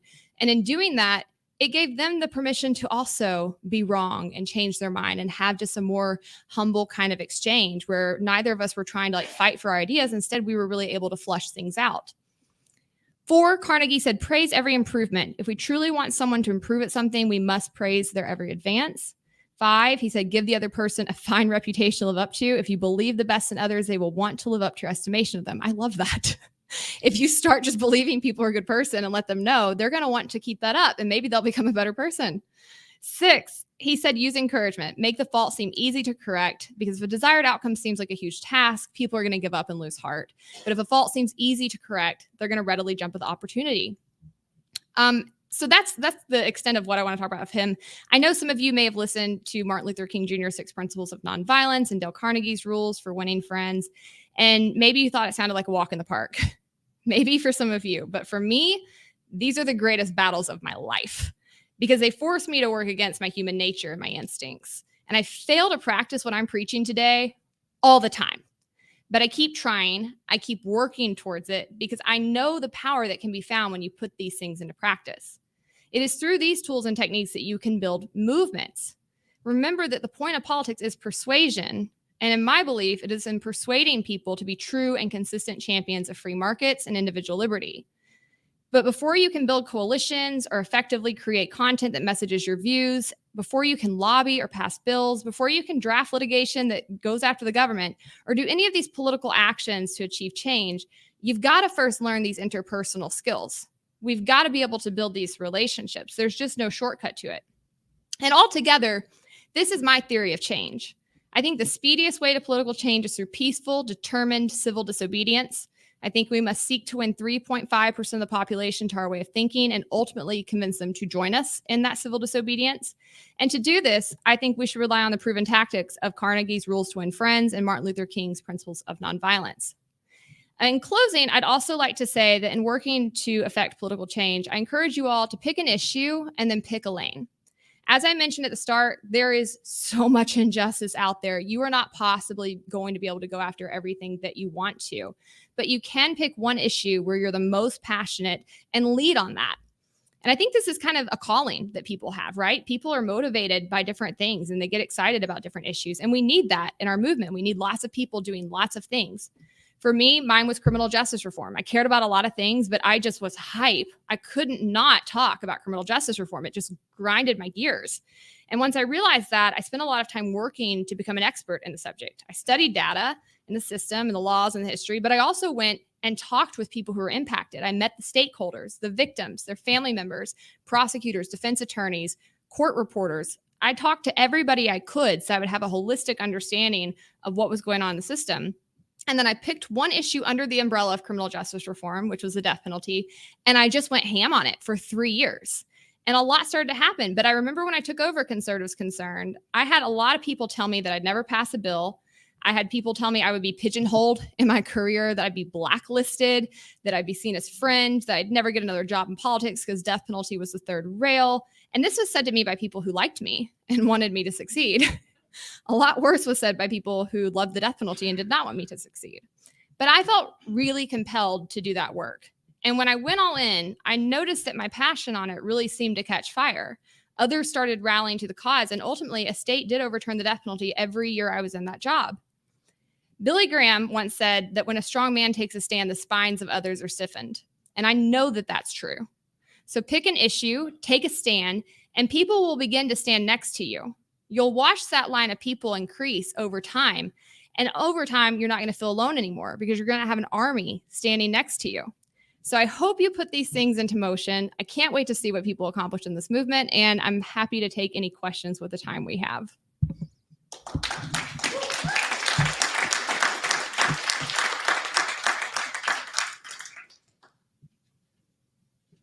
Yes.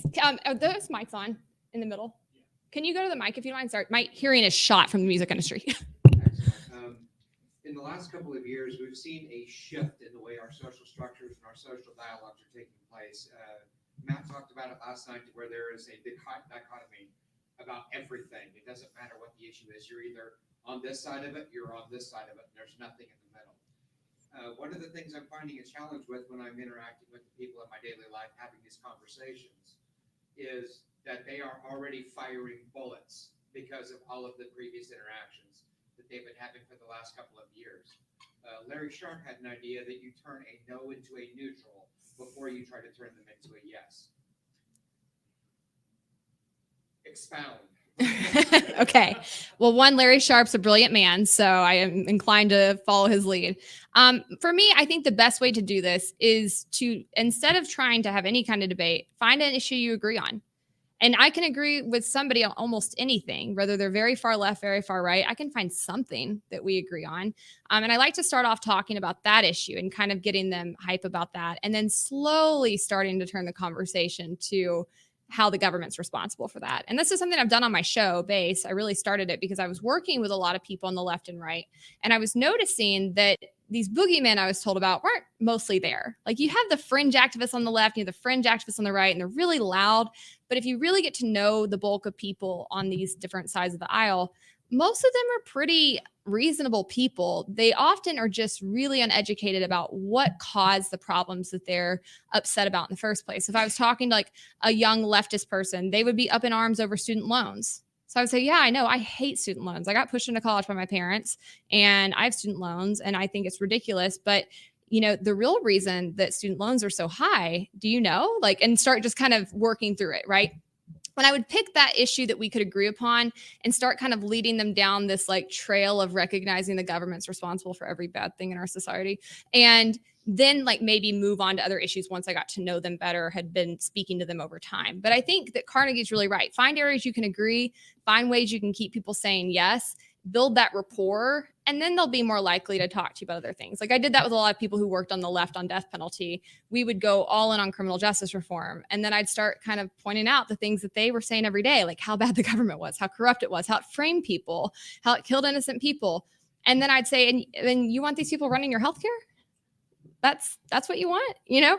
And because it had started here, I was then able to move them here and have a more rational conversation. And because they knew me at that point, they knew that I wasn't some heartless person who just didn't want people to have healthcare, right? They knew enough about me to have that trust. And so I think the relationships and finding those points of connection are key. But I'm curious to hear more about how Larry would navigate this, because Larry's a very convincing man. Any other questions? All right.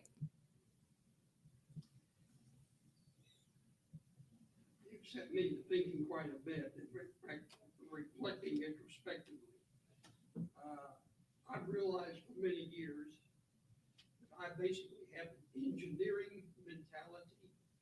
I like to see how things are put together. I am no evangelist at all. If people can see the logic, then I can usually win them over. But I'm not very good at being able to approach people emotionally, to want to look at how the pieces go together. Now, I know that you're not going to solve that problem for me, you know, here in the next 30 seconds. But I just want to make other people aware that some of us can have ideas, but we're not going to be the best representative for those ideas. And we need to pass on our ideas to people who are evangelists or who are salespeople, and are people who can approach people not only with reason but with emotion. That's more or less a confession rather than a question. No, I love that you bring this up, because I think it's very important to have people in our movement who think like you do, right? I think that's why we often are more right on many of the issues, because we have a lot of people who think in these kinds of terms. But when I say pick a lane in my speech, what I mean is kind of what you're alluding to, which is figure out where you fit best. There's a lot of work that needs to be done. Are you the data person who's for me to be out here and be a spokesperson, there's 15 people who work behind the scenes, right? There's researchers, there's people who write the white papers, there's data scientists, there's economists, and they produce work that I then read and evaluate. I always say I'm kind of the middleman. I'm the storyteller. I turn that into content, turn that into storytelling. But not everybody needs to be the storyteller. We need all of these people working behind the scenes. We need producers to make the videos. We need people who know how to do lighting to make the videos, right? We need sound text. We need everything is needed in this machine. So as a whole, it's really important that I think people recognize this is my skill set. This is where I work best, and then just go all in on that. So I like that you brought that up. Any other questions? Matt? Can you, you might have done this while we were out getting our lunch, but can you talk about something we've talked about a lot privately, the Wild West of technology and specifically based politics and how that's going to fit in that strategy. Yeah, thanks for asking that. I didn't cover it actually, and I didn't even mention it. So I work full time for the Foundation for Economic Education, but I recently also launched my own venture, which is called Base Politics. I've had my show Based for about 1.5 years now, and it was going really well. I had expanded Based as a show, added a weekly show called The Base Brief with a colleague of mine, Brad Palumbo, who I work closely with. And Brad and I and another guy, Jack Hunter, who many of you probably know as well from the Ron Paul campaign days, we had been talking about this hole in our market for about 2 years, where we looked around at the media landscape, and we didn't find like what would be essentially the Daily Wire for libertarians. And we really felt like that was needed. You know, we love some publications that are out there, but to be honest, like I'm probably not quite libertarian enough for Reason, but I'm too libertarian enough to go work at the Washington Examiner. And yes, both will run my pieces, but I don't fit perfectly at either. And if I'm like that, there's dozens of other young people who are coming up and looking for jobs. And we kept seeing this thing happen where we'd see young talent in our sphere, young, great messengers come about. And then they'd kind of move from being libertarian to moving to the right. And it was because the jobs open to them were places like PragerU or Turning Point USA or the Daily Wire. And so they go there, and it's important. It's really important who you surround yourself with in politics. I was really very fortunate that I had a good job in music and was able to really take my time and pick where I went to work and say, I'm not ever going to work somewhere where I'm not totally aligned. A lot of people don't get that luxury. And so we wanted to start Base Politics, both as a place for our work to live, but also where we could start bringing in younger people, training them not only on how to use platforms and their content to educate people, but how to actually use that to affect real change politically. Because since I've lobbied and passed a lot of bills, I can tell you firsthand that the media is instrumental in getting public policy done. I was really good at passing bills because I was really good at using the media to pass my bills.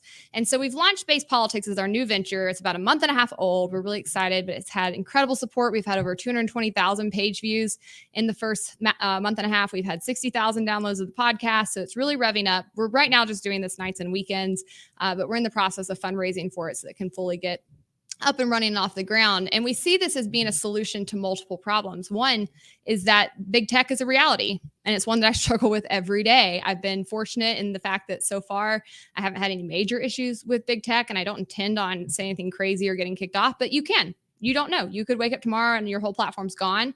And so what we need to do is be building places where we can ensure we own it and that big tech's not going to come in and just wipe out our platform where nobody can find us tomorrow. So Base Politics is going to be a hub for all of our content to live, not just articles, podcasts, videos.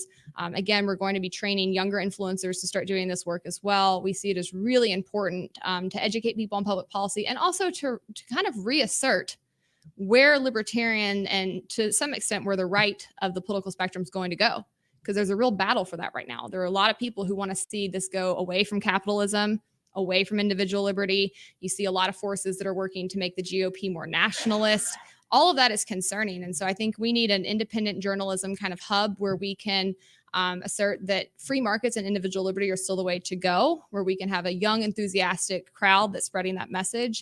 And we're really excited about it. So check it out. It's base-politics.com. You can find our podcast at Base Politics on pretty much any podcast platform. But we're excited about where that's going to go and just think it's super needed. So, yeah. All right. Thank you, everybody. So good to see you.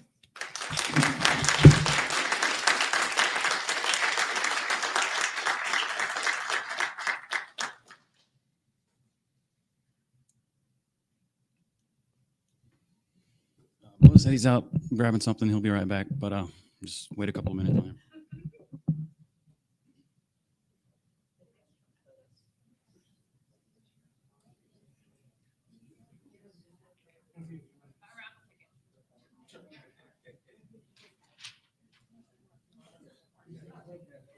Many of you might not be aware, I will take your cash and give you tickets for the raffle at the back.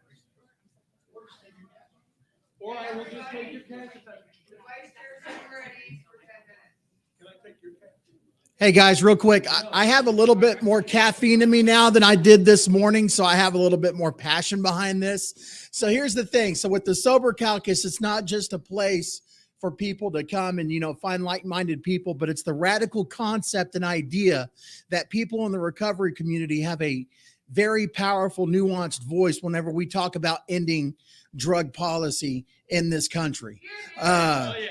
Here's the thing, guys, and you may not know this, but 12-step recovery is completely devoid of any taxpayer money or any state intervention by their own tradition.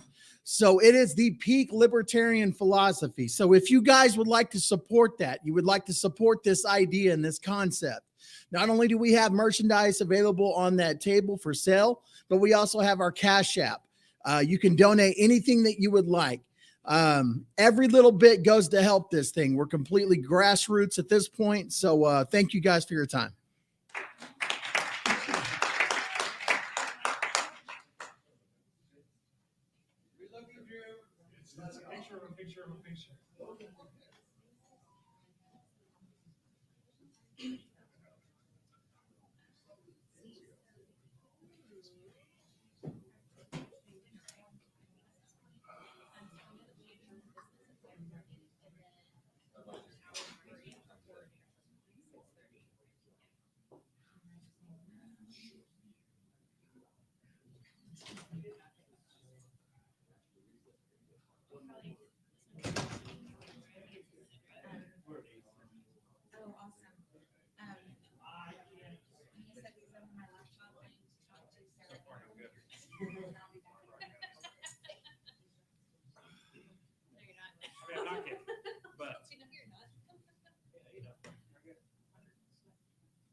Coalition partner.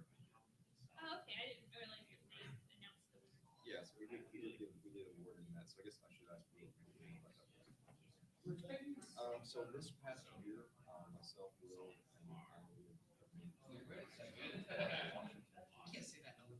Jail protests, not just jail protests, but also, you know, so lock the jail, PC jail, and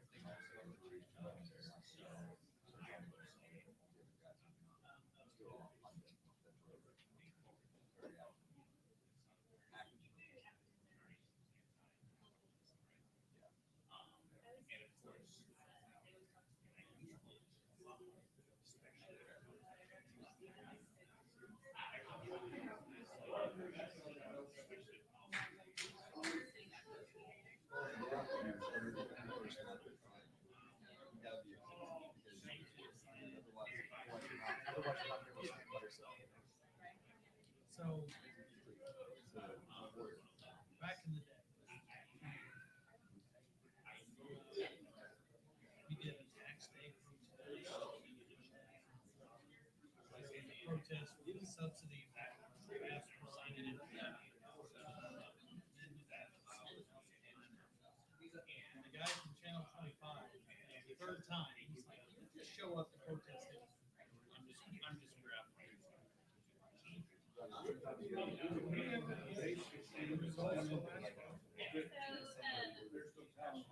will be debates, and I'm already told that I will be. Who's name? They would be until after primaries and after any runoffs, and probably July.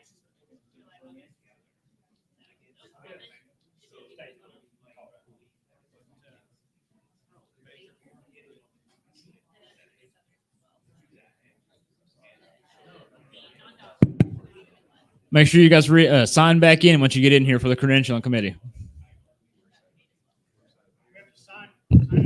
Yep, sign back in after lunch before we go to order.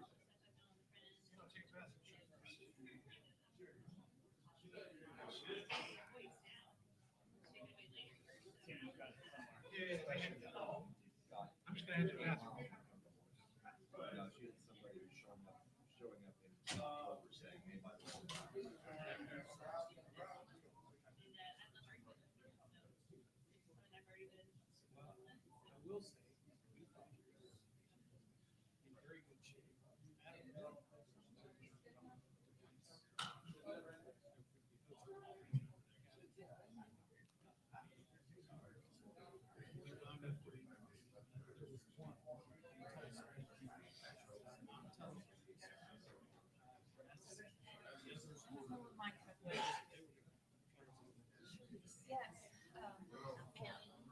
If I understand correctly, when we come back into session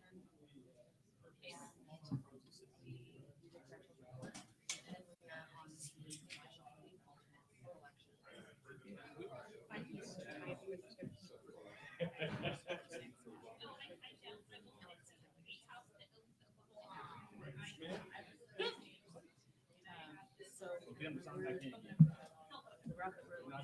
Ooh. Hold on, we've got kind of an empty room. What time are we supposed to be back? 2 o'clock, then you get. 4 minutes. Fair enough. You want me to go ahead and start then? Ladies and gentlemen, we have our third live auction now. This is going to be a smaller size. I'm sorry, Chase. This is only a large, and this is the smallest buffalo pine shirt we do have. We are going to open up the bidding for Mr. Williams at $10. Do I hear $10? I have $10 to Ms. Bean. 15, 20. I have 20, 20, 25, 25. I have 25. Do I have 30? I've got 25. Do I hear 30? I'm looking for 30, 30, 30. Show me a hand. I got 30 right here. 35 to Ms. Bean. 40. We got a bidding war. Oh, too rich for Ms. Bean's blood. I got 40. I got 40, 40, 40. Do I hear 45? I'm looking for 45. Do I have 45? Okay. Do I have 50? I'm looking for 50. Okay, we can go back to 45. I've got 40 right now. Looking for 45. 45. Let me see a hand. Anybody out there? 45, 45, 45. I've got 40 going once. 40 going twice. Sold to Natalie Bruno for $40.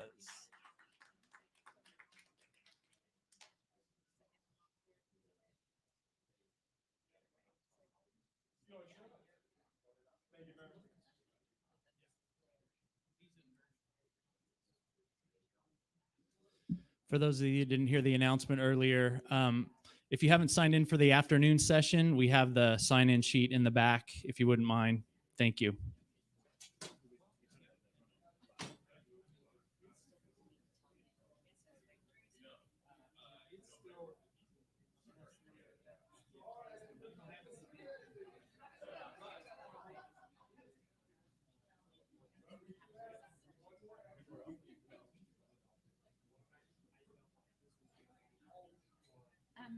Ms. Ruby, are you available for consult? Thank you. Don't pee or get anything in your hair. Do what? Don't pee or get anything in your hair. So on the section of reaches for the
It chooses between two people who get the same number of votes.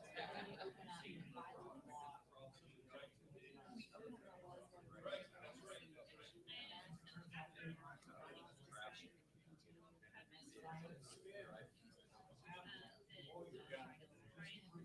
we also have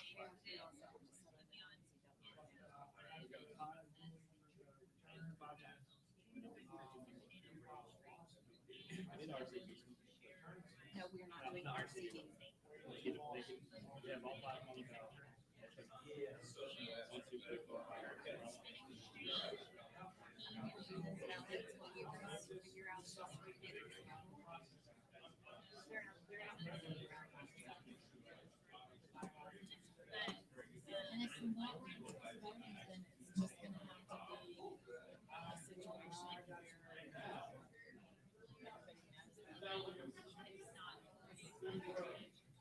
we won't get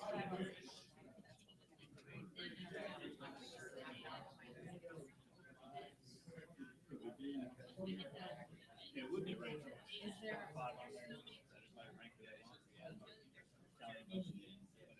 everything is going to have to stop?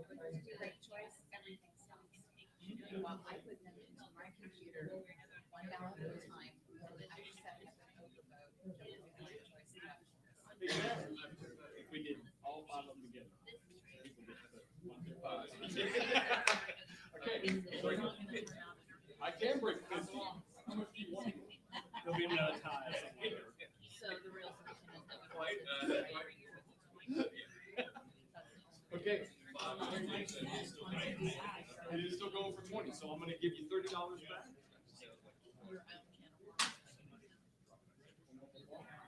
And I'm also going to give you 5 tips. That would be 5. Absolutely. Have them all 5 in 1 and split it up. And take it. We had people last night who bought oh,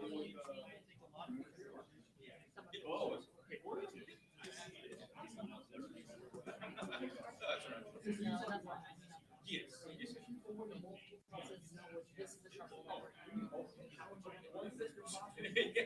Actually, I really appreciate that. I appreciate that.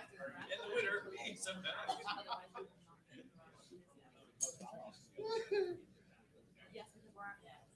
But yes.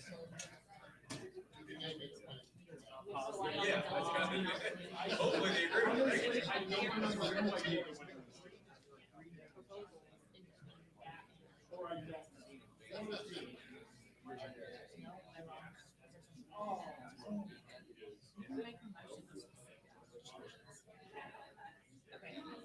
Unfortunately, I still have to work on Yeah, yeah. And I'm on year 2 of my 4-year foreign moratorium. It's fun.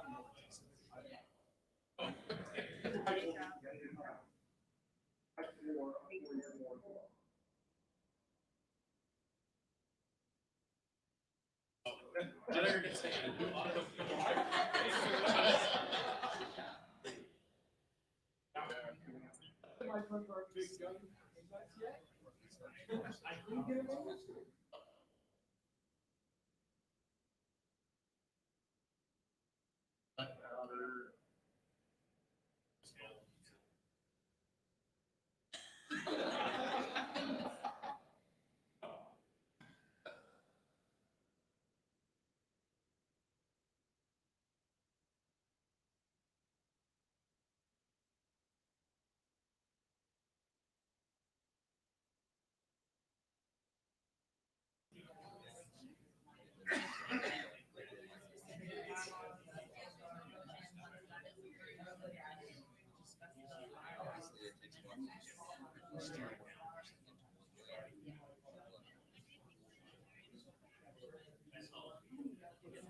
You want me to do the same thing that I did yesterday, except they're smaller and they're smaller and they don't have huge writing speeches.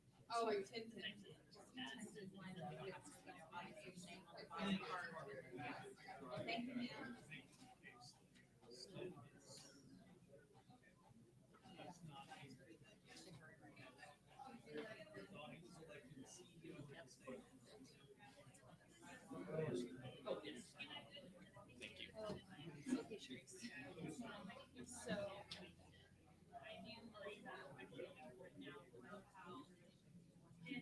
I think we got everybody, but if you start, would you mind making announcements if they haven't seen this yet? Just a reminder, if you haven't signed back in from lunch, please stop by the credentialing table and sign back in.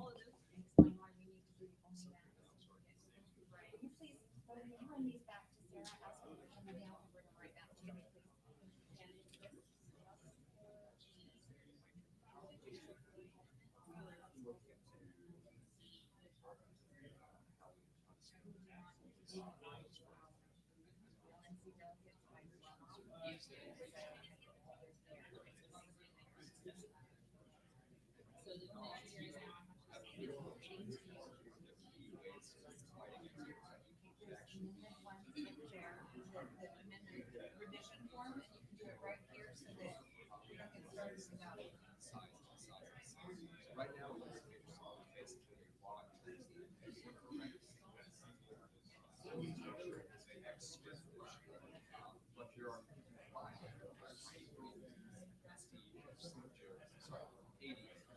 basically but there are basically get actual functional house, kitchen, sink,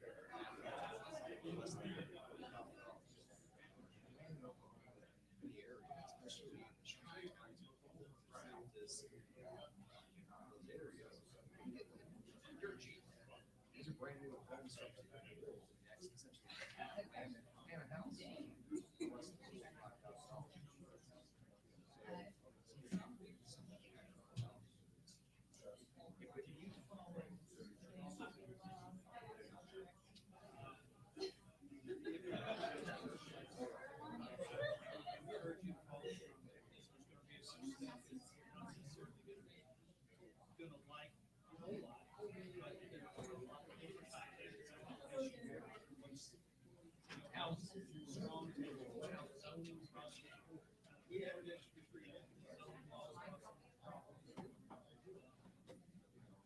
There are good things. So for instance, we have a floodplain that the contractor development company is bond. Houses are about 3 feet below the floodplain, where everything on the drainage does flood.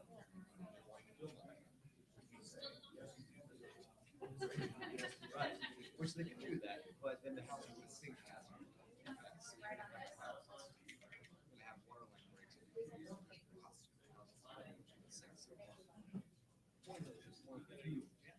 one of the few opportunities where it's actually halfway decent. But generally, yeah. So that's one thing.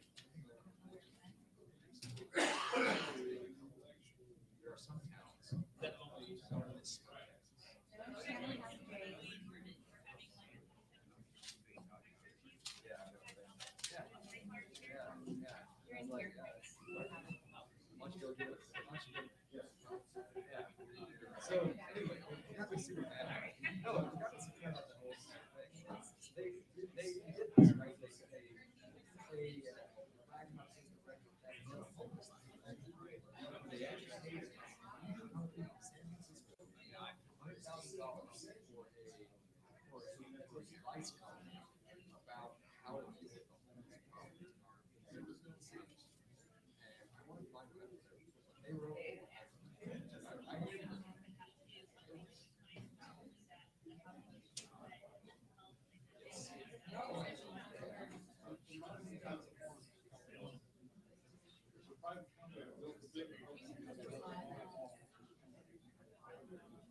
Big shopping center.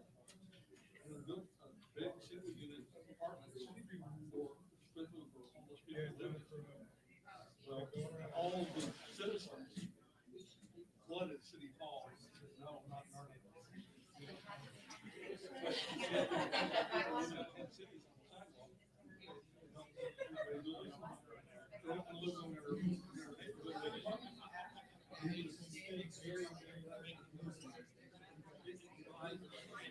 In this case, it's kind of that.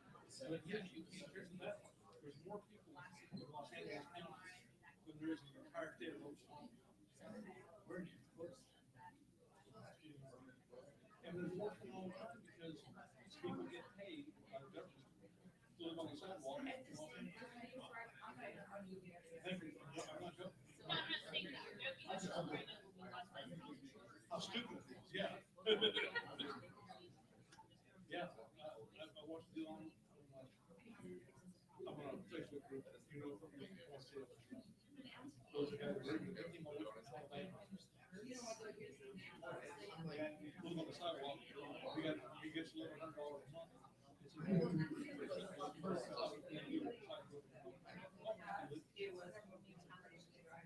I make $4. But he moved halfway across the country. He live on the sidewalk.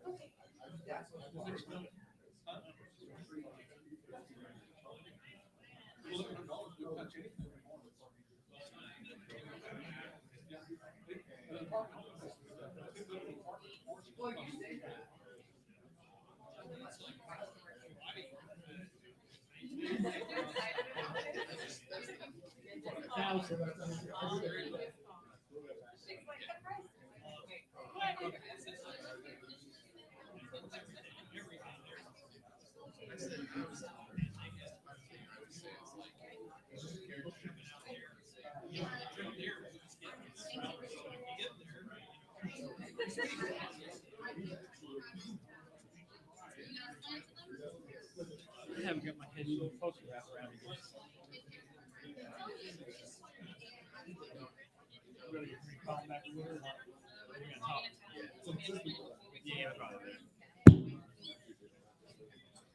Hey, everybody. Hey, we're not back in order yet for a reason. I just want to go over this with you real quick so that we can solve this as quickly as possible.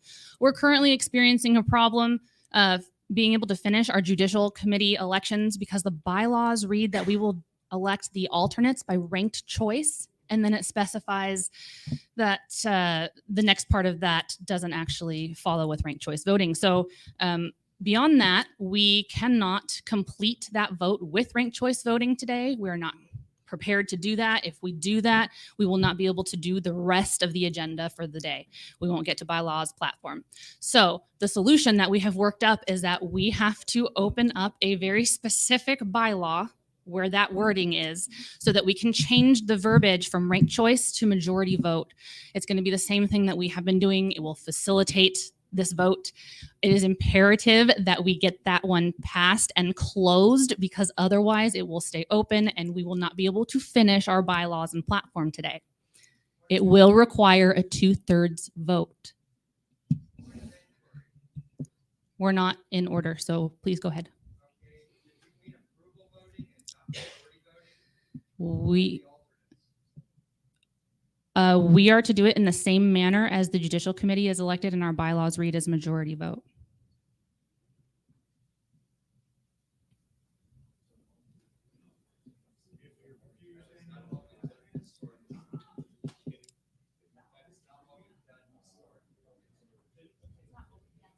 Historically.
Hey, Brad, can you explain to us what the difference is between majority vote and approval voting, please?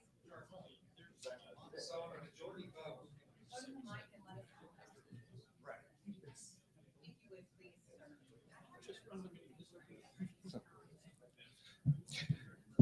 Madam Parliamentarian, if I make a mistake in this, please correct me. If we do this by majority vote, that requires that each of the individual candidates that are running for alternate receive 50% plus one vote, which means theoretically, if you've got 5 or 6 candidates running for 3 seats, where under approval voting, the top 3 voters will get it, that could happen with 40, 38, 36%. If a majority vote and you get 5 candidates with 40%, nobody becomes the alternate. We move to a second round of balloting, and we wind up with the same problem we have under ranked choice voting, which is why I asked the question. Does that make sense?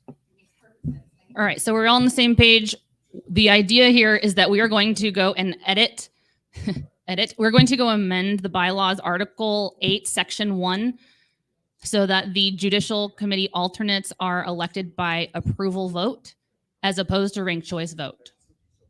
This will require a 2/3 vote.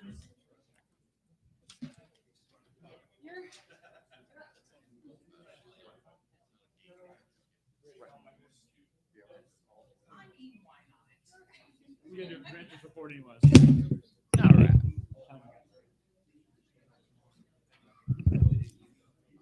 All right, go ahead and get us called back to order at 2:41. Please be sure that you have signed back in from lunch, back at the credential table. All right. We go ahead and go to a credential report.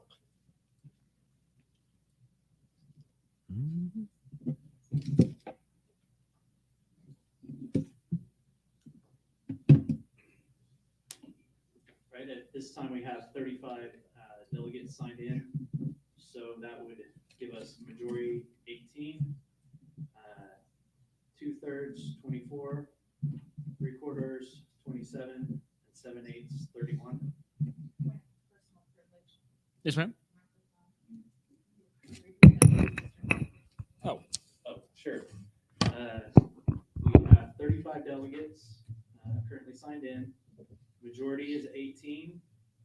2/3 gives us 24. 3/4 gives us 27. And 7/8 31. Thank you, sir.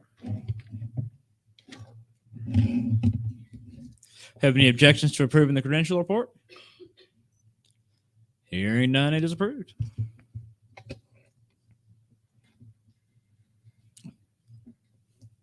Ms. Whitfield? I would like to move to suspend the rules, to take up bylaws section, Article 8, Section 1, so that we can fix the bylaws wording so that we can complete our Judicial Committee alternates elections. Okay. Yes, Ms. Adams?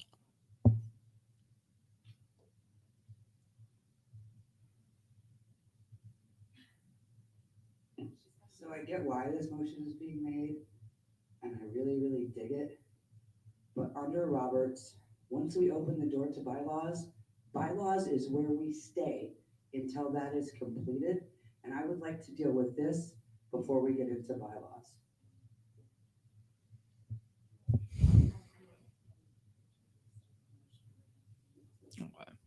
So wait, did speak with the parliamentarian, and our understanding is that we can be as specific as we need to be with our motion, and that this motion is specifically to take up this very specific bylaw item for this particular purpose, and that we will then go back to our agenda. So everything that we decide here as a body outweighs and supersedes Robert's rules. So if we say that we are only going to take up this bylaw right now, that is all that we will do. Could you also restate your motion for the secretary? I would like to move to suspend the rules to take up bylaws Article 8, Section 1, specifically to address the Judicial Committee alternates elections take place immediately.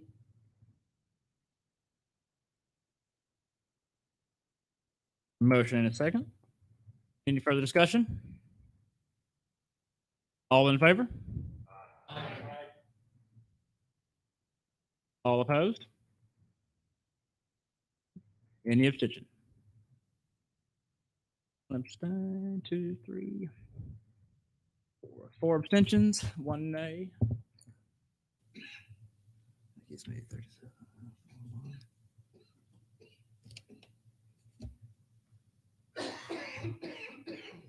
All right. That is definitely over our two-thirds majority, so that will pass. I would like to move to amend bylaws Article 8, Section 1 for the verbiage that reads, the election of judicial committee alternates will be done by ranked choice voting, to strike ranked choice and to replace by approval voting. So that will read, the election of judicial committee alternates will be done by approval vote. All right. Have a motion and a second. Do we need any discussion? All those in favor? Aye. Any opposed? Any abstention? Hearing a clear, that will pass. Okay.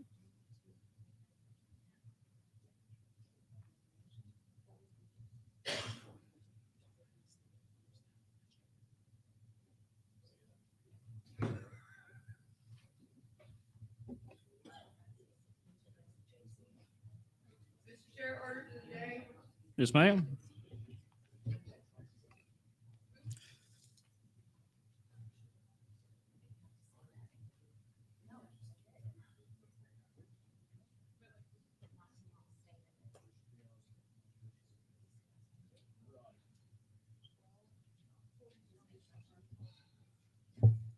Committee alternates.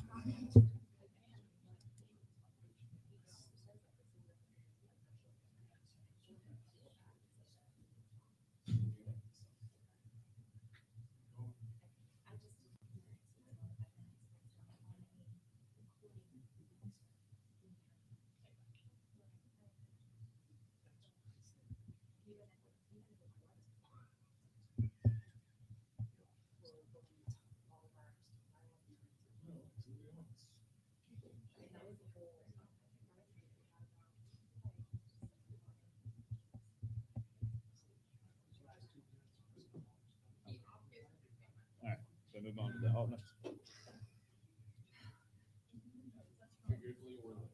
Open up nominations for alternates.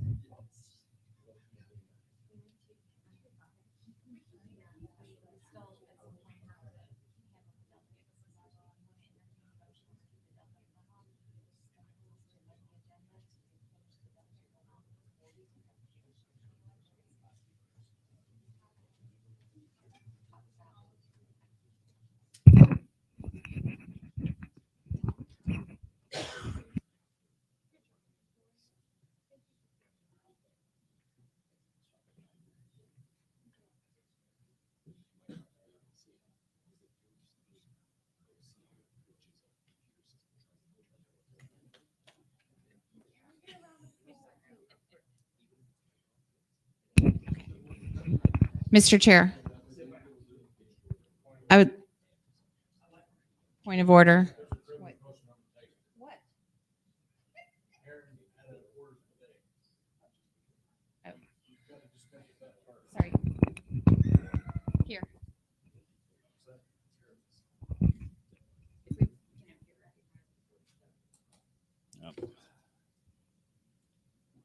And calling orders today is going to take us to judicial committee alternates. We open up nominations on it, or let somebody make a motion to amend? I haven't got them. Judicial, I believe we have. I'm so confused now. Actually, I marked it off, didn't I?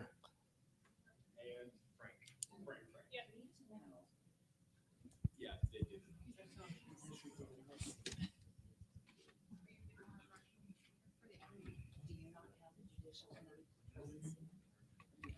I would have handed them back to you.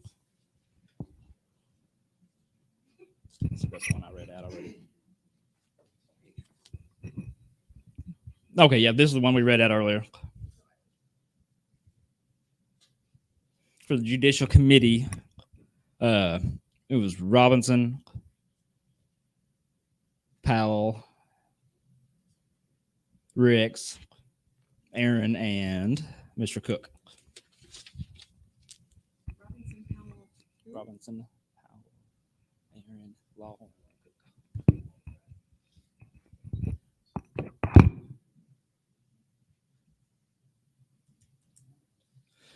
Now go ahead and yes, ma'am.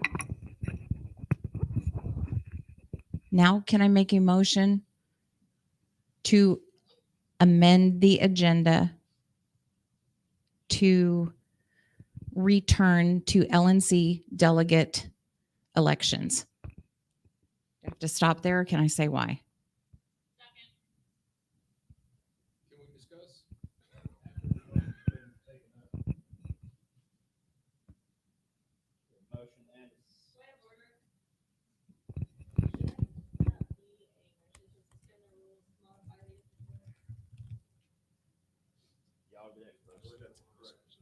She's nodding her head, yes. Listen, buddy, I'm gonna go ahead and turn this. I think I'm sterile now from looking at it. You too? All right. It's getting you too. Thank you, I'm Chase. sterile. I've been staring right in there. I need to explain why we're having that motion. Oh, really? Oh, I can point it right at the camera if you want. I just can't point it at me. No, he's trying to light up both. Trying to get Bo lit up because he's like all black. Well, he's dark to begin with. He's just a dark guy. How about that? I'm from Muskogee. Here, I'll be If you'd like to speak to your motion. The reason that we need to do this is because we have 5 people tied for the 13th spot as an LNC delegate. That means we have 13 people tied right now to be the first alternate, and we need to settle that. So I am requesting that even though we are supposed to start the JC alternate elections right now, we suspend the rules to amend the agenda in order to finish our LNC delegate elections and do a runoff election for those 5 seats. Does that make sense?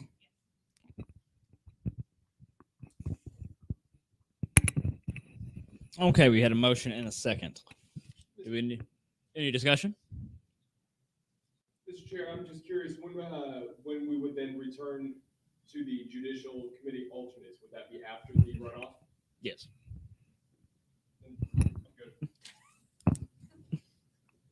Okay. Any more discussion? Ms. Adams? Yeah, I need to get in that budget. Can we not walk and chew bubble gum? Like, can we not start this, and while those votes are being tallied, then address this? Can we not do that? What we're doing. Okay. Any other discussion?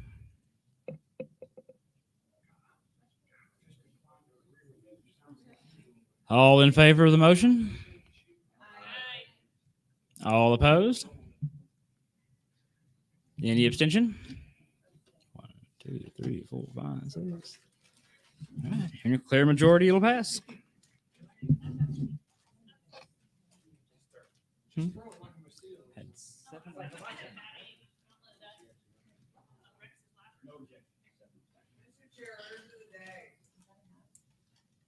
For majority? We've got 37 delegates, or 35 delegates, so yes. Okay. So we're moving on to, where'd you go? The delegate runoffs for the LNC.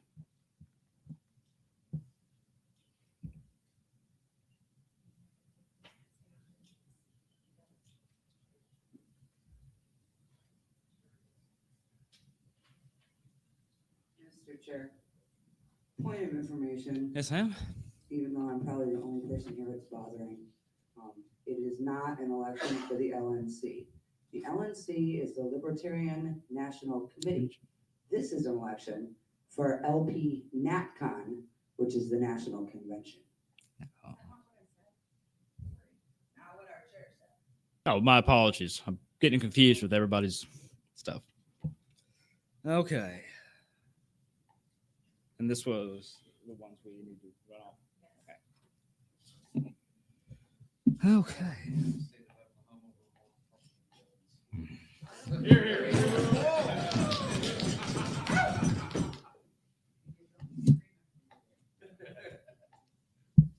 Okay. So our first runoff, we have Mr. Rapp.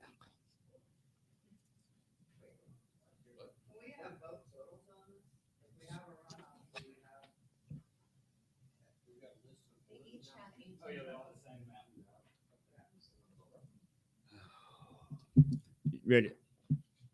Oh, hey, Miss. I'm trying to go through here and I'm going to get rid of the names that have been discussed.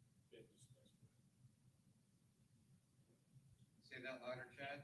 I'm trying to get rid of the names that are either have already been selected or are not in this. Point of information, can we find out who is elected, like who's the elected? I haven't been given that yet.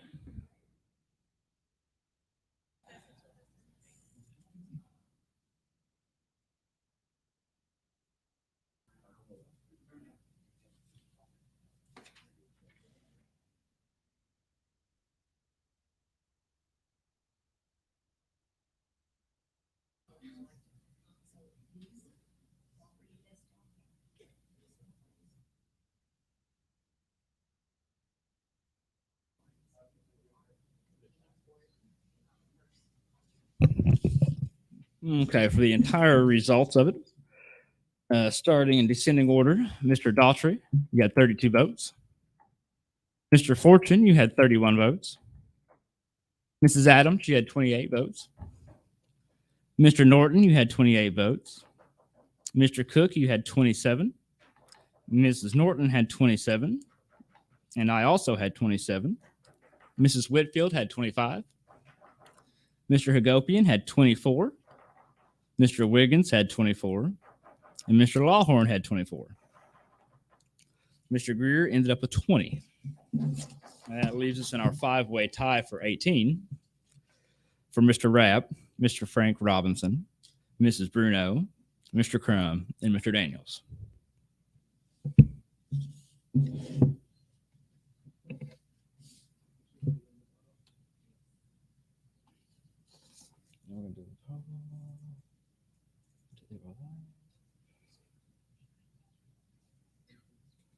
Oh, what stuff is around here?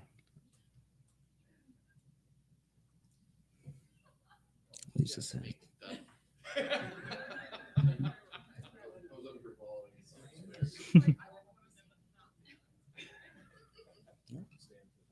Oh, yes. Please stand for your ballots.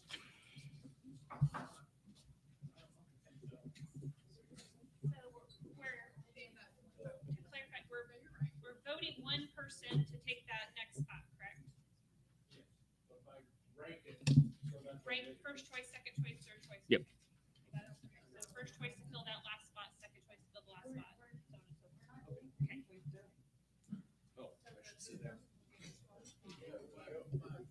I do.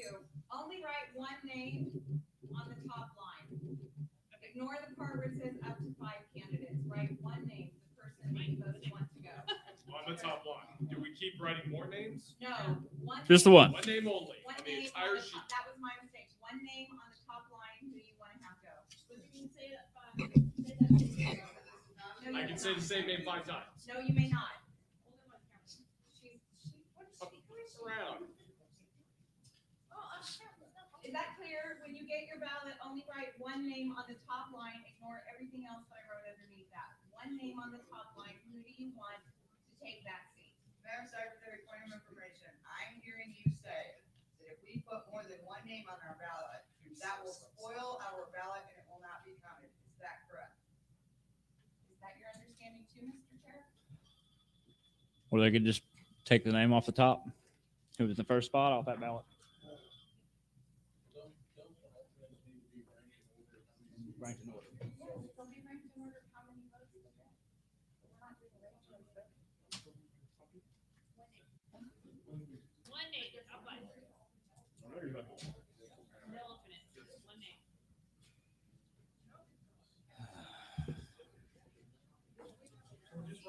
one name. Just one name. One name. Yep. Just one name at the top. Take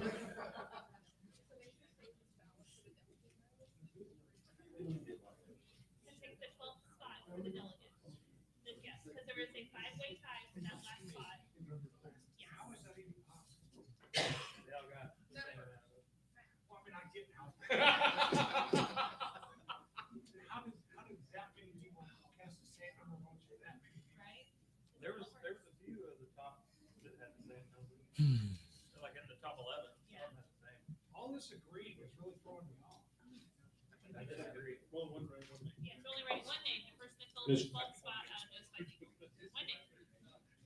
I hear somebody. Was that you, Chad? I love it. Yeah. Raise the vote, sir.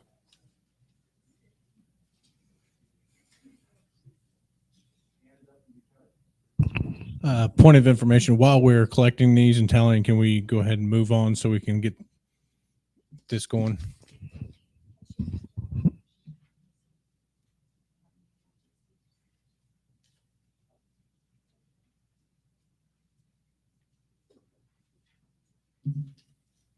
Okay. While we're waiting on this, we can move on to the Judicial Committee alternates.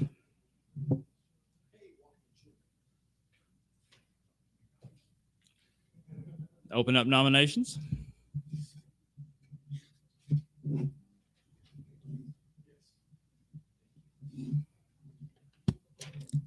I nominate Kaylin Wiggins, Will Darty.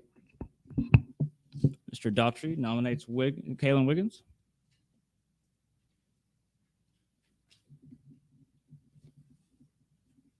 Yeah, Drew Cook, I'd like to nominate Caleb England.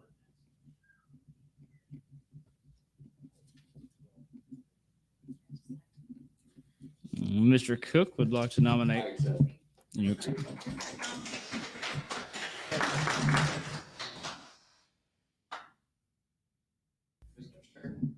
Yes, Mr. Rex. Rex Lawler, move all those that balloting be automatically considered for alternates. Thank you, sir.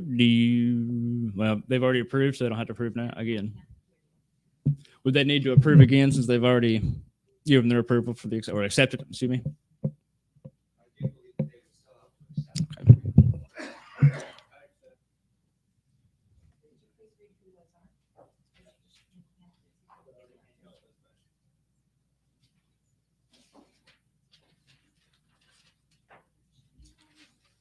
Mr. Rapp, do you accept? They're adding the. Oh, wait, that's the wrong one.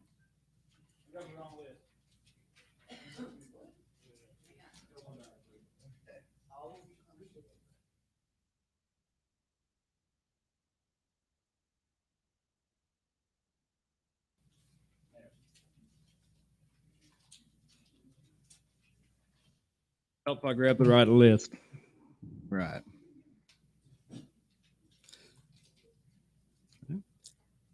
Caitlin's already been accepted. Mr. Billy Roberts, do you accept? Mr. Roberts will accept. Miss Whitfield, do you accept? Mr. Williams, you've already accepted. And Mr. Murphy, Robert Murphy, is he still here?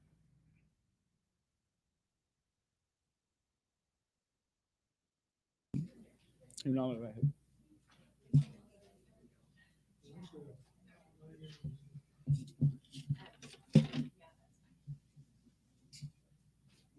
That was the Rex nominated the five.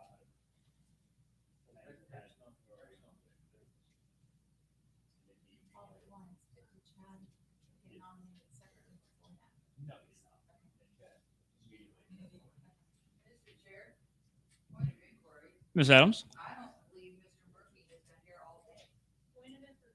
Oh, he does have a vote on the list here.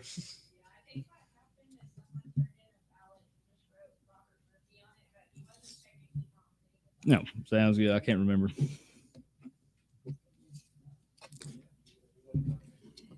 And Kalen had already been nominated again, so he's on the list. That is it.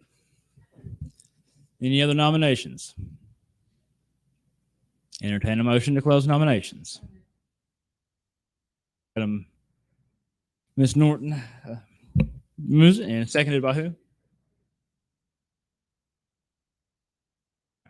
10 seconds. All those in favor? All opposed? Any abstention? Hearing none, we will move on. Time to vote.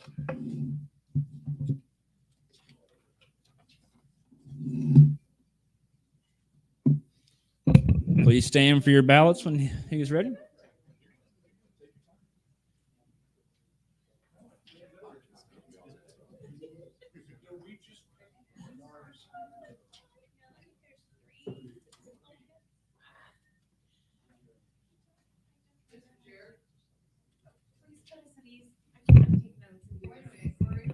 Yes, ma'am.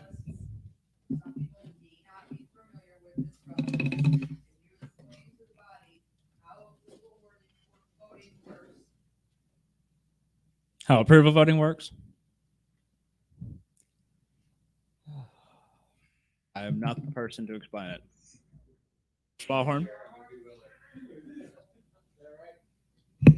For approval voting, you put down the name of everybody that you are okay with being in that position. If there is only one person that you want to accept out of that list, you write down one name. If you are happy with all five of them, you write down all five names.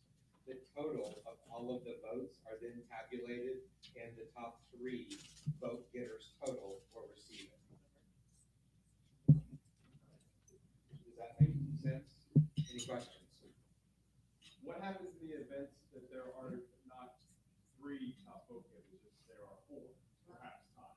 If there are a third and a fourth that are tied for that final position, there would be a runoff between those two, or a coin toss, or one of them chooses to leave.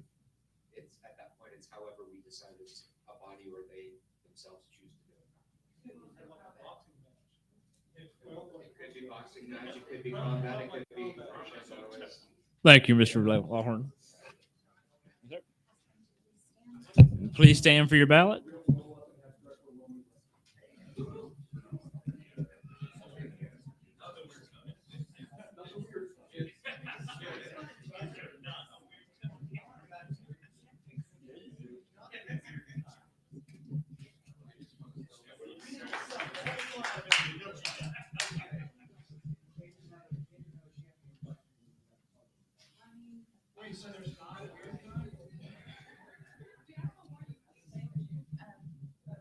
Yes, ma'am.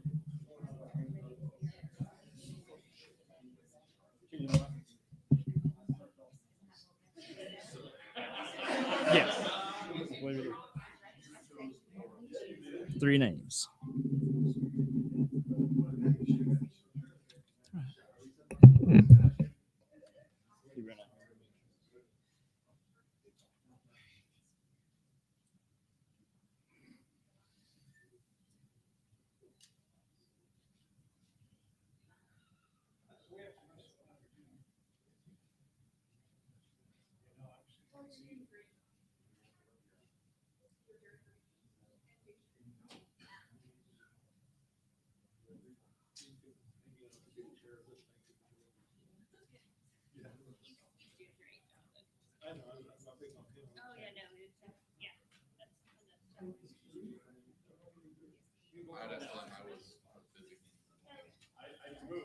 It's as many as you want to list. I'm coming. Where's the law? I've got a route. Is that the law? In the middle of the salmon rolls, that's fine.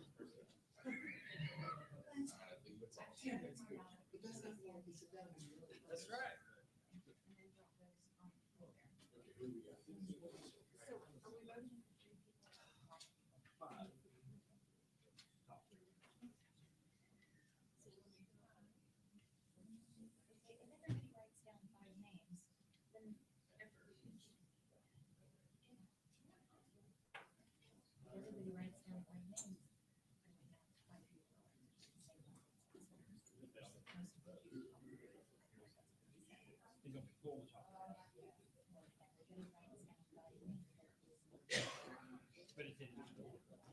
No, you're not doing ranked choice voting.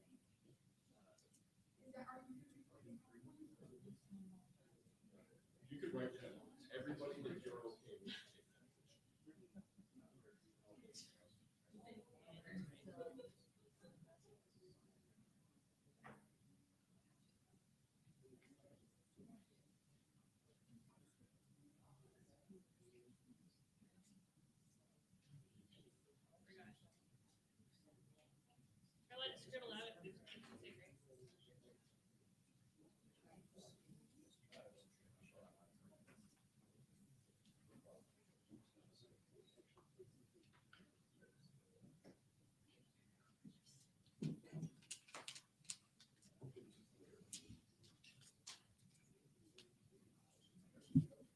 You hold your ballots up whenever they're done.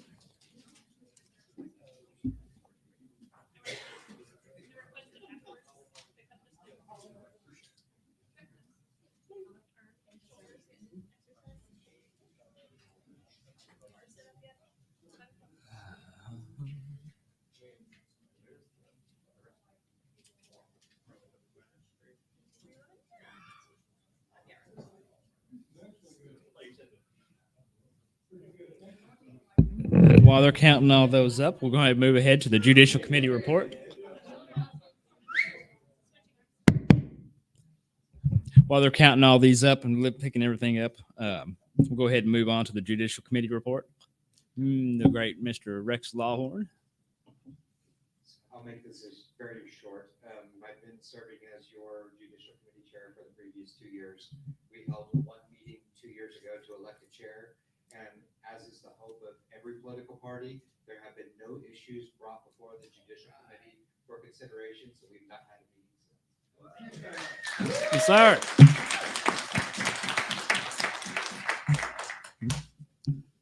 Any objections to accepting the report? Hearing none, it'll be accepted.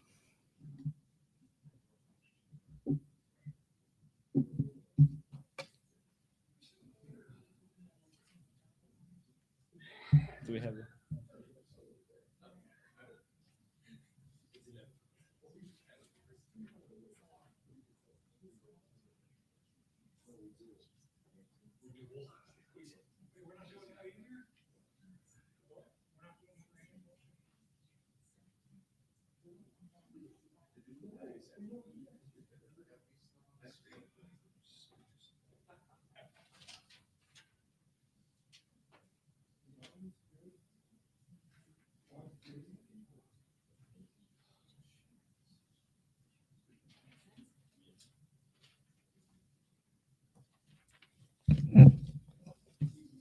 Right. And for our national delegate alternatives, number 13, in descending order, Dr. Frank Robinson, or D. Frank Robinson, had 12, so he'll be in the 13th position, 13th slot. Next one will be Mr. Rapp with 10 votes. He'll be in the 14th spot. Next will be Miss Bruno with 6 votes. He'll be in the 15th spot. Then Mr. Daniels will be in the 16th spot with 5 votes. And then Mr. Crum came in with 2 votes, and he'll be 17th spot. And yeah, Mr. Tim Fick will be in the 18th spot, and then Chuck Lebedo will be in the 19th. And their original vote totals were 16 and 13. Mr. Chair. Go ahead, sir. Just to reiterate, we have 3 people at the table here who also they voted for the same person. How many votes do you say are here? You had 2. I don't know who, but I think it's you. So- Yeah, I promise you. Did you vote for you? Okay. Ms. Fulfill? Apologize. I think I just might have a count wrong, but I thought that we were doing the runoff for the 12th position, and these are listing off for the 13th. Are we just was that just the 13th? It was the 13th through 17th that we needed, not the 12th. Thank you. It was a 5-way tie at 13. So who was the 12th delegate? The 12th delegate was Mr. Greer. I apologize, but can you just give us another list of them because the listing that we have, we are missing someone. Okay. Mr. Daltrey was leading the list at 32. Mr. Fortune at 31. Ms. Adams at 28. Found it. Thank you. Okay. Thanks a lot. How fortunate.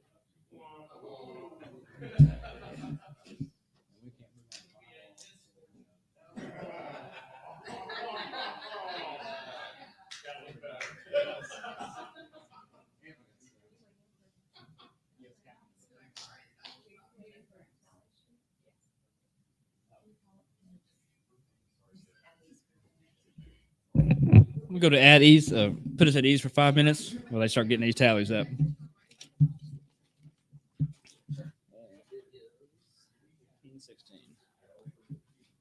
So we'll be back at 3:20.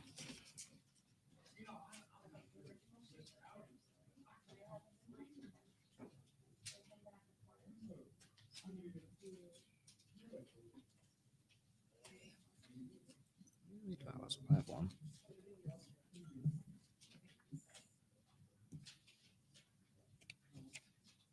No? No, you said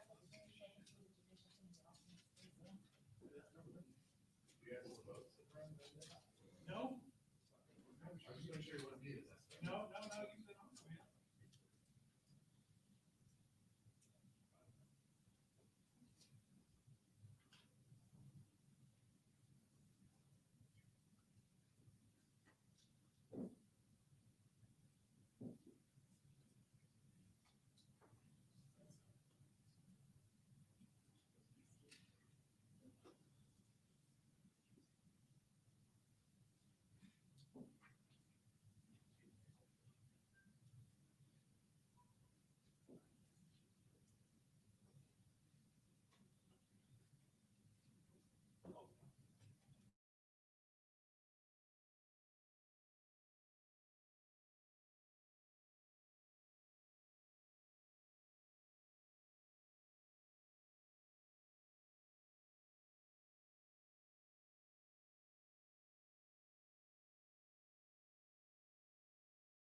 Motion to end debate. All in favor? Aye. All opposed? Any abstentions? One abstention? All right. Now back to the motion to approve as amended. Get that worded right. All in favor? Aye. Yep, I think we're gonna need a standing vote. Maybe not. All opposed? Nay. Maybe not. Any abstentions? The motion fails. That is a 2/3, so that's pretty obvious. I'm sorry, Caitlin, did you say something? Oh, I'm sorry. Okay. That'll move us on to Okay. second platform blank. Well, that went well.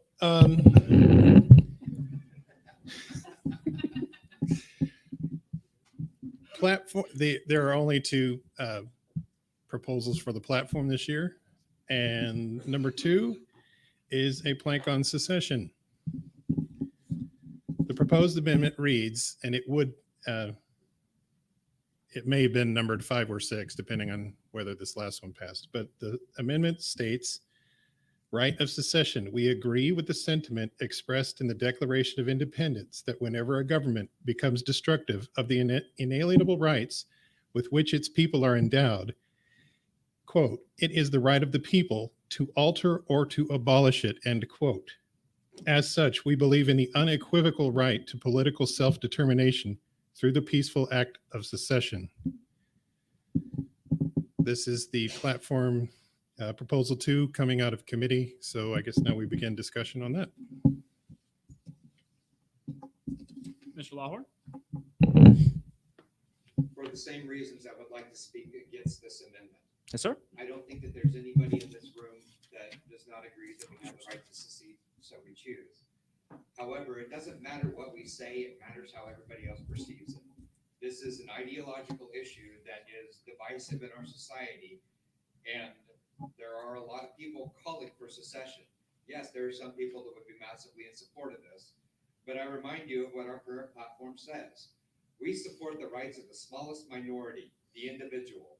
Individuals have the right to live and engage in any activity that's honest, peaceful, and does not infringe upon the rights of others. It continues from there, elucidating on the same idea. This means that not only does a state have the right to secede from the union, an individual has the right to secede from the state. Our platform is actually stronger now than it would be with proposed platform amendment. There were 35 people that sat in a workshop 2 years ago to come together with this idea that includes all of this so we could avoid these conversations about dealing with specific issues later on. Many of you in this room were there for that conversation. We argued about the word honest for hours in order to make sure that we were conveying the image that would be able to reach the widest group of people who do not understand libertarian ideals and to start the conversation with the general public. Remember, it doesn't matter what we say, it matters how they perceive it. If we have a platform played specific to secession, they believe that that's one of our paramount issues. And I can't say that there is a single person in this room that I am aware of that thinks that secession is the most important thing we need to be talking about. Thank you, sir. Mr. Wiggins? It's not that it's the most important thing, but it is an important thing. And I think the idea that it's divisive, that the Declaration of Independence is divisive in Oklahoma or in the OKLB is surprising to hear. But I don't know. I wrote this blank. I don't know. I'm surprised it's controversial that we support the Declaration of Independence and what it says about, Cubans and their political autonomy. Thank you, sir. Are you speaking for or against? This is Jeff Fortune. So, Mr. Fortune, you speaking for or against? For. Okay. Ms. Whitfield, you'd be next because he just spoke for. I would say that to reiterate with what Mr. Lawhorn said, I don't believe that secession in itself is a controversial issue in this group. I believe that is something that we support, that is something that we identify as one of our rights. However, the issue is whether or not this belongs in our platform as a plank.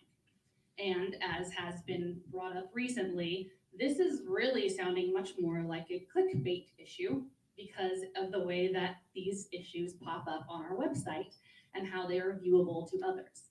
So I would propose that we could leave our platform intact as it is and maybe change the way that it is being displayed on the website to fix that issue. Because while secession might be a good thing that we support, it does not belong on our platform. Thank you. Thank you, ma'am. And Mr. Fortune, you were next. Thank you. Rex, I do love you. Disagree. Victoria, likewise. There are issues where if we remain silent, it can be definitely construed as a tacit endorsement. The idea of secession and being able to voluntarily disassociate with the state should be at our core principles and plainly stated. As it is, if we say nothing about it, yes, we have the individual right. That can be inferred from that. But if we are not explicitly stating it, where are the balls that we have to be able to back up the individual's right?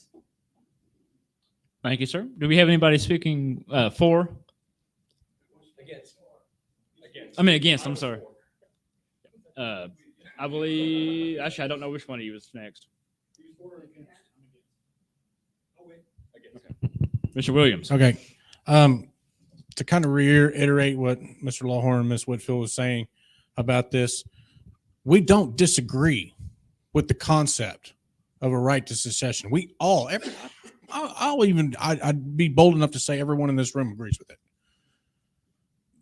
Problem I have with this being on a platform plank is we're digging down into the weeds on issues. And I'm against this platform plank the same reason why I was against the platform plank to add sex work on the national platform. It's not that I'm against the issue. I'm against specifically saying we stand this way on this certain issue because it hurts us in the public's eye when they see that this is the way this is the way you say you are.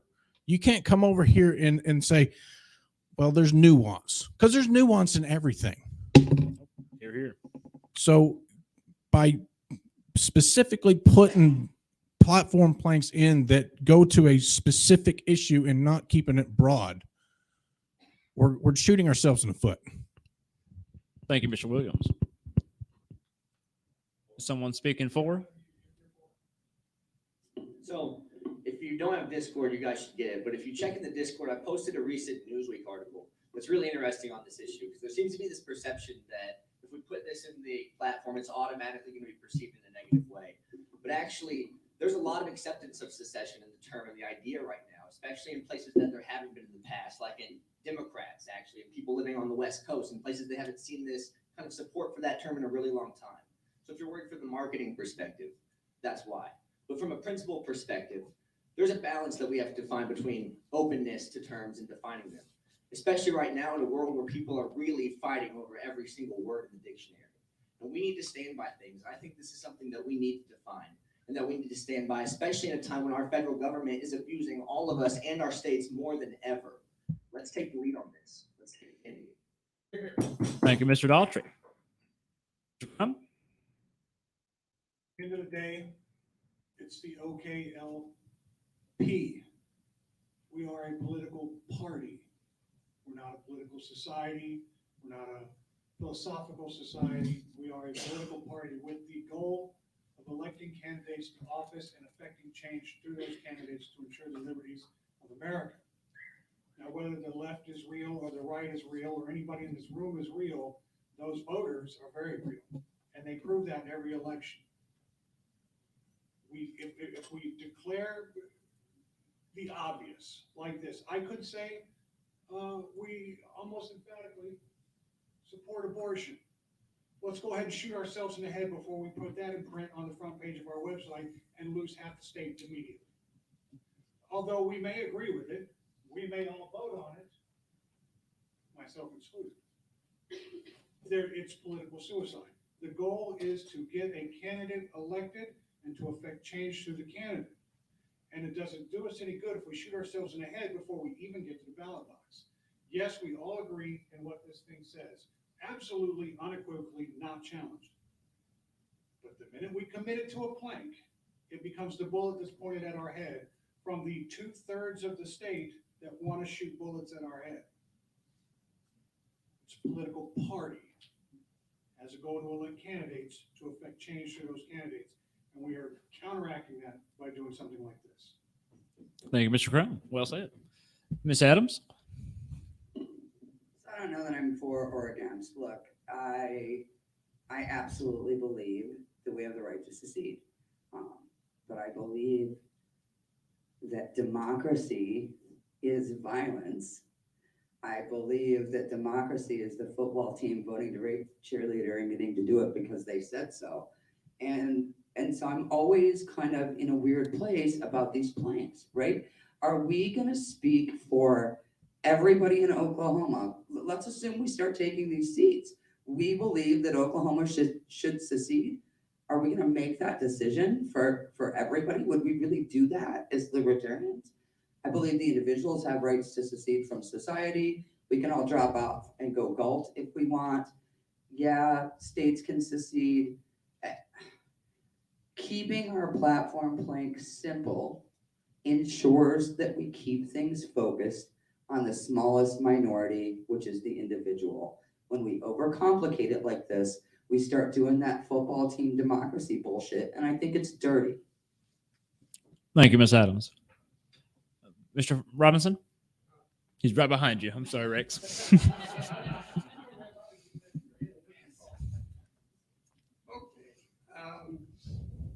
I recollect that David F. Nolan has stated that this party was founded to be radical.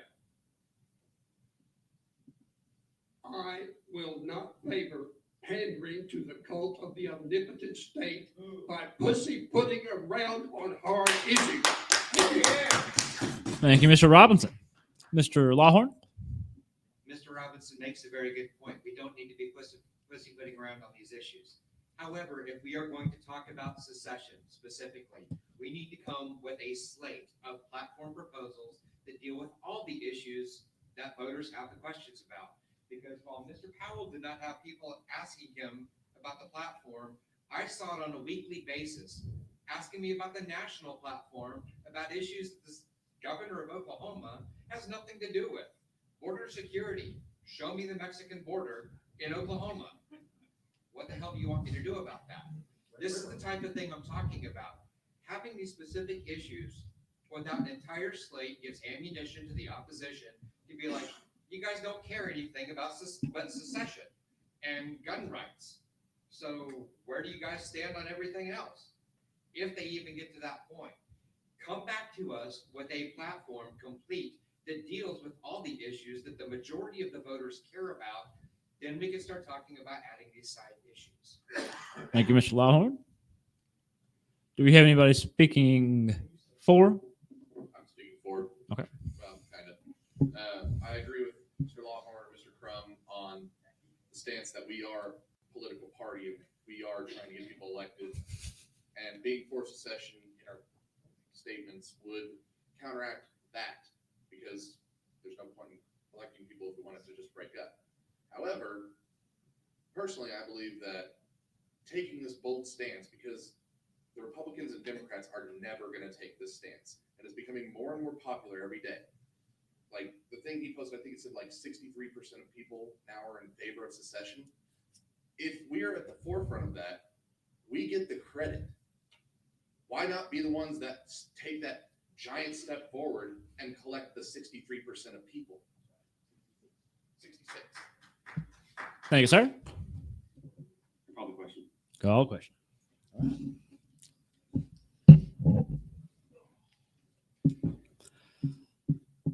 All those, no, excuse me. All those in favor of ending debate? Aye. Any opposed? Aye. Wow, that's pretty close. We're going to do a standing vote on that one. All right. All in favor?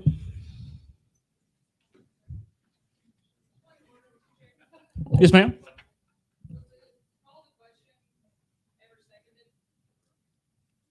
Oh. Second. Oh, there we go. My apologies. Thank you. Good catch. All right.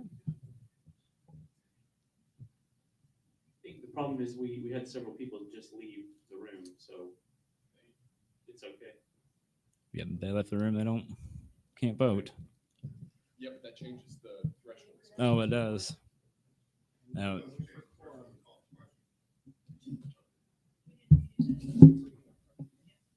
Right up. All right, I am opposed, and this is why. So one of the things that we talk about that we don't like about our government is the fact that we apply all these unnecessary laws that we don't need when we as individuals can make choices for ourselves. I feel like this is what we are doing. We have our bylaws. You're correct. We have 66% of people that approve for secession. We can get out that message on social media without amending our bylaws for every single thing that might come up. I mean, if we just keep doing this every year, there's going to be new issues that pop up. You know, if we continue down this road, we're going to end up with 60 pages of bylaws like the other two parties. Platform. My apologies for misspeaking. For our platform, okay? And we don't need that. We have the platform that is good as it is. It allows us to make our own individual choices on how we want to perceive them. And I think that this is a horrible idea. Thank you. Thank you, Ms. Bruno. This will be 4. I'm against. If there's no one else, no one up there to speak for, then. Yes, ma'am.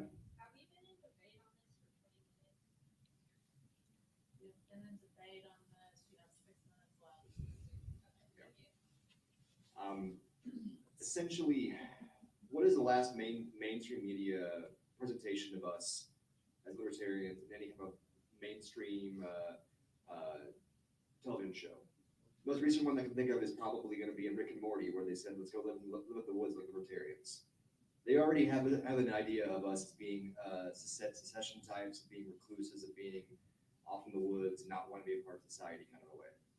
And ultimately, what's the last thought of secession that anyone has in their mind in America right now? They think of January 6th. They think of that incident. And whatever you think of that kind of incident or whatnot, I don't really think that by making this kind of thing as a part of our strong platform, as a part of our actual bylaws, as part of our actual foundation, will ultimately help change or ease people's minds to see us in a different light than they had previously. And ultimately, remember, we're still the fringe minority. We don't even constitute a full 1% of the vote in Oklahoma yet. Getting close, but we still don't. So we got to get ourselves actually into power and into actually having a real strong stance and a real strong hold on political platforms and change in our state before we can actually take bold stances, in my opinion, that might be further divisive against those who haven't actually heard our message yet for the first time. That's what I believe in that. Thanks, sir. Mrs. Whitfield or Miss Whitfield? I know you're all real tired of this debate, so I'm bringing you facts from our platform. There was something that was mentioned that us not speaking on an item would imply that we are supporting that. And I would like to point out that in that case, we also support human trafficking, among many other atrocities. Our platform plank number 5, omissions, reads that our silence about any government law, regulation, ordinance, directive, edict, control, regulatory agency, activity, or objections shall not be construed to imply approval or disapproval. It's been covered. We've talked about it. Let's move on. Thank you, ma'am. Mr. Fortune? Pursuant to that, I would like to concede to Victoria.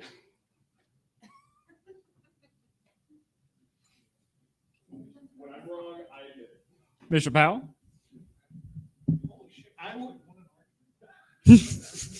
I would say that if you feel strongly about this issue, the place to make that known and put that out there and communicate that to voters is on the campaign trail. Be a candidate.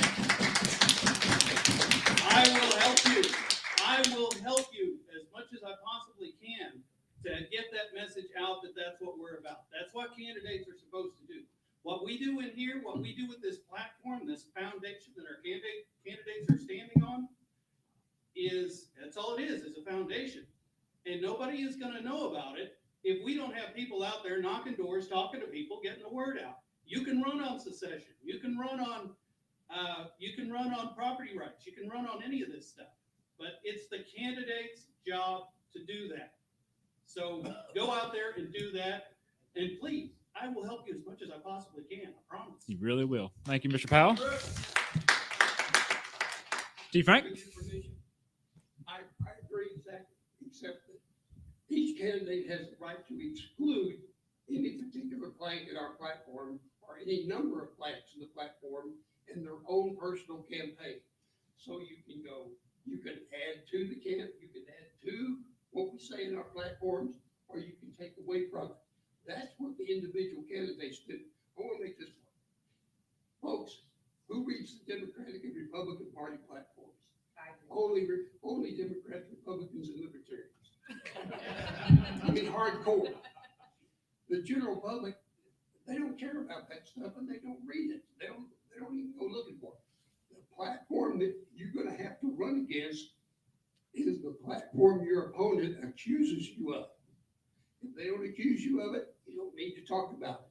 But when they do accuse you of it, you better be ready to be able to back it up with libertarian principles. Are you? Thank you, sir. Ms. Adams? Look, that's not wrong. That's not wrong. Secession is a right. It's a right that we all possess. All of that is true.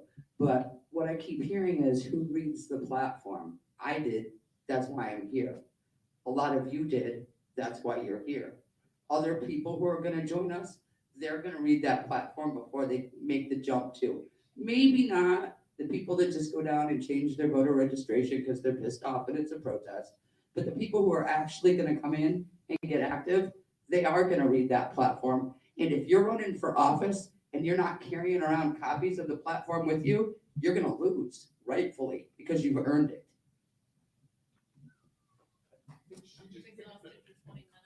All right. Debate time is over. We move to vote on the question. All in favor of the... Yeah, well, you got a point. We'll make this a standing vote. Thank you. All those in favor of the plank is...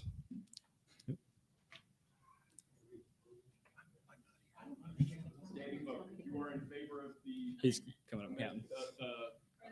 The new platform plan. When I point at you, yell out your number. 1, 2, 4.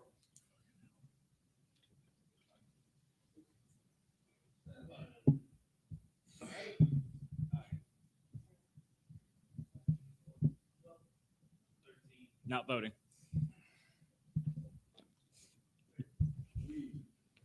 Just standing. All right. All opposed?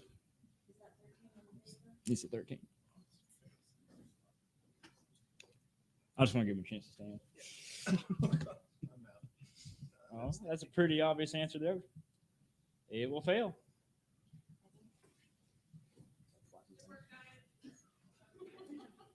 Okay. Can we see abstentions? Any abstentions? 1 abstention. 2.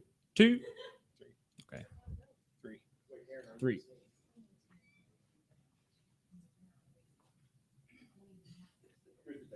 Well, that one would have been 2/3, and we would have had to have. Where I put you? Yeah, 24, and we only had like 3. I abstained as the chair. Thing of the deal. I don't really have. Motion fails.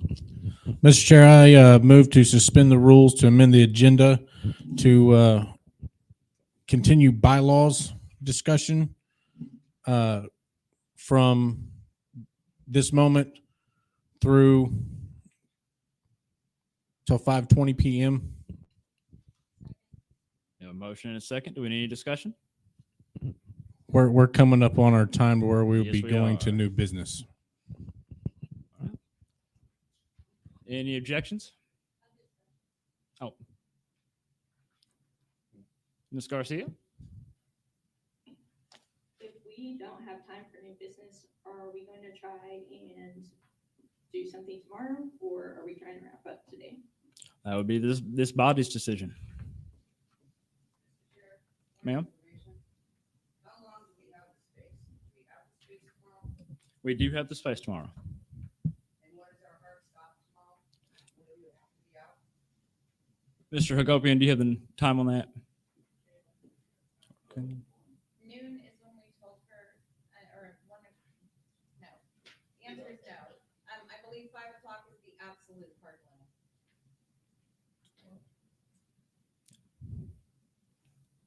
Ms. Garcia? So if we needed to do new business tomorrow, we could. We could. I say it's always what this body wants to do. We're still in discussion, right? Yes, ma'am. So I dig all the cool parts about conventions, right? Seeing all your beautiful smiling faces, hearing from great speakers, having great meals. But the reality is, this is a business meeting and we need to finish all of the business, new business included, even if that means it takes us until 5 o'clock tomorrow. And I seriously hope that everyone who is sitting in these rooms is committed to doing that, because that's why we're here. Thank you, ma'am. Any further discussion? All right. Move, Mr. Point of inquiry. Yes, sir. Has there been any new business yet submitted to the secretary that we will be taking up? Yes, I do believe so. No, it actually will come up in bylaws discussion. No, these are not new business. These were submitted prior. Okay. These are bylaws business. Mr. Lawhorn, yes.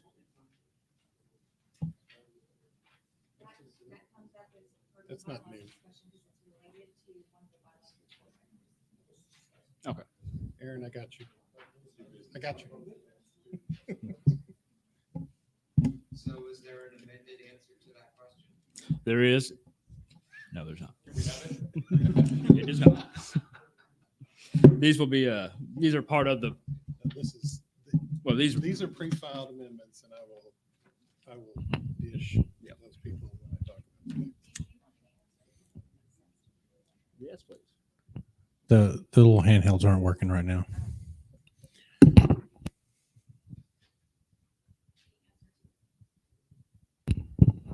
The answer to Mr. Lawhorn's question is that I have received notice that there are amendments to bylaws proposals, and those will be taken up at the time that the bylaws proposals are taken up, but I have not, please correct me if I'm wrong, I have not received any independent item of new business.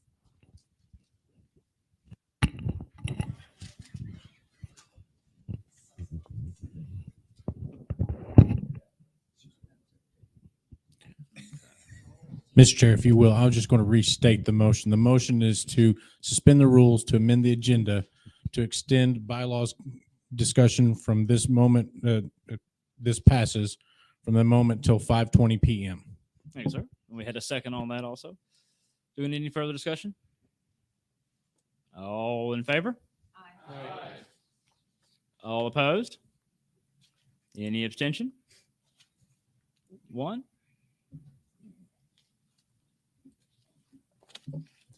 And now it'll pass. And now we're moving on to the bylaws. Moving. Mr. Chair, point of inquiry. Yes, ma'am. So, correct me if I'm wrong, but I kind of get the feeling that maybe there has already been a decision or a thought process started somewhere that new business without previous notice will not be allowed to take place in violation of Roberts, which is our governing parliamentary authority. And I would just like to clarify that new business without previous notice under Roberts could happen if someone moved to suspend our rules. Thank you, ma'am. Point of information, how much is considered previous notice? Before we enter new business, we can submit it right now. That sounds appropriate to me. Prior to new business according to the resolutions and special commission rules. Thank you. We're voting. We're gonna vote. We're voting on amending the agenda. If we could. All right. Yeah, didn't we Oh, already we vote? did?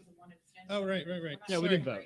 Sorry, that means. Okay, I'm sorry about that. We did already vote on that. We are at Bylaws. bylaws. So I have the floor again, Caitlin. Sorry, not sorry.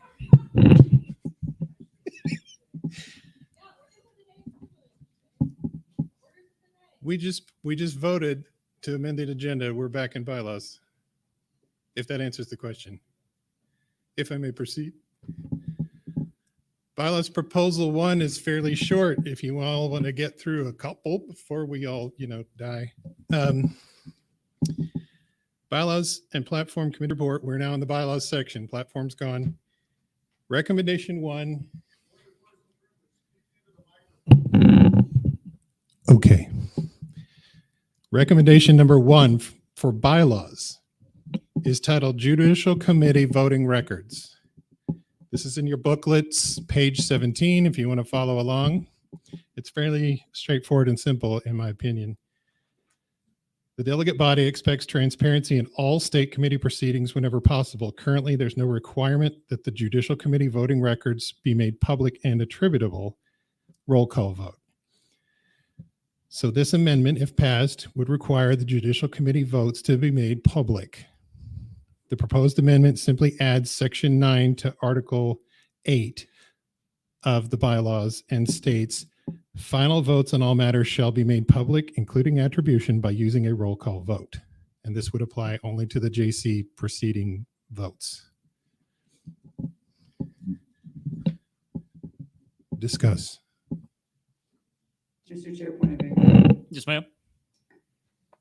This says this amendment will require judicial committee votes to be made public record. I'm absolutely cool with transparent judicial committee votes, right? We should have that. But when you say public record, do you mean be made available to our members, or do you actually mean public record as in published in the newspaper, advertised on TV or radio? What do we actually mean? As for clarification. The intent naturally is to be made public as in not hidden from the membership.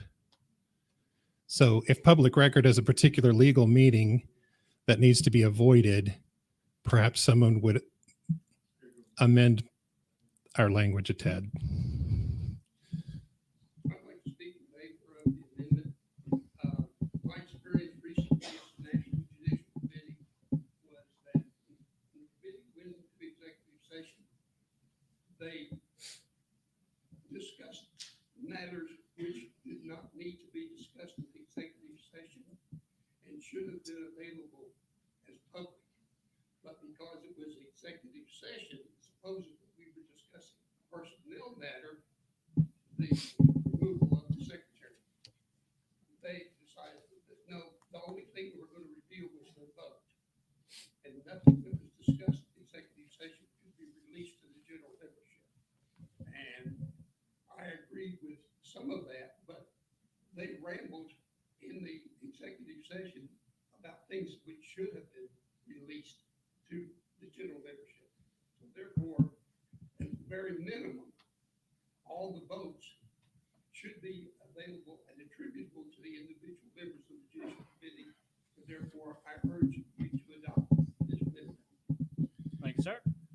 Ms. Mr. Adams? Chair, I move to amend. I move the following amendment.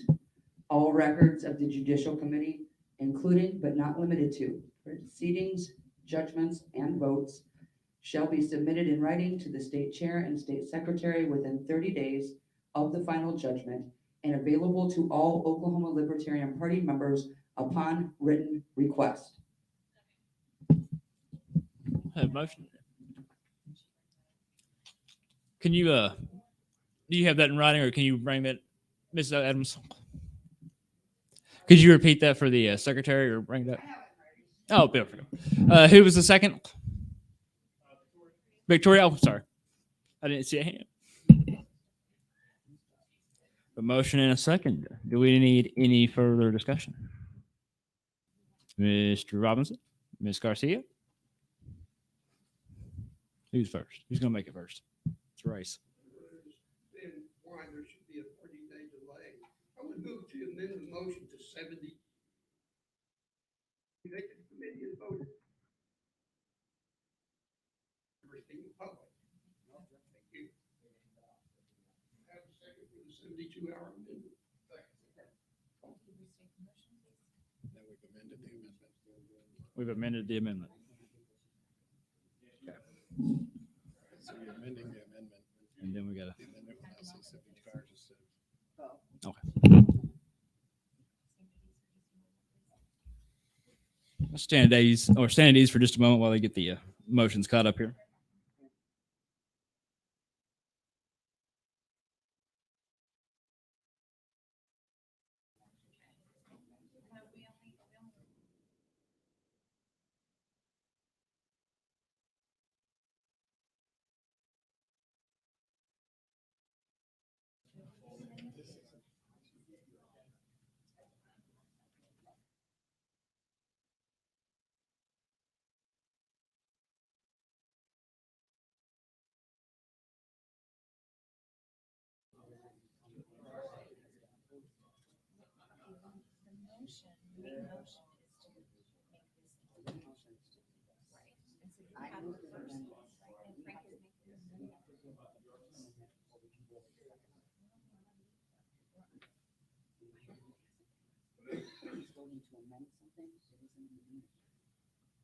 He's amending your amendment.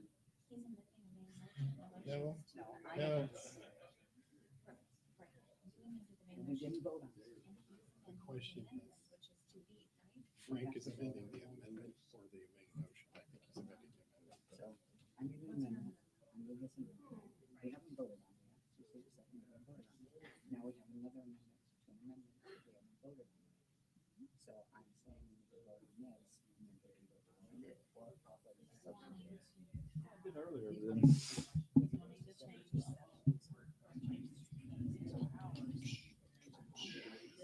is this where I'm beautiful?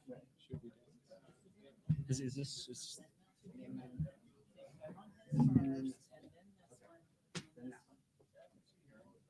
That's what I tried to say. You're smart.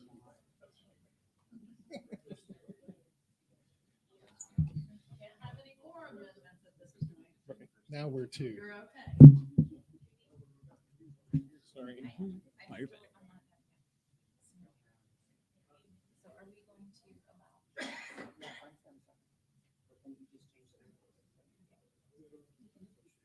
So we vote on Frank. Yeah. What do you get a second on that? Yep.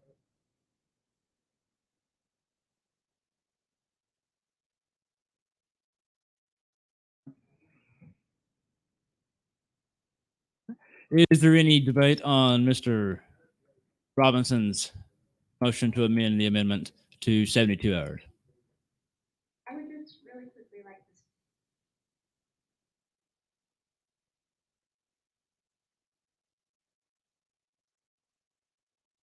Thank you. Mr. Lawhorn and Ms. Whitfield?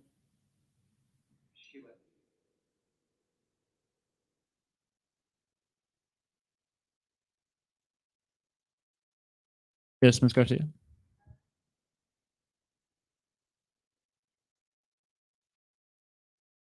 You're deep now.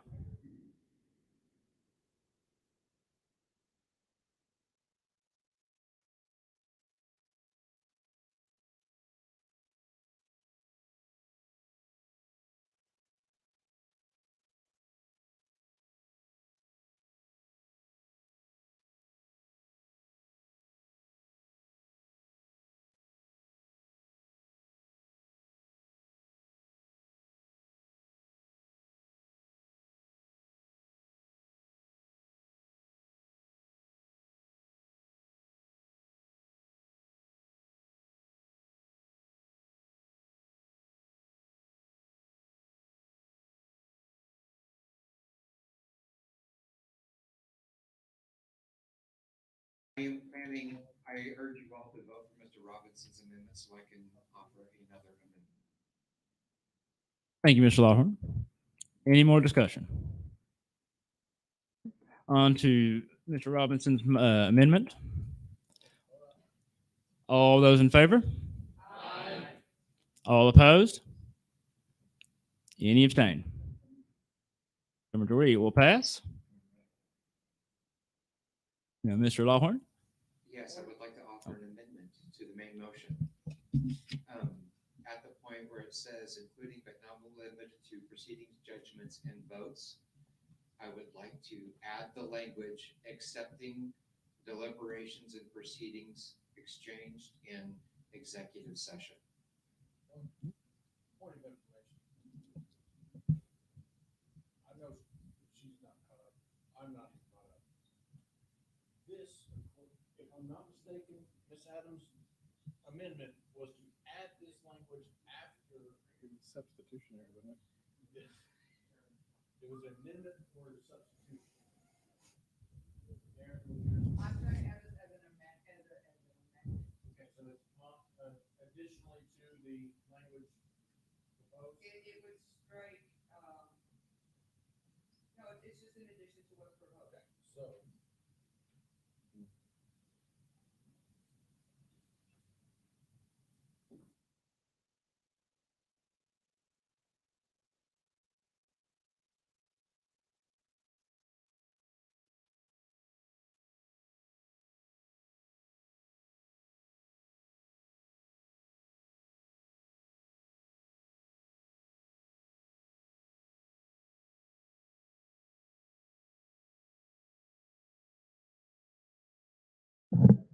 Mr. Lawhorn, could you restate? Just for the body, I'm proposing that there are certain things that deal specifically with personnel or legal issues or other situations. And Mr. Robinson, to set your mind at ease, that language is already included in the Judicial Committee as to what constitutes executive session. Okay.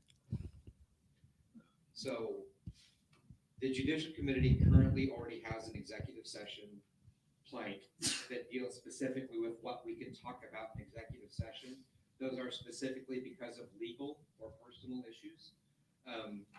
The language in this means that we have to turn over all of that for public request.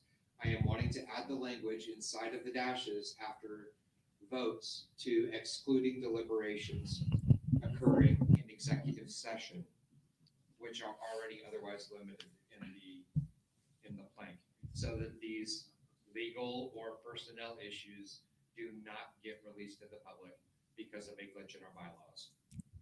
Thank you, Mr. Lawhorn. Could you repeat your motion for the secretary? And did we have a second on his? Mr. Fortune. Yeah, if we would bring back up the current amendment. Okay. Thank you, sir. After votes, add the language accepting deliberations taking place in executive. We are now.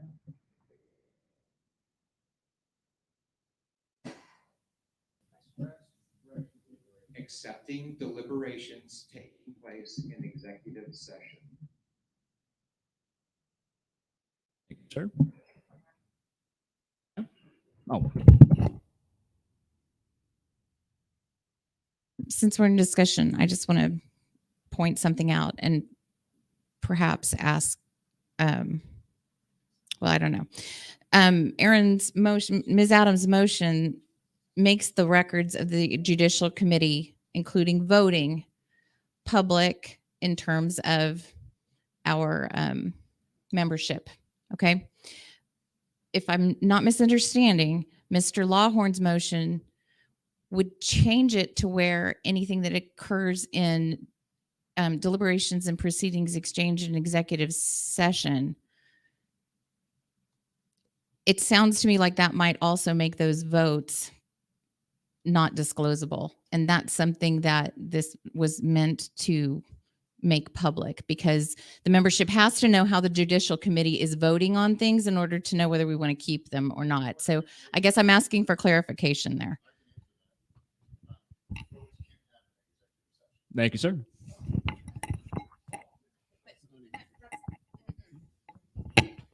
That doesn't answer my question. I know that votes can't happen in executive session, but if we are amending it to exclude things that happen only if they're exchanged in executive session. So it won't include things that involve executive session, but the votes outside of it will still take place. Is that correct? And it will still be recorded and they will still be made public. Okay, thank you.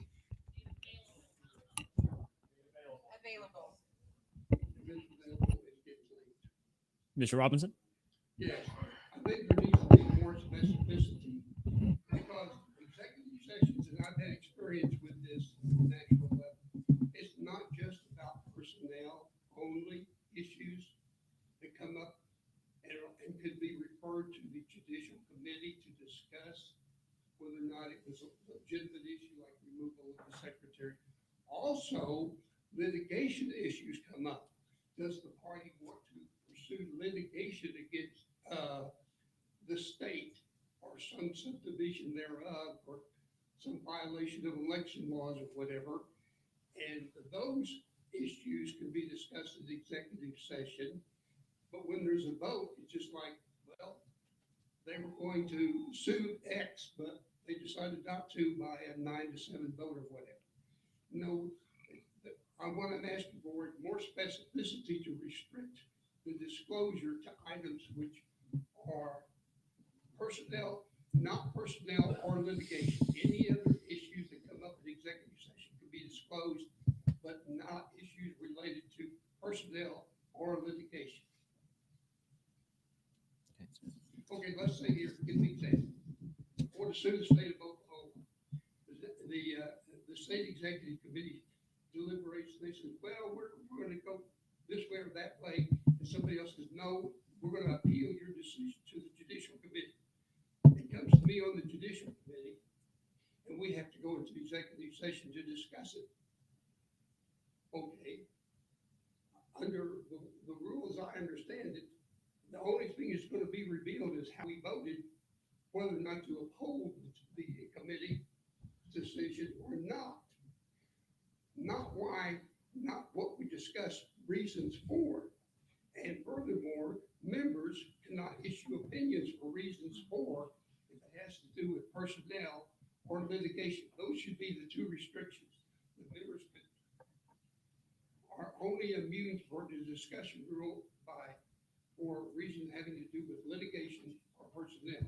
Anything else that comes up in executive session, like I heard one rambling going on at National, that included discussions of subject matter which should have been available to the members.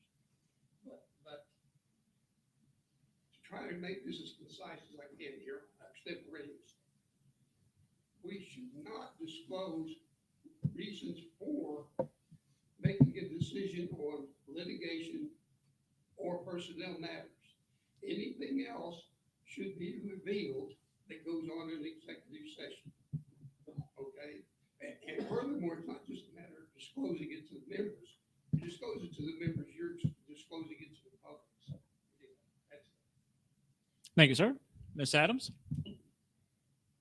So I have seen executive session abused. So I have a concern.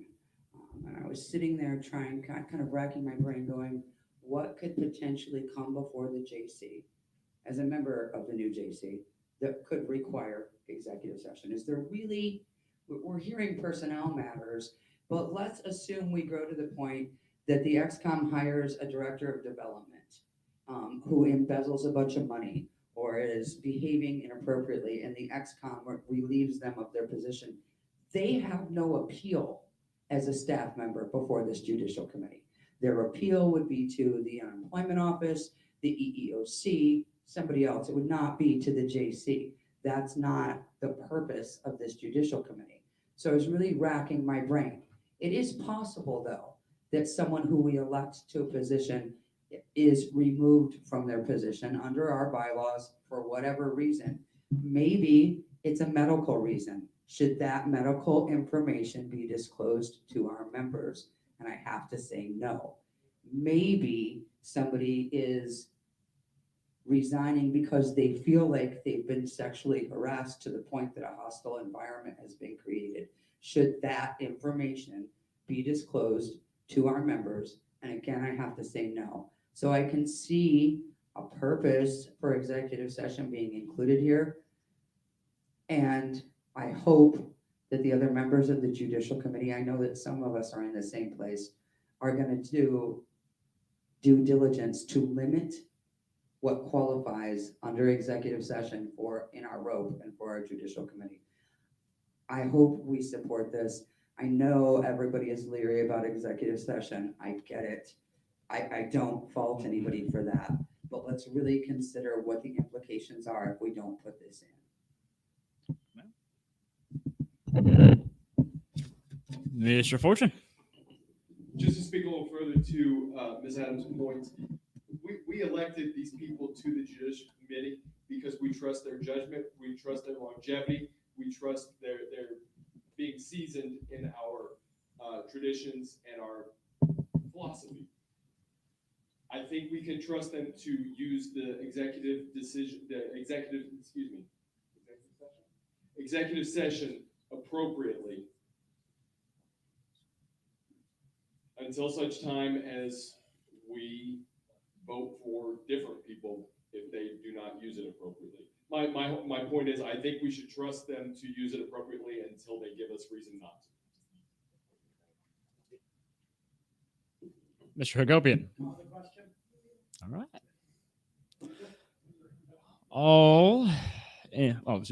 All in favor of ending debate? Aye. Any opposed? Any abstain? All right. Now we'll be moving to Mr. Hagopian. Call the question. The real question. All in favor? Would be, yep. All in favor of approving Mr. Lawhorn's amendment? Any opposed? Any abstain? 0-0. Here none, it'll pass. Now back to the amended motion.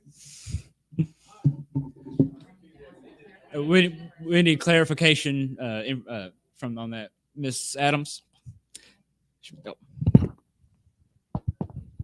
Ms. Adams, on the piece of paper that you gave me, I see where it says including but not limited to proceedings, judgments, and votes, and I'm not certain that was all that you added. Okay. As I unplug you. I'm seeing petitions and stuff on this I side. didn't add this. Okay. Thank you. Mr. Hagopian, go ahead. All right. We weren't in debate. Oh, yeah. Back to the main. Back to the main motion. Or back to the amended motion. All in favor of Ms. Adams' motion? Aye. All opposed? Any abstain? 0-0. It will pass. Now, Now we're on the main. now we're not on the main. Now we're back to the main. 2/3. All right. Now back to the main motion as amended a few times. Do we need a discussion? All in favor? Aye. Any opposed? Any abstain? 0-0. That will definitely pass to 2/3. Thank you. 7 amendments deep there.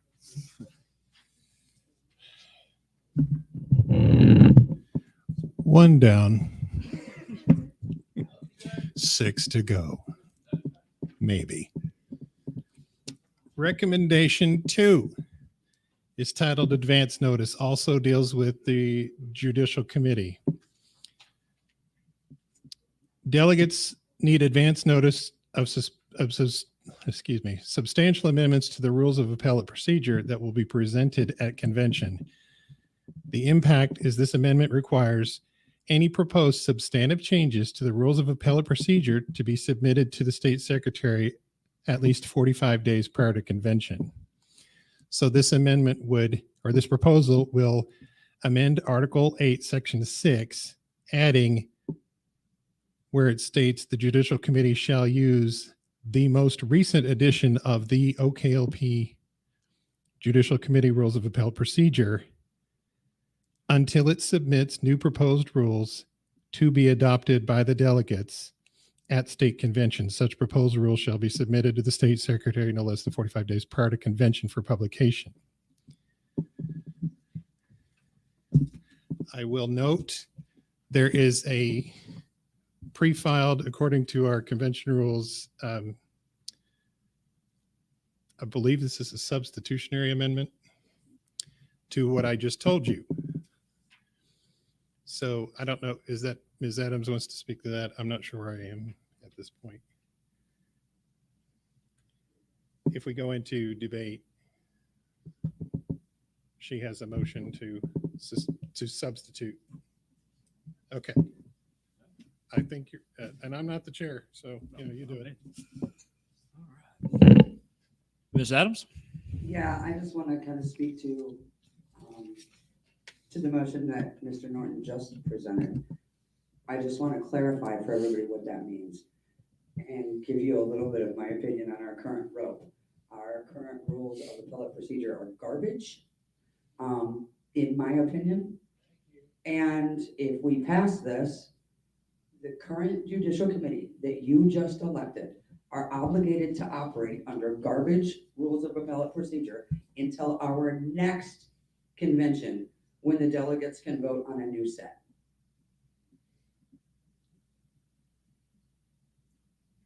Any further discussion? Can I? Oh, yeah.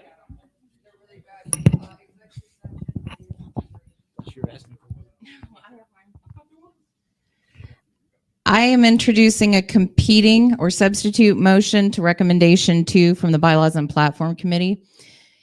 And my motion reads, motion to amend Article 8, Section 6 to read, the Judicial Committee shall be bound by the rules of appellate procedure most recently approved by the state convention delegates.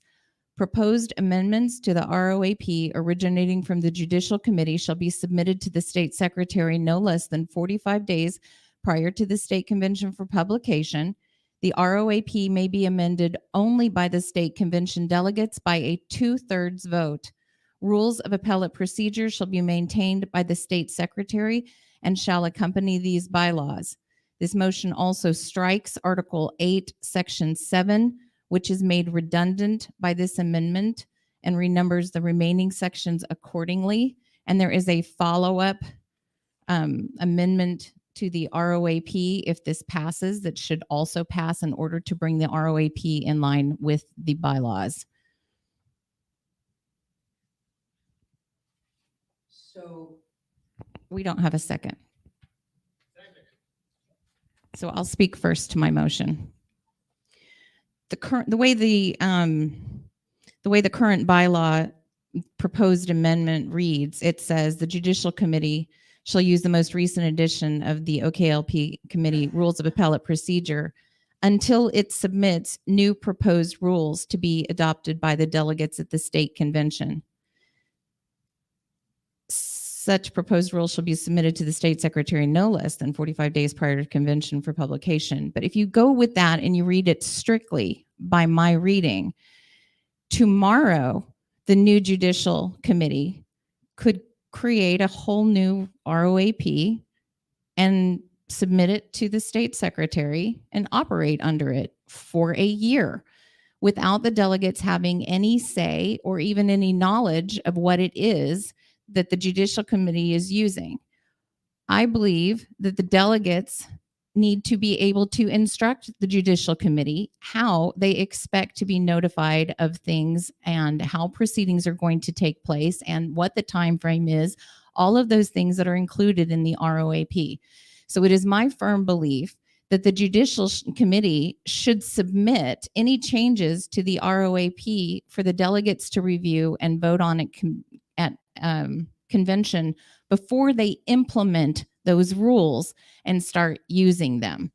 So the language that I've provided makes it clear that the ROAP that the delegates approve in convention remain in effect until they make changes at the next convention. So yes, it does mean a judicial committee is going to have to operate under the rules that were passed at a convention until the next convention. But I feel like that's the only thing that's fair to our delegates in order to make sure they know what to expect from the judicial committee. Thank you, ma'am.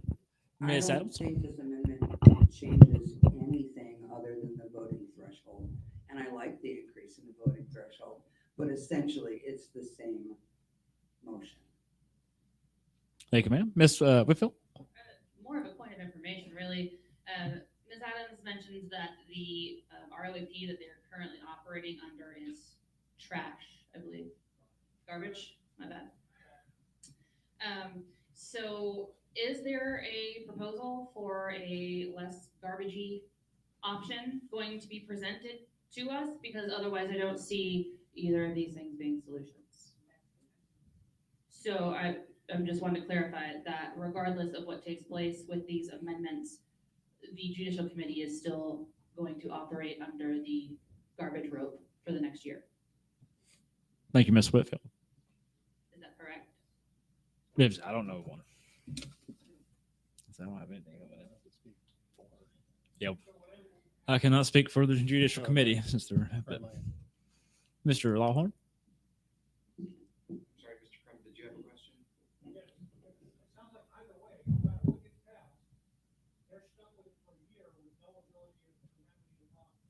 Correct. And that is exactly the concern that I'm coming up here to talk to you about. Those of you that were with us last year, we completely rewrote and altered our entire bylaws once again.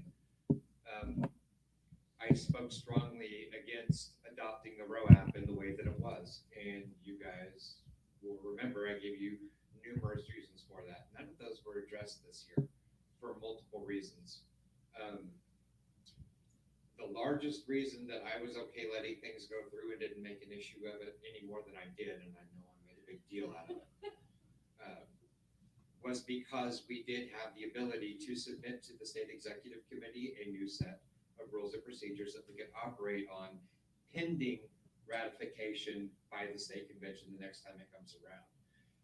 This removes the ability of the Judicial Committee to make any alterations to the rules of appellate procedure. I do not recommend instituting this at this point in time until we can go forward. Those who are concerned about a rogue Judicial Committee, perfectly valid. You need to have an opportunity to do something about that. And you do, because we still have to submit them to the State Executive Committee to be published to everybody. Anybody that I talked to last year that was, is this going to make, can we use the Judicial Committee now? I will hold your hand through whatever we did to make you able to exercise your full rights from the Judicial Committee, as long as it is in line with what's in the bylaws. We are going to need an opportunity to create a set of rules that is more user-friendly and that is more in line with the intention of the Judicial Committee than the ones that we currently have. We do not have those prepared to submit to you today to consider before we adopt this, which is then going to require a 2/3 vote to make any of those changes on an issue that 99% of the population is never going to have to deal with. I am going to recommend not voting for this substitute motion, and I need to go back and read the original again to determine my position on that. Thank you, sir.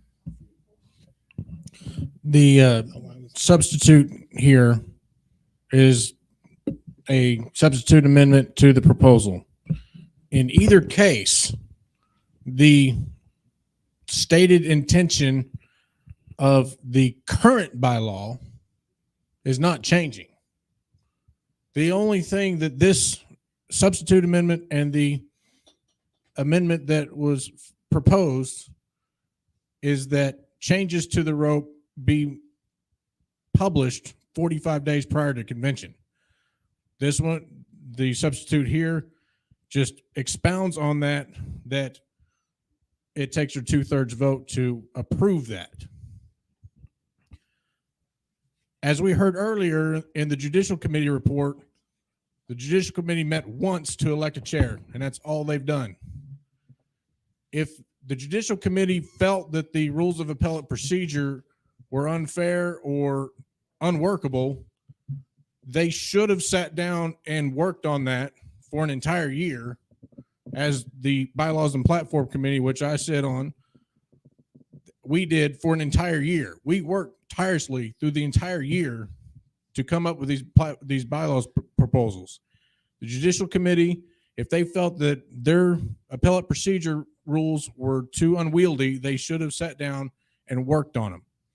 These were passed last year by the 2/3 requirement, if I recall correctly.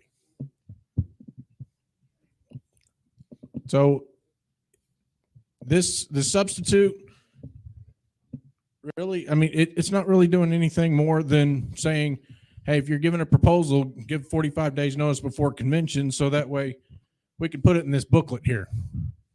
That's it. I have a point of information. I'm going to try not to engage in debate since I'm standing at the podium, but the current bylaws don't say the JC can submit new rules to the XCOM. It says current bylaws, section 6 says the Judicial Committee shall use the 2021 OKLP Judicial Committee Rules of Appellate Procedure unless and until it submits to the state convention new proposed rules. So there isn't an opportunity for them to do it during the year. And that neither adds nor subtracts anything Chad just pointed out. So I just wanted to make that clarification. Maybe I lied. I do like this substitute amendment. It's well taken on my end. I just want to point everybody to page 18 of your books. If you look in the little cute box, it says the current bylaw says, OKLP Judicial Committee Rules of Appellate Procedure unless and until it submits to the state convention new proposed rules which were adopted by a 50% plus one majority. So the current bylaw requires them to submit new rules to the state convention for adoption. I'm going to say that 50 plus one majority is not consistent with what is required to change the bylaws. And so my proposal makes it 2/3 instead of 50 plus one. That's one difference. The second thing to point out is what I said before. If you read strictly the proposed amendment that came from the committee, recommendation 2, it can be interpreted as saying that the Judicial Committee uses the current ROAP until it submits new proposed rules to be adopted by the delegates at state convention. They could submit them tomorrow if they had them to do that, and they would operate under them for a year. So a strict reading of that rule means the Judicial Committee could operate under ROAP without any of you or me or anybody else knowing what that is.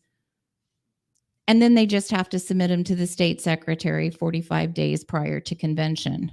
My amendment clears that up.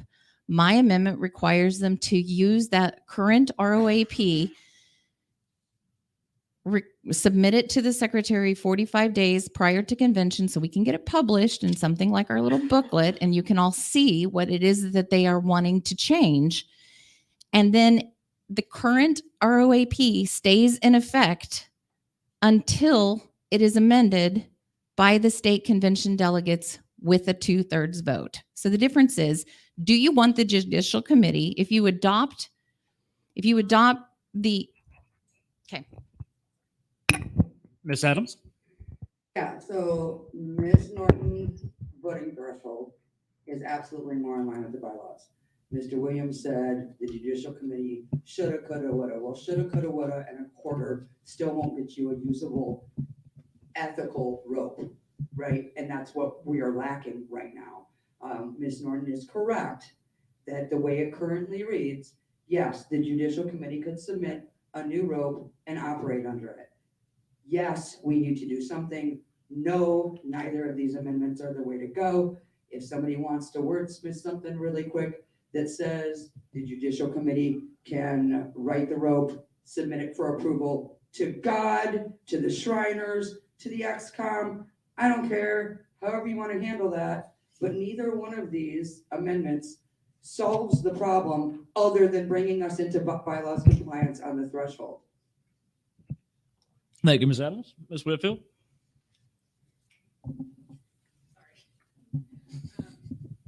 So honestly, I think that the best path forward for us is to not approve either of them. And my reasoning for this is such. We are out of time. We have admitted that the current appellate procedures that we have are not workable.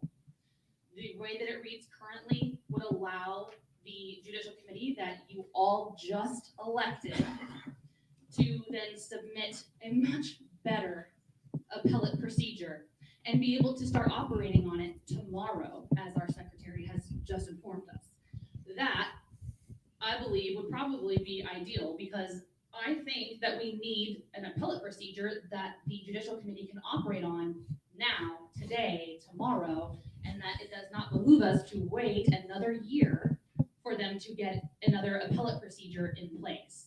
We would like for them to have that now. I agree that something like this would be ideal for us if we already had a good appellate procedure in place and that we did not already have the judicial committee bound up with that. So my suggestion again is to let them go this year so that they can create their appellate procedure and come back next year, and let's write in the strictness into the bylaws so that it prevents it from being able to be manipulated in the future. Thank you, Ms. Whitfield. Mr. Williams? I think there's a little bit of a confusion. What the secretary was saying is if passed, if the proposal was passed as it's stated in your booklet, then the judicial committee could come back tomorrow and submit new rules. As the current bylaws sit, if we do nothing, they have to wait a full year.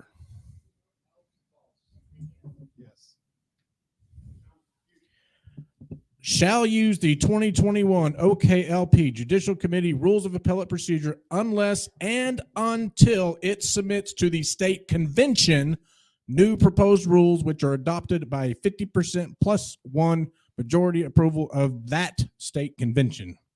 You will have to wait a year to fix it. Mr. Crum?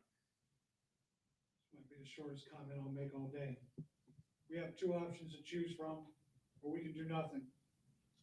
One option looks like we give them a blank check to become a runaway train. The other option looks like we put an anchor on them and they're not able to effectively serve us. Neither of these seem like they are, and I say this loosely, please dear God, don't shoot me where I stand. They don't seem well thought out.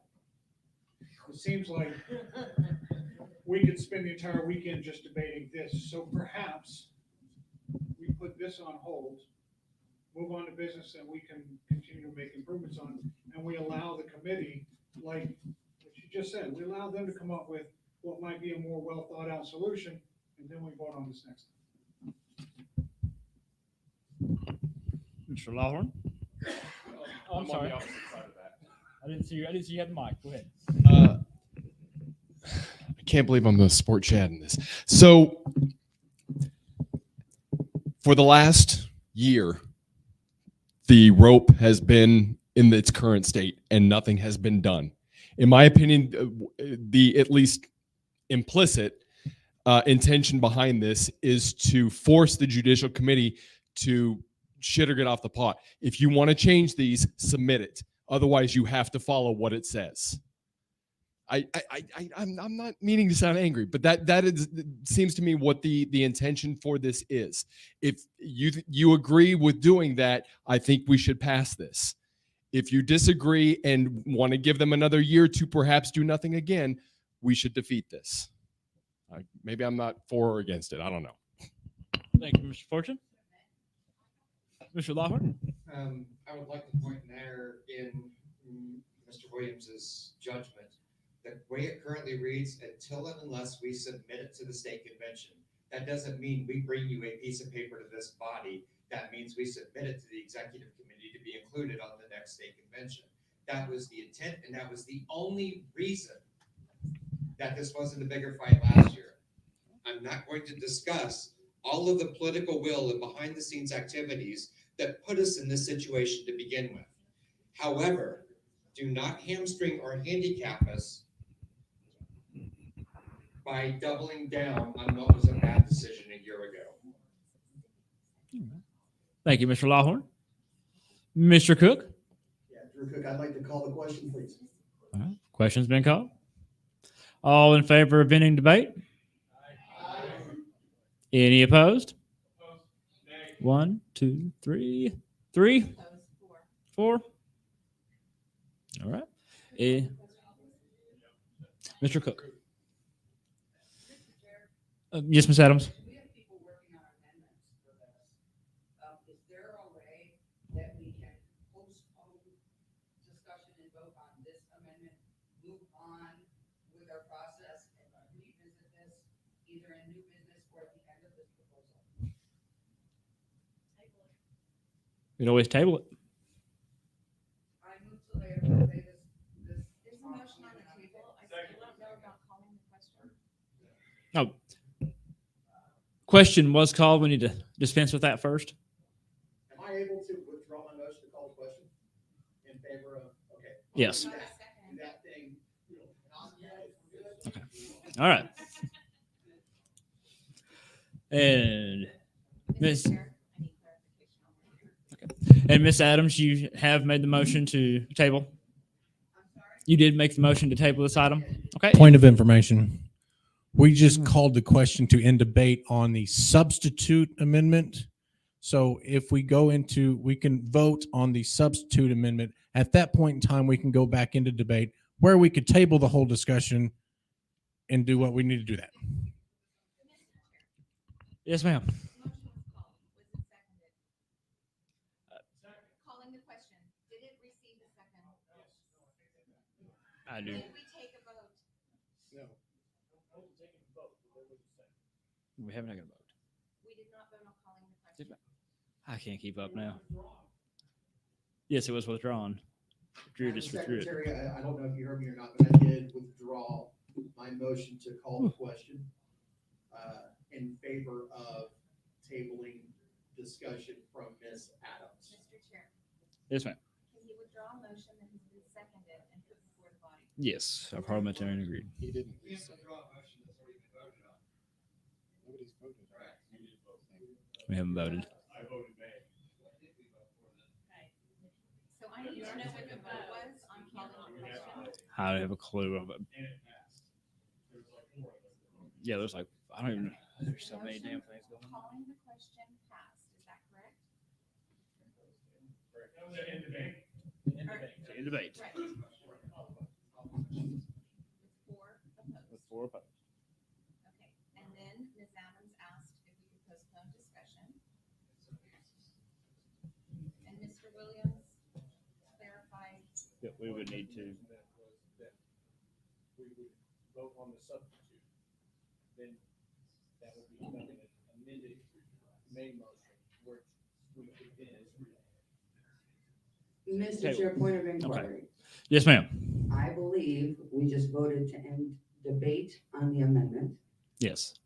Am I correct that we now need to vote on whether or not we're going to accept the amendment as the main motion?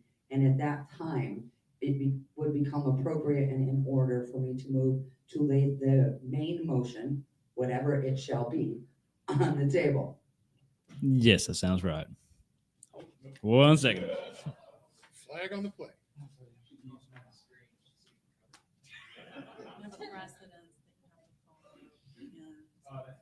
Called previous question. Still because of that, you can still lay it on the table. Previous question.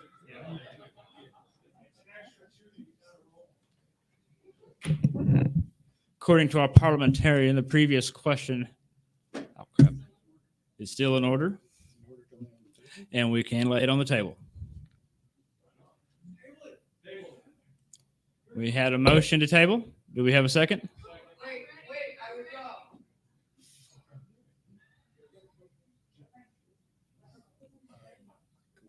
I have a motion.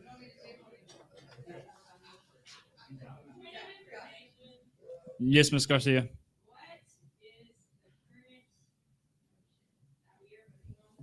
The amendment to the main motion. Right there, the substitution. So you want to go ahead and vote on this and then move to. You have not spoken, no, you can't because previous question has been called and passed. We're to the point of voting. Could I get a ruling from the from the chair, with the advice of the parliamentarian on a motion to postpone indefinitely?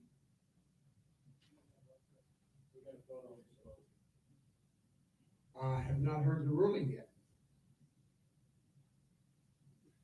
You would have to vote on this motion first. Who to vote first? Then the motion would be in order. Yes. Yes. All right, we have a motion and a second.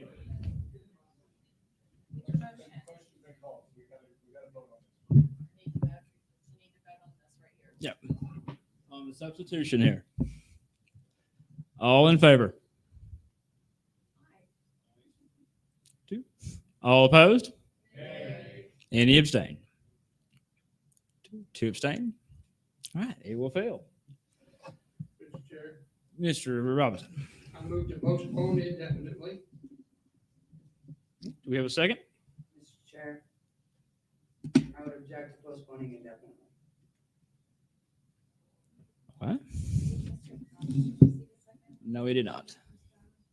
Negative. Ms. Garcia? Or whoever was next, I'm sorry.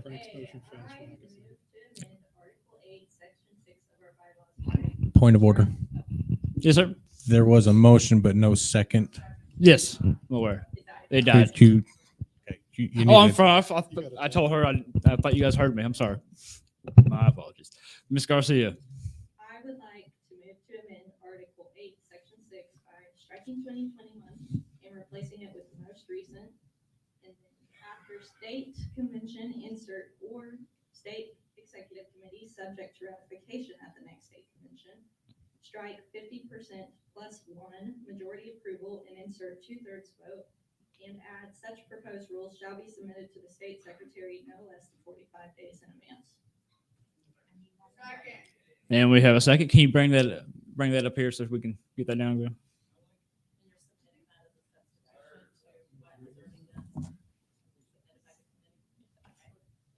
Exactly. Thank you.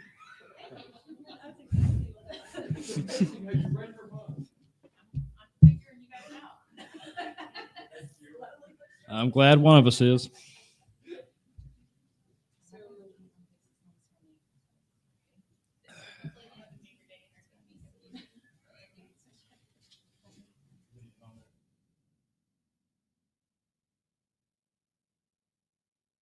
Entities for 2 minutes.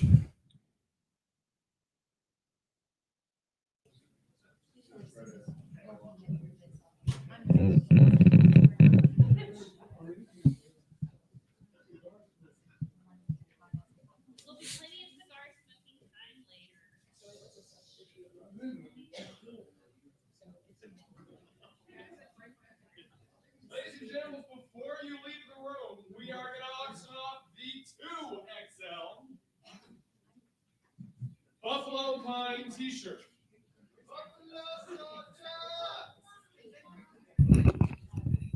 All right, once again, you can do with this shirt what you want. You can wear it as a night shirt.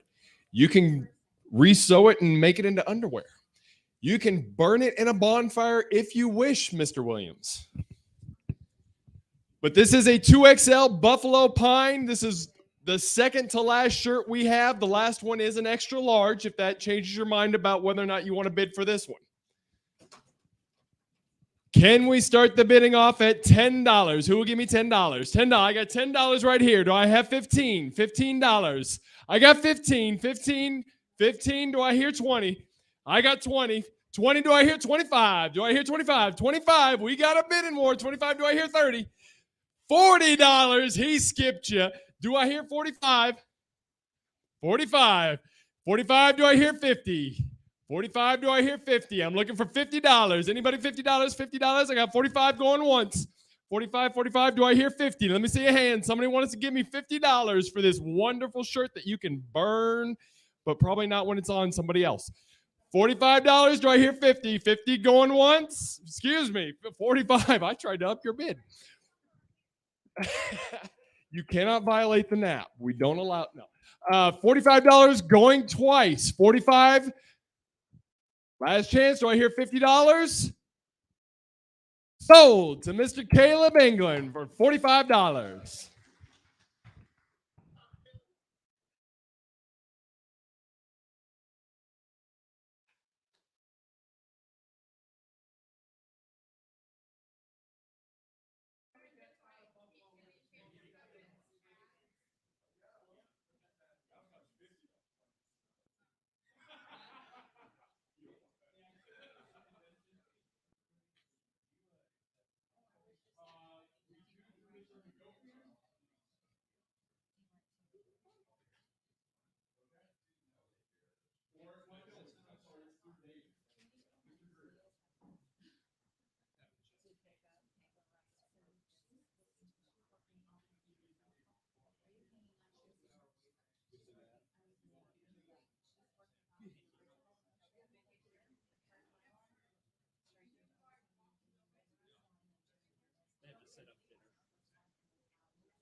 Good work and stuff.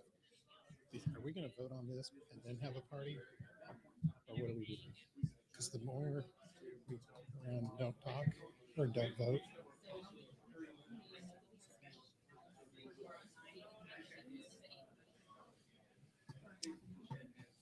Yeah. Hey, National's even worse because there's like 1,000 people in the room and they're all very cool and full of themselves, usually. But only this guy over here can walk up to the podium at convention and say, Frank Robinson, founder. He dropped that bomb in Orlando. Well, hey, there's hundreds of thousands of people that come to this party. That's identification. That's not. Oh man, not after this last GC thing, somebody read the results. This is like Twitter. These are people who have no idea. who's this Robinson? Why does he keep abstaining? And I said, he explained it all on his Facebook page. I recommend you go read it.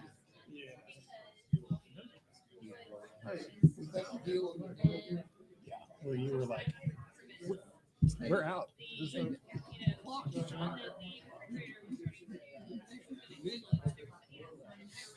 Procrastinating too long to take action. And I tried to tell them, hey, it's up to the delegates. Their only action they could have taken is if in time they could have said, you're out. And call us when you figure out your shit. And then you'll failure. And then, Right. And the national committee is capable of making decisions. So they just let it go. Oh, let's not offend anybody. You're the number one alternate now for real. The delegate. I guess so. Still doing take Brandon and go. I can't imagine everybody's on shit.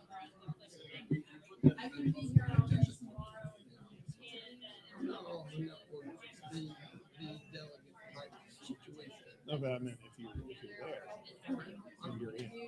I'm going to be there my next flight. Okay. So It's comfortable. I can sleep. Hey, and if we do have 12 people, you can be back there as a sure. And you're like, hey, these are my kids. All right. It's got to come from the neighborhood because the business expired.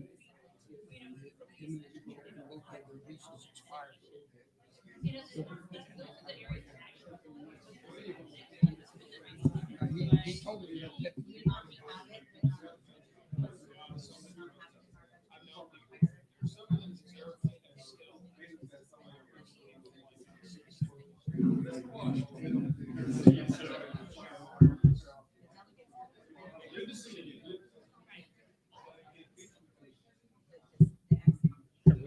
Are we, Bo, are we voting on this damn thing or what's the deal? Because it sounds like we're waiting to have a conversation about tomorrow instead of actually continuing to do a little bit of business. Just me.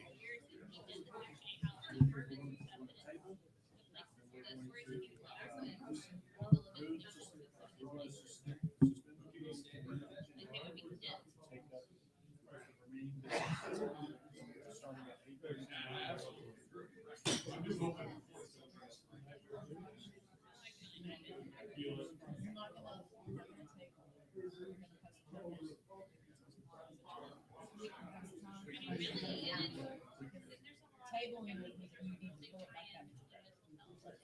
Postpone it to tomorrow. So just postpone it to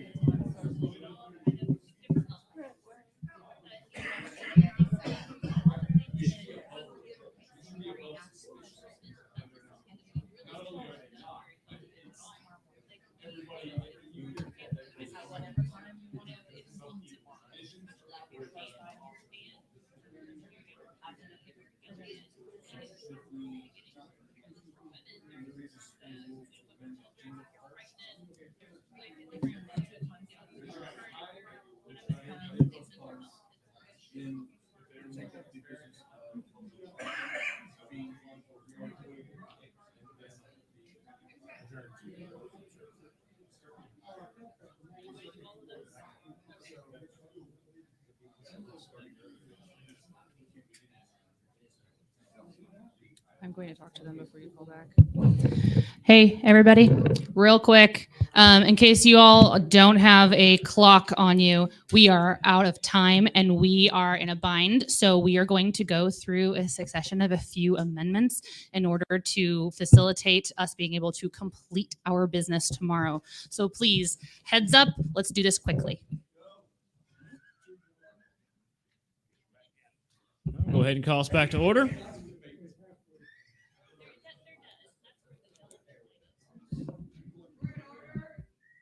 Back to order. We were, yes. Mr. Williams.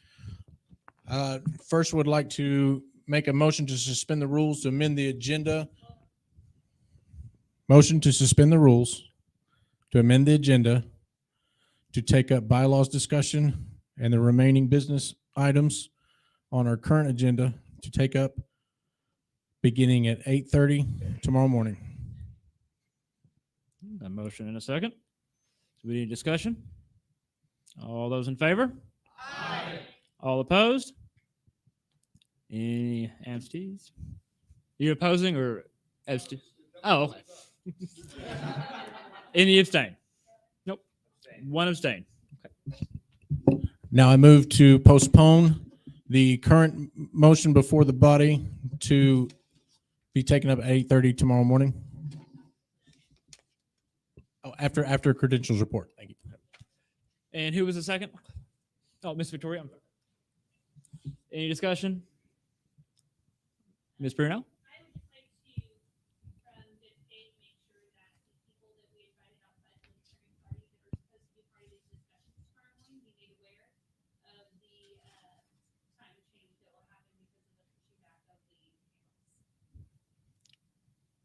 Point of personal privilege, I don't know, but we should start at 9 a.m. tomorrow, no matter what happens. So we've got 30 minutes to concisely get this done, because we should start on time, because we have people coming here to speak, and we've asked them to be our guests. That happened. Then we need to attend a different. Then the solution is we adjourn now and none of this business gets taken care of. So, does anybody, point of personal privilege, does anybody have objection to the rest of the bylaw proposals? I do. Yes. Okay, well. I have about 10 of them. No. Did you have something? No. Okay, so the motion is to postpone discussion on this item to be taken up tomorrow morning at 8:30 after credentials committee report. We had the second. The motion to take up business after our discussion table tomorrow, which would be, let's see. Be about noon. A motion and a second here. So I'd like to speak in opposition of that amendment. While I do absolutely recognize that we have made appointments and schedules with other people to do things, and we are welcoming people in to do the panels, and we're all very excited to hear what they have to say. I will remind you that this is a business meeting, that we have waited all year to come and conduct this business. It is unfortunate that we did not schedule enough time to complete the business allotted. We know that it takes us more than one day to do business, period. That is what it takes. So that said, there are a lot of us that will have to travel all the way across the state, and maybe not in great weather, to get home. We are here to do business, and as much as I would love to hear all of the speakers, we're not here for that.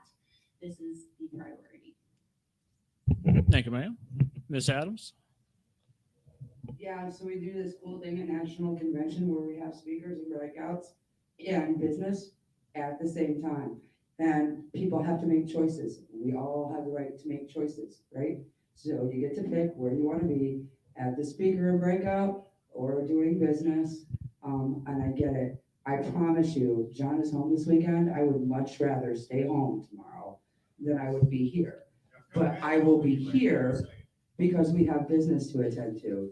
And that's our job. And that's what we committed to. And I hope everybody else will be here with me.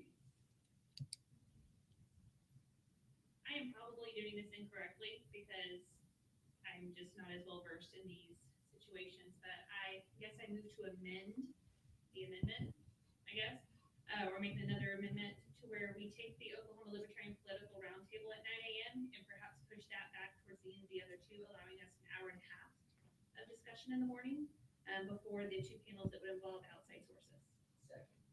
I have a motion and a second.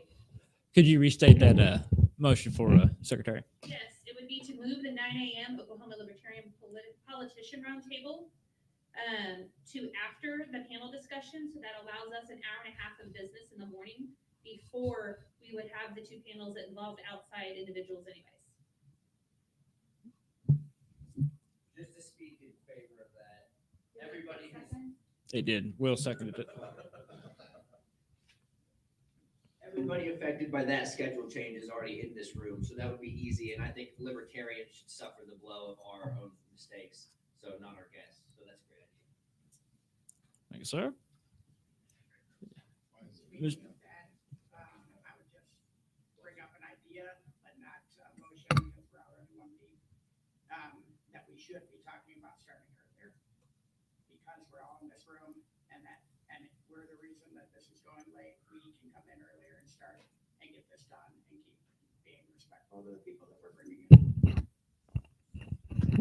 We cannot get into this room until 7:30 in the morning at the earliest. Mr. Wiggins?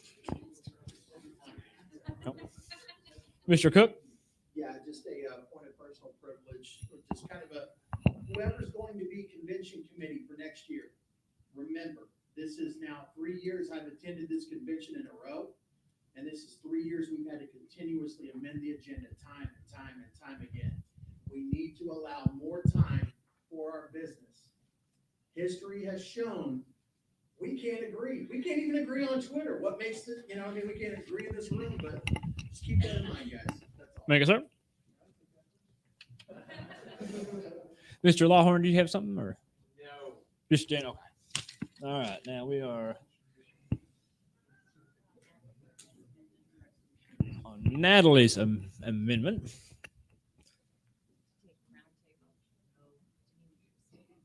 Yes, I need to restate it. Ms. Bruno's amendment Ms. Bruno moved to amend the amendment to take the roundtable, the Oklahoma political candidate roundtable panel discussion to start after the other panel discussions, allowing therefore an hour and a half of business before the other panel discussions begin. Do I have that correct? Thank you.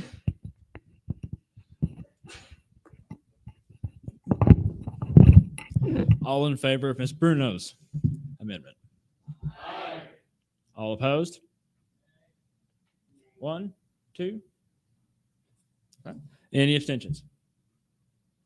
2 nays. It will pass. On to the amended motion, which was.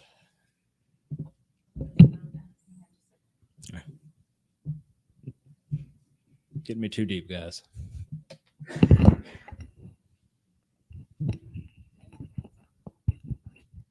Mr. Doherty had moved to amend the motion to take up bylaws at noon. Ms. Bruno's amendment amends that motion to take up the political roundtable discussion after the other panel discussions, therefore allowing an hour and a half of business between 8:30 and 10 o'clock tomorrow morning. So that would be the amendment that we need to vote on now. Her amendment essentially becomes the main motion, correct? Are we right? I'm not right? Well, I mean, it becomes Will's motion.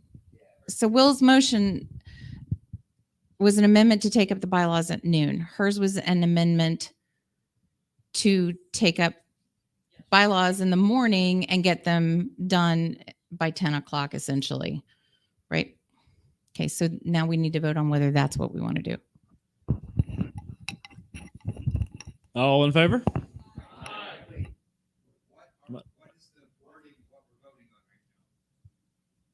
She just said that. Give me 1 second to make it pretty, and then I'll restate it. So to say, it sounds like that the motion got amended, that instead of taking up bylaws at noon, we are now taking up the Oklahoma political discussion at noon, which means the bylaws are still going to occur tomorrow morning. Is that correct? Yes. You're basically voting on her motion again. We're voting to reconvene at 9 a.m. tomorrow.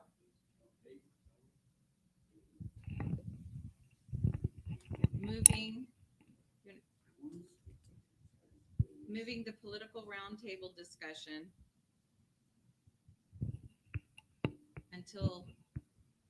to noon.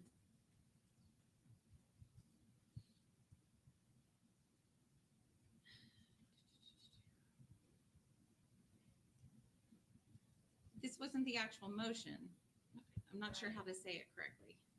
Well, right now you're voting on her amendment, or his amendment as amended, which is basically her amendment. And that amendment was to take up the roundtable discussion at noon, allowing the, after the other panel discussions, allowing an hour and a half of business before the other panel's discussions begin. Correct. So you're gonna vote on that a second time. Debate. Voted on it once. That's what we're gonna vote on right now. So, Aaron Adams, again, you guys know me, right? I just want to point out that it's taken us almost 45 minutes to have this conversation. And what I'm hearing is we're going to finish the rest of this bylaws and platform proposal in an hour and a half. And whoever is smoking really good stuff that makes them think that, please come find me because I need it. If anybody thinks that's going to happen, I mean, I guess we can always hope. I might win the lottery. We might get that shit done in an hour and a half. It's unlikely. Thank you, ma'am. Mr. Cook. Drew Cook, point of information.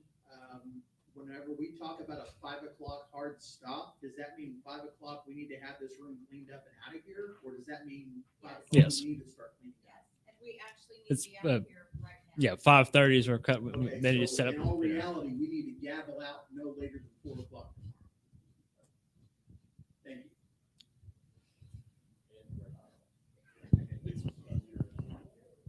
I was trying to do that. All right. You want your Yes, panel sir. discussion. Can I double dip? Drew Cook, point of personal privilege. Could I ask the chair, I don't know how to, could I ask the chair to formulate an emergency ad hoc committee to determine which of the amended proposals are most important and vital to be addressed this year? And that way we can cut down the 8 amended proposals down to something that really needs to be addressed, that's vital, it's, and that way we can fit it in tomorrow. Is that something, I don't even know. I know I bombed that guy. So I didn't even- Oh, that's fine. Okay, we gotta take care of the amendment first. Yeah, I'm asking. Amended report from the committee. Okay, well, we've got an amendment we've got to deal with first, but possibly, yes. Is a motion to adjourn to time certain tomorrow morning at 8:30 in order? Yeah, that's a privileged motion. Motion to adjourn until time certain tomorrow morning at 8:30. Motion and second. Any discussion? All in favor? Point of order. Yes, sir. Okay. Okay. All opposed? But that also means we can't take this up tomorrow, right? Setting the time certain doesn't mean you're adjourned. That she just motioned to adjourn. Okay. Okay. She just set the time that you're going to adjourn to. She did not make a motion to adjourn the meeting. Okay. Okay. But you need to vote on the amendment. Well, don't take up an adjournment motion just yet. But no, she's doing she just clarified there's a motion to adjourn to a certain time. So we have not adjourned yet. All right. So now you need to vote on this amendment so that you can get this business taken care of tomorrow. Vote on the amendment, vote on, I've got 2 more The main motions we've got to motion. take up right now. and then adjourn the meeting till tomorrow. All those in favor of the motion on the floor? All opposed? All right. Any abstain? To the next one.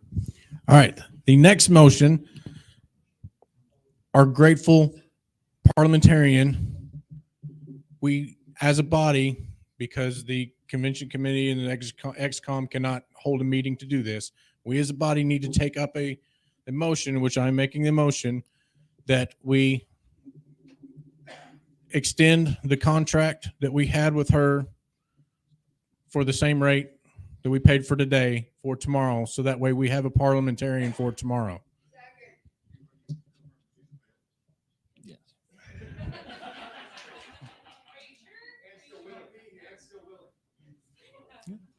I have a motion and a second. Do we need any discussion? Yes, ma'am. 500.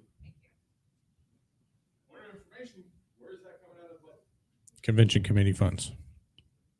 And it's there? Well, at the convention committee, that they'd be the ones to answer that. Point of information, I think she's doing a stellar job. Is it the same rate, even if we're only here for 2 hours or all day, because we figured a daily rate? That's my understanding, yes. She is going to have to come back from Bartlesville. She'll be driving back So across the it- state Mr. tonight. Chair, I call the question. Yes, ma'am. All those in favor of Mr. Williams' motion? All opposed? Did I have an opposed? Who do you think said that? Oh, I'm sorry. Any abstention? Same. 1, 2, 2. Okay. Or did you abstain? Nope. Oh, yeah, 2 abstentions, 1 opposed, Mr. Gopian. So it passes. Okay, now motion to adjourn. We just voted on the calling the question. No. Vote on the amendment. Yes. Oh, sorry. I withdraw.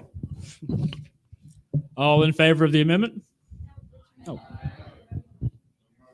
A motion. Excuse me. The motion is to extend the contract with the parliamentarian for $500. No, we just called the question. I got ahead of myself.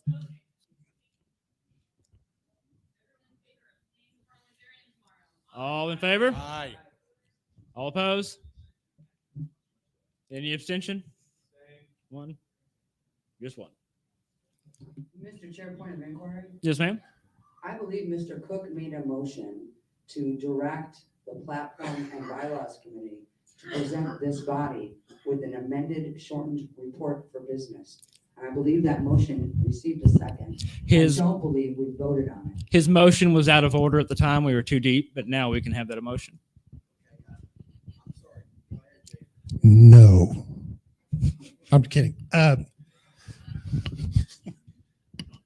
The bylaws and platform proposals were already put in an order of prioritization and or likelihood of a shortish debate. The biggest, hairiest amendments were already going to be last. And if we ran out of time, we ran out of time. This has happened at the national level. This has happened before. In my opinion, there is nothing in our report that, if not passed, is going to sink the SSOKLP. Okay, so I think we will soldier on if we had to leave off an amendment or two. I think it's very, very ambitious to think that we will get through all of those before we have panel discussions, but that will be up to the body to decide. And you're not my boss. Point of information. Yes, sir. The motion made earlier to table discussion, where are we at on that? Not gonna happen? It's already moved. That'll happen tomorrow morning? Yes. Okay. As far as new business goes, another point of information, as far as new business goes, what are we looking at exactly tomorrow?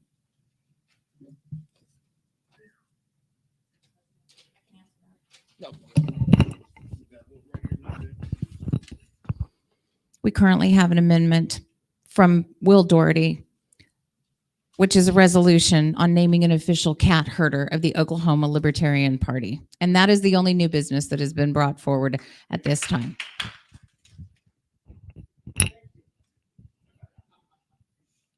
Anyone else? Entertain.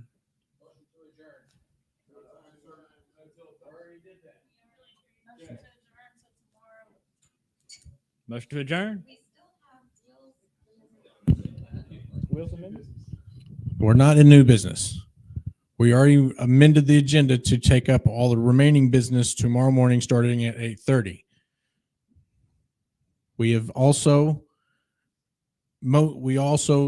took a motion to suspend and change the order of said business for tomorrow morning, amended with the amendments.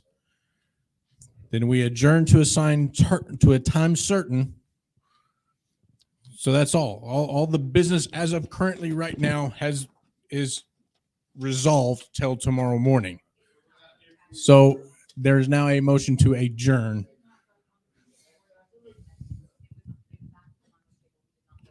Which amendment was that?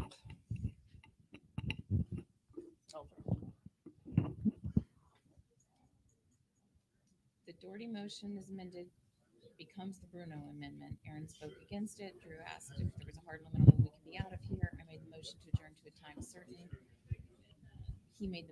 Chad made the motion. We moved on with other motions before we dispensed with Drew's. We voted on, not Drew's on that.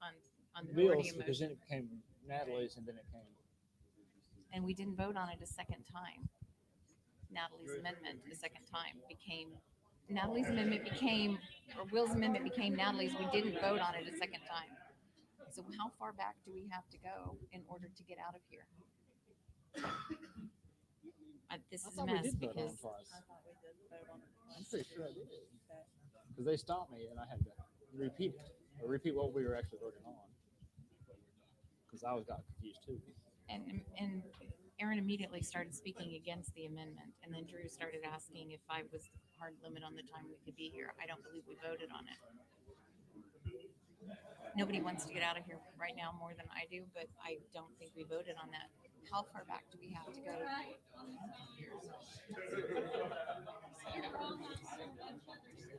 Well, I'm gonna tell you this. You're not gonna like it, but it is legit.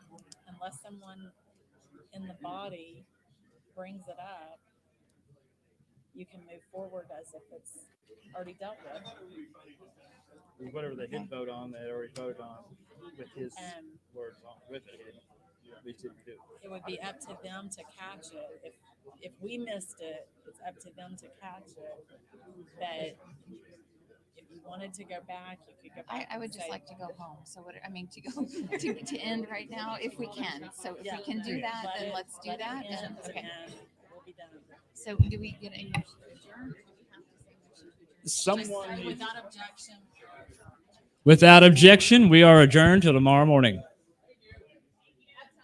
All right. Yep. Make sure you get all your stuff. Bring it. Take it with you today. They'll be bringing setting dinner up in here pretty soon, so we can get back in here.